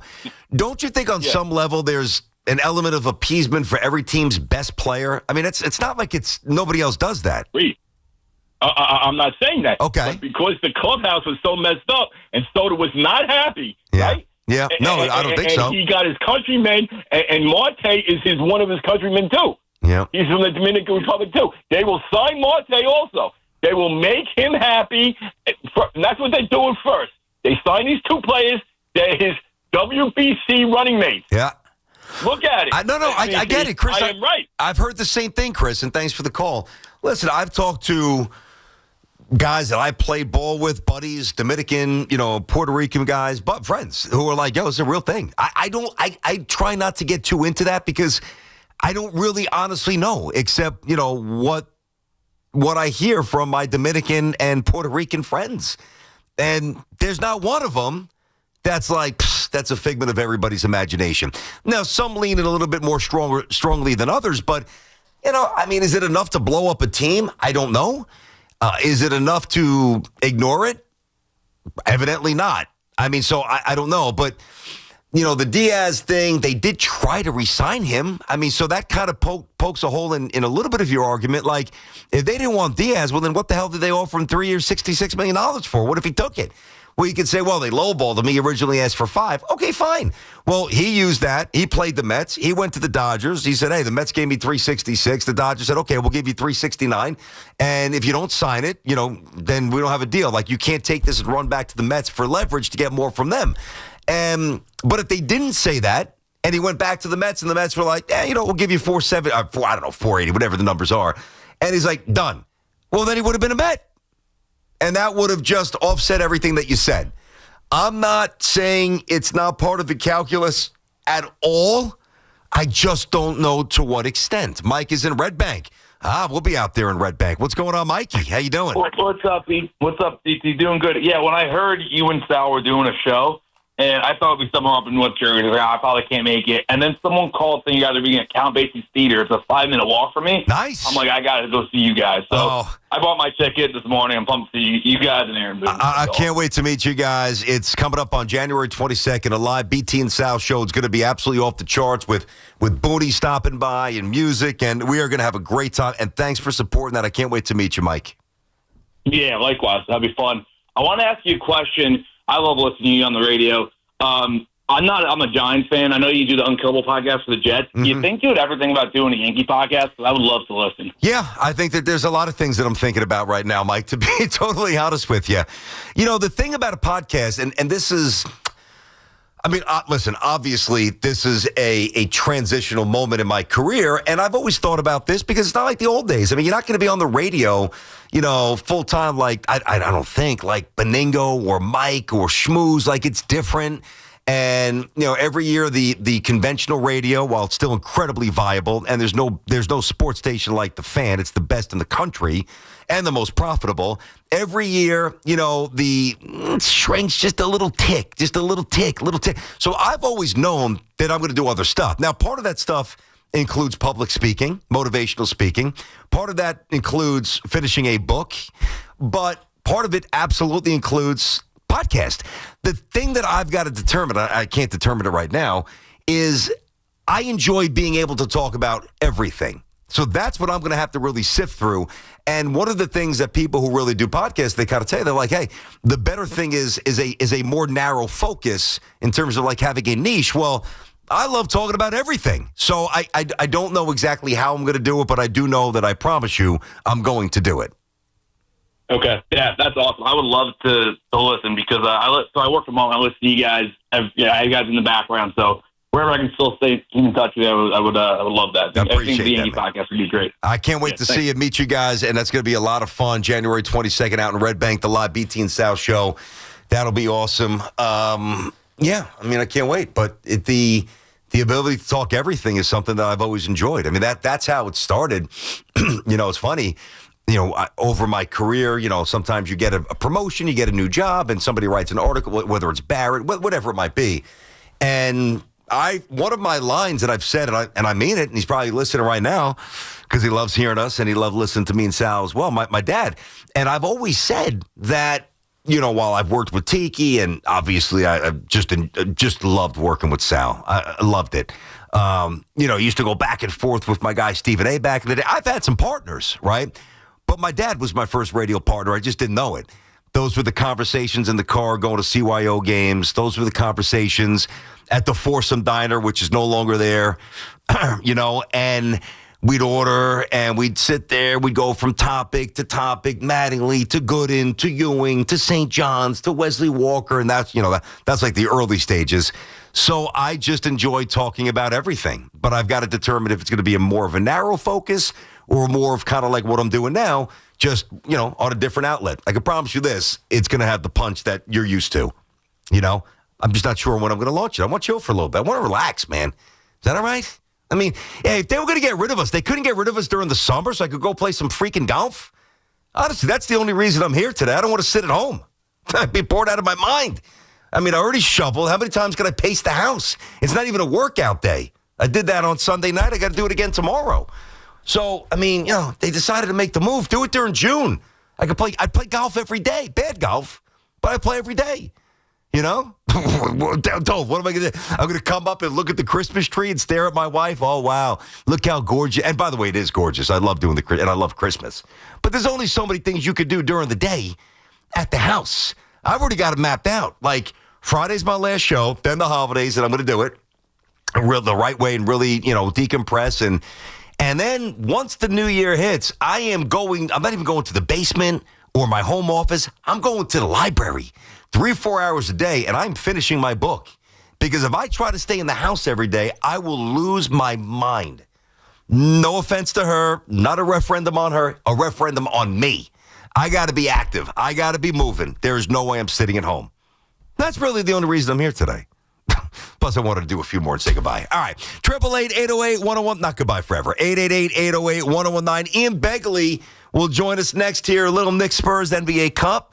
But also, the Giannis, Miami, Knicks moves. What do they have to do to really be a true championship team, which I do not believe that they are now. And by the way, I don't even know. Maybe Ian disagrees. So we'll flush through that, and I look forward to doing that. I got you till 2. Then it's Evan and Tiki. And, of course, this show on The Fan brought to you by your Tri-State Cadillac dealers. Cadillac, the official luxury vehicle of the New York Giants. The home of the NFL on Westwood One is WFAN. For the end zone. The Rams and Seahawks clash for first place in the NFC West. Home field advantage and the number 1 seed in the playoffs. 8:15 Thursday night on AM 660. Touchdown! Thursday night football on The Fan. 101.9 FM and always live on the TuneIn, iHeartRadio, and Odyssey apps. MGM Network, here to help you beat the books. We're going to the association, getting in the weeds. We're taking over 35.5 points, rebounds, and assists for Spurs big guy Victor Wembanyama. He made his return to the association earlier this weekend. Prior to the injury, he was hitting this number on a regular basis. He's taking on the Knicks in Madison Square Garden tonight. Big-time venue. Expect a big-time performance from Wemby. Bet smarter, beat the books. Download the BetMGM app today. Please gamble responsibly.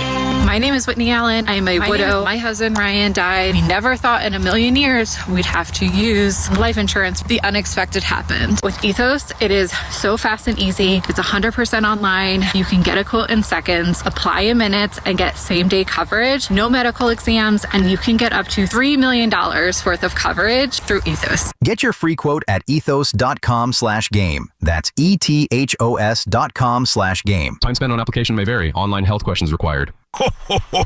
Quality is very important here at the North Pole. You see, I checked my list once, twice, all done.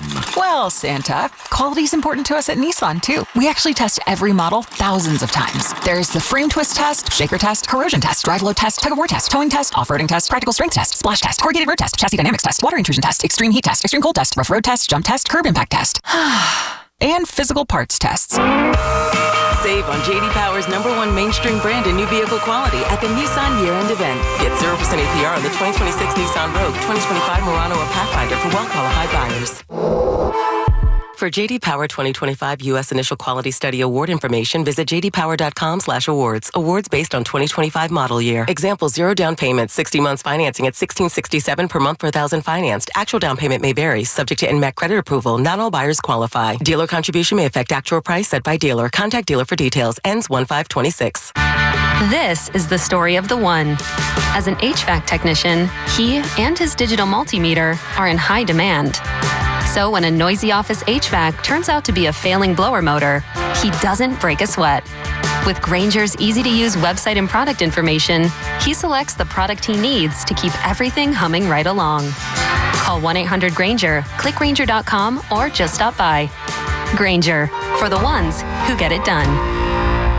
Hi, this is Greg Gallardi, General Manager of Mazda 112. On behalf of the entire Mazda 112 and Messenger families, we wish you a happy, safe, and healthy holiday season. It's now time for CEO Spotlight, advice from the nation's top corporate leaders. Here's Roger Milliner, Chief Growth Officer at Metro Plus Health. I'm very proud of my team. All of our members are very dedicated. They all live in the communities that they work in. They all speak the languages. And so we're really, truly committed. My leadership style is one, I like to be hands-on. Although I'm a chief and I should live in the stratosphere of strategy, which I do, I like to get tactical sometimes. I go out to the field quite often to make sure that I understand the needs of my staff, what is it that they need the resources to help them do their job better. I like to be able to talk to consumers and understand what their needs are so I can go back and advocate for them when I'm in the C-suite with the Chiefs. So I consider myself to be really hands-on, a mix between tactical and strategic leadership, but really looking out for what people need. You can hear the full interview by visiting the Wins AM on-demand podcast feed or go to Odyssey.com/1010wins and be inspired. It all comes down to this, folks. Yep, the entire season is on the line. But my throat has officially thrown in the towel. Sounds like you need Vicks VapoCool drops. They're max strength and vaporize sore throat pain. Whoa! These VapoCool drops hit fast. Speaking of fast, did you just see that play? Yeah, he vaporized that ball. That pun should have come with a penalty. Vaporize sore throat pain with Vicks VapoCool drops. Use as directed. Injured in an accident? Your case in the hands of one lawyer may settle for $100,000, but in the hands of the right law firm could be worth millions. The Rothenberg Law Firm has been representing injury victims for over 50 years, winning and collecting billions for our clients. And we're not stopping now. The Rothenberg Law Firm, 1-800-624-8888, or visit us at injurylawyer.com. Be a lawyer for injured ones. Injurylawyer.com. Get connected with WFAN to talk about your favorite teams. The Fan on the Odyssey, iHeart, and TuneIn apps.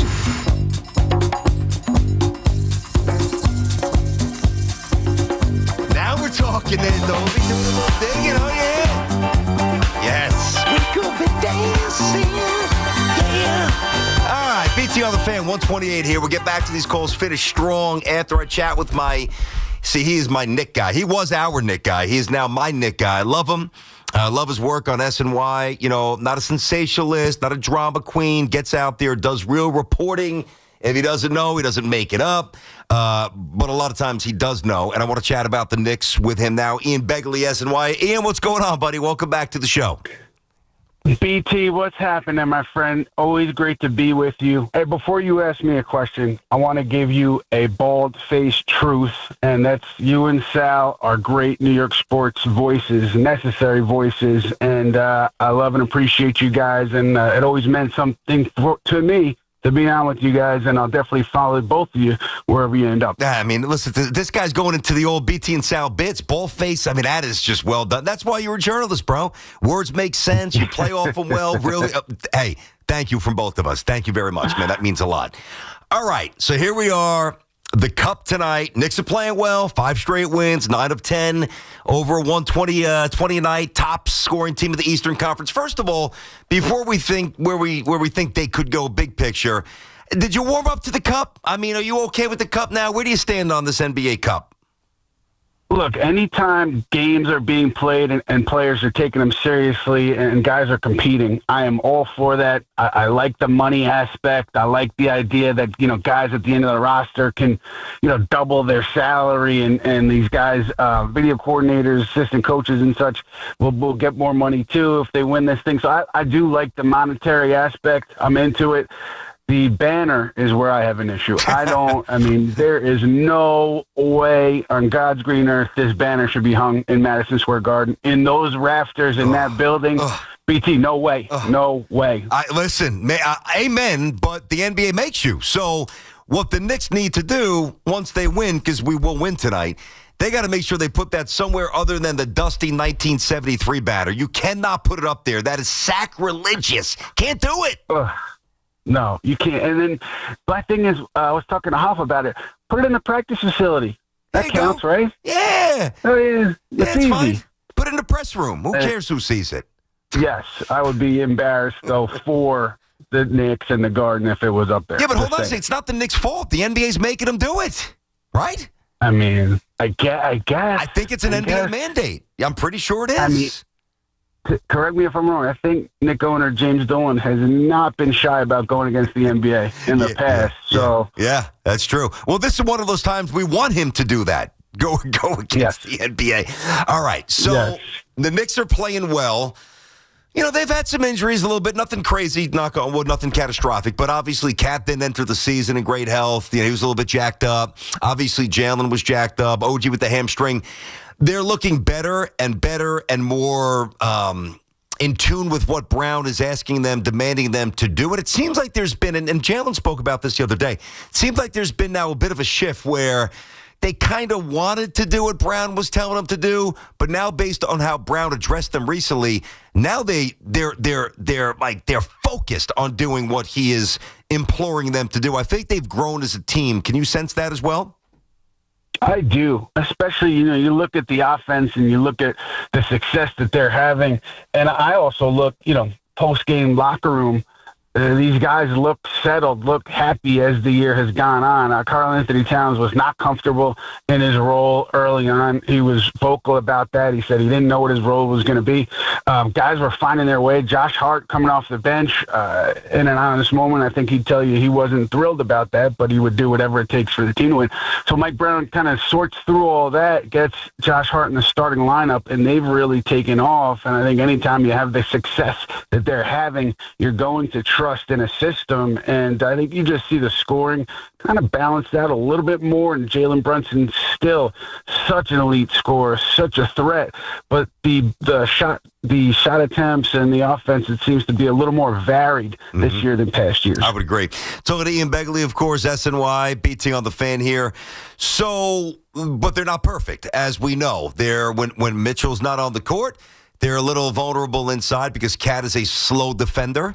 And out of a little light behind the point. Now, listen, I like Kolek. I've seen him play for a long time, going back to his days at Marquette against St. John's. I like he's getting a little more rope lately, but we know they're going to upgrade that. What is their trust in the point guard spot right now behind Brunson?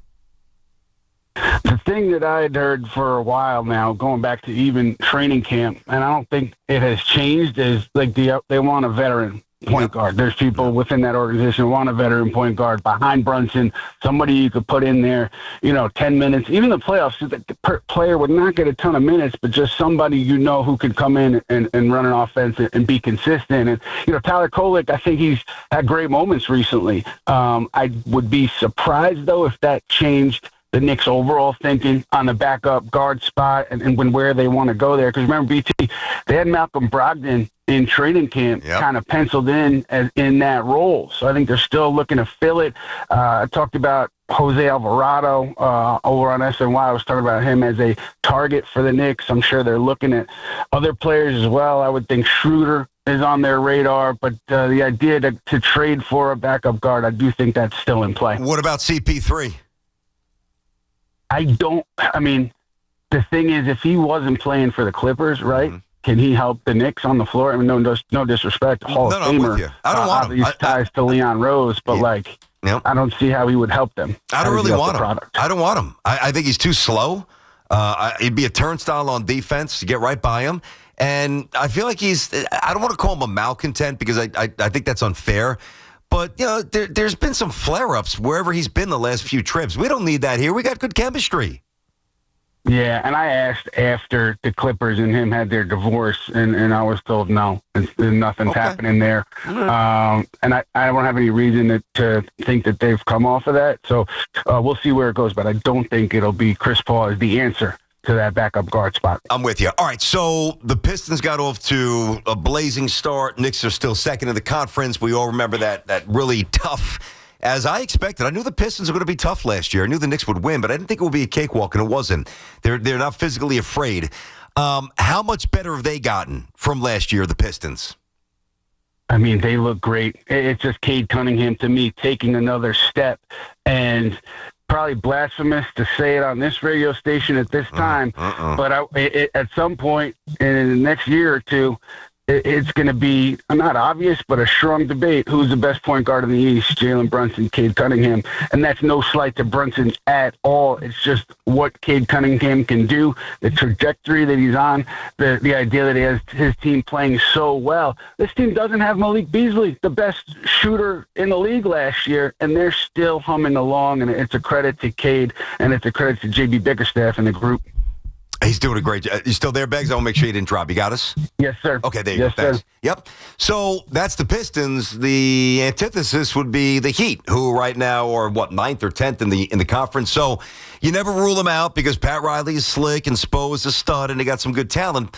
the Giannis, then we got to get the Giannis here. The Giannis possibility to the Knicks, he's going to get traded, I would imagine. So, I mean, I would worry about Miami being a real threat. First of all, start with the probability of Giannis being traded this season.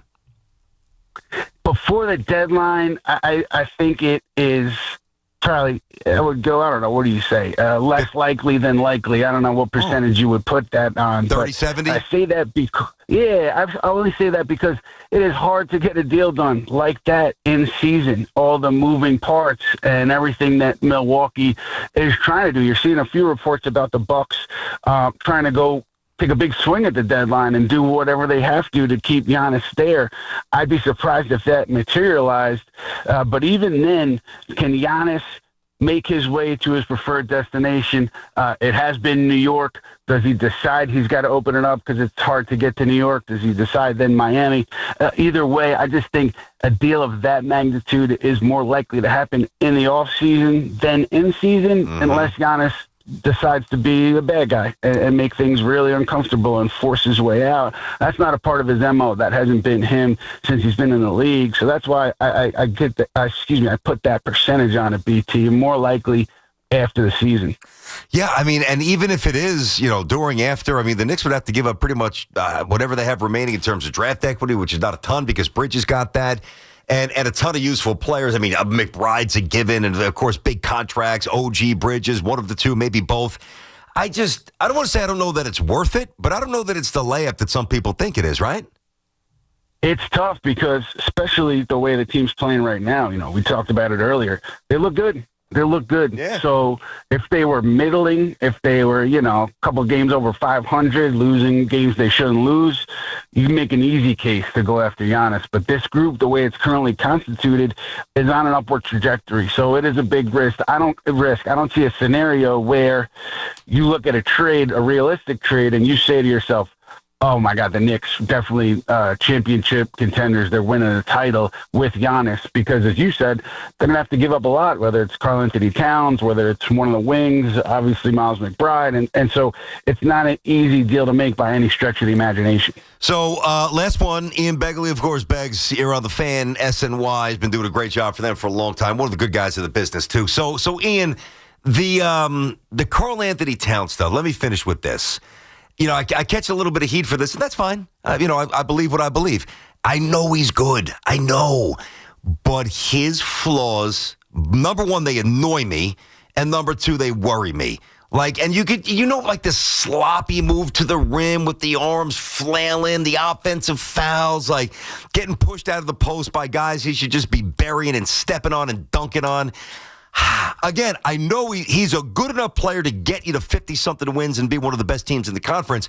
I don't have the faith that he could play 2 months, elite, efficient basketball required to be one of the centerpieces on a championship team. Is that unfair?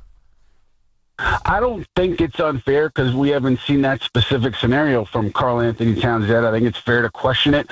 I think more recently with Towns, especially on offense, it seems like he's found spots. He and the Knicks have found spots where he can be effective and can be comfortable. I think the fouls, the little cheapies, have always been an issue here in New York. If you get that out of his diet, maybe it's a different dynamic. And I'll say this, defensively, you look at him, you look at Jalen Brunson. Brunson gives you everything he has, but I think both of those guys you could say are substandard defenders. So when you have two of those guys in your starting lineup, how do you make up for it? With Hart, Anunoby, and Bridges, I think that's the best thing that they can do as currently situated. But I will say I think Towns, particularly defending the pick and roll a little bit lately, has shown you something else, and he can defend the rim. But that being said, BT, I don't see how does this team beat OKC? I mean, that's what we're really talking about, right? Yeah, we're talking about a championship. How do they beat OKC? They wouldn't. And and listen, there are certain deficiencies that players overcome, right, as they get a little deeper into their careers. You bring up the cheap fouls with Cat. The reason why I don't think that's ever going to change, it's not so much even a recognition thing. It's a lack of athleticism that gets him in bad spots, and he's got to reach. And let's face it, he moves slow. And when you're a bit of a plotter, even just watching him get up the court after a basket, it's like, man, he's just moving in slow-mo. So I don't think the cheap fouls will ever go away because he's not going to get faster. He's only going to get slower as he gets older. Yeah, when you put it that way, I mean, it makes sense. I guess, Mike Brown preaches, play with your chest, specifically, on the perimeter. And then so that they preach the technique. He's talked to Towns about both the fouls and also talking to the refs after non-calls. And, both of those things on the surface seem correctable, but maybe, as you point out, with the fouls, maybe it's just not something that can ever go the other way. Hey, man, listen, I appreciate you coming on. I said I got to talk some Knicks before I finish this up, and I got to get Ian on. So I appreciate you carving out some time. I said I meant what I said at the top about, your journalistic integrity and how you cover the sport and, how you're reliable. So I've always enjoyed reading you. Even going back to the old station, I've always enjoyed having you on. Class act, buddy. So thanks for hopping on today. Hey, BT, that means the world, brother. Really, really appreciate it and look forward to what you got going on next. And I will be right there listening wherever it is. And always, always, always great to be on with you. I get you on as a guest. Forget about listening. I'll get you on as a guest. No doubt, buddy. Thanks, dude. Let's do it. All right, man. Let's go. All right. There you go. Good cat. There's so much nonsense out there. Honestly, if I could just take a sledgehammer to the entire existence of social media, unless you're posting something to raise money for charity, I would just get rid of it entirely. I can't stand it. It's a necessary evil, to get the word out there for the BT and Sal live show. That's, that's where it's good. But the irresponsibility with journalism and just, lifting stories from other people. And I forget, I'm not even talking about the bullying. I'm not even going to get into that now, which is a massive, massive issue. But it's just been hijacked. It's not a lot you could trust out there. I trust Ian. He's a good guy, and he's good. And he loves covering the Knicks, and I love following him. All right, so we'll talk a little Knicks to wrap it up. Yankees, get back to that conversation to start the show. Dude, whatever you want to talk about. I got today, I got tomorrow, I got Friday. If there's something you want to get it in. 888-808-1019, BT on the Fan. It's Boomer and Gio, mornings on the Fan, 101.9 FM. Giants have stranglehold on number 1. The Jets moved up 2 spots in the draft to number 5 now. Maybe they are the worst team in the league. I don't know. Listen to Boomer and Gio on demand on Apple Podcasts, Spotify, or wherever you get your podcasts. This is Andrew Perloff with an Odyssey Sports Minute. Arch Manning's father, Cooper, told reporters last night that his son will return to Texas next year. There was some buzz that he might go pro, but Manning is emulating his famous uncles who stayed in college 4 years. Arch is smart. He had an up-and-down season, and there's a lot of data that getting more starts under your belt in college helps in the NFL. If you're a Texas fan, time to celebrate, because the pros will just have to wait. I'm Andrew Perloff. This is the story of the one. As an HVAC technician, he and his digital multimeter are in high demand. So when a noisy office HVAC turns out to be a failing blower motor, he doesn't break a sweat. With Grainger's easy-to-use website and product information, he selects the product he needs to keep everything humming right along. Call 1-800-GRAINGER, click Grainger.com, or just stop by. Grainger, for the ones who get it done. Stuck in a job that just isn't getting it done? Maybe it's time to go for IT. Whether you're just starting out, switching careers, or a military veteran ready for change, My Computer Career can help you launch a rewarding career in IT in months. No prior experience needed. Why spend years getting a traditional degree when your future in IT can start right now? Take the free career evaluation at mycomputercareer.edu today. Your most powerful upgrade? Your career. Go for it. Go for IT. Financial aid is available to those who qualify, including VA benefits. It's the Kia Season of New Traditions sales event. So don't just hang your own lights. Venture out and look for the northern lights. Drink cocoa on the beach. Or be a drive-by karaoke caroler. Because every new Kia comes with a 10-year, 100,000-mile limited powertrain warranty. So you can take holidays to places they've never been. See your local Kia dealer or visit kia.com to learn more. Kia, movement that inspires. See Kia dealer for warranty details. Event ends 1/2/26. Take the guesswork out of cooking, folks. The Chef IQ Sense is a must-have wireless cooking thermometer that eliminates under or over cooking chicken, fish, or steak. Order the newly released 3rd-generation Chef IQ Sense at chefiq.com. That's chefiq.com. Makita knows that pros never settle, and neither do we. With Makita, you get tools that perform at the highest level on every job without compromise. Makita is for the most detailed pros, expertly engineered to deliver precision, job after job. When your work calls for the best, call on Makita. Makita, built to be the best. Available at the Home Depot. Oh, no. Ah, that's the sound of someone who's misplaced My debit card. their debit card. Where'd I leave that thing? Not at the gas pump, or the checkout counter, or the roof of your car. Now, if he has the Chase mobile app, he can use Card Lock. Wait, I could just lock my card. Yep, just a few tippy taps on his phone, and that sound? That's peace of mind from Chase. Chase mobile app is available for select mobile devices. Message and data rates may apply. JP Morgan Chase Bank N.A. member FDIC. Hey, it's Tiki Barber. Now's the time to score quality, affordable health insurance through Get Covered New Jersey. Every plan includes free preventive care prescriptions, emergency services, and more. And 8 in 10 people get financial help. Visit getcovered.nj.gov. Everybody knows Town Fair Tire is New England's largest name brand discount tire dealer, beating all the local competitors with our guaranteed lowest prices. And now, with over 120 stores throughout New England, we beat all the competition, including the warehouse clubs, the online sites, and the local dealers. Yes, we beat them all with the absolute guaranteed lowest price on name brand tires. Nobody beats Town Fair Tire. Nobody. Name brands at discount prices. Town Fair Tire. This winter, celebrate the joy of the season in a new all-electric SUV from Cadillac. Make every drive exciting with the innovative technology and optic. Arrive confidently with the sophisticated styling of Lyric and discover the comfort of this spacious 3-row Bistic. Experience EV luxury like never before at the season's best sales event. Visit your Tri-State Cadillac dealer. Get the scuttlebutt on your favorite team, The Fan, on the Odyssey, iHeart, and TuneIn apps.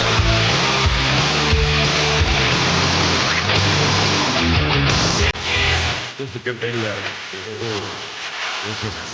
Don't look at this video, though. Open up your eyes. This is a good video. All right, BT back on The Fan. Let's hammer out the calls here. I got you until 2, so 7 minutes or so to get back to you. Chris is in Bayshore. Chris is on The Fan. What's going on, Chris? Hey, BT, how you doing? Good, Chris. What's up, man? Nothing much. Listen, I want to wish you well, you and Sal. It's been a lot of fun. Listen, I think the Yankees, if they really want to get better, somebody mentioned about an hour ago, I think Brendan Donovan's the perfect guy for them. I think that he gives them flexibility.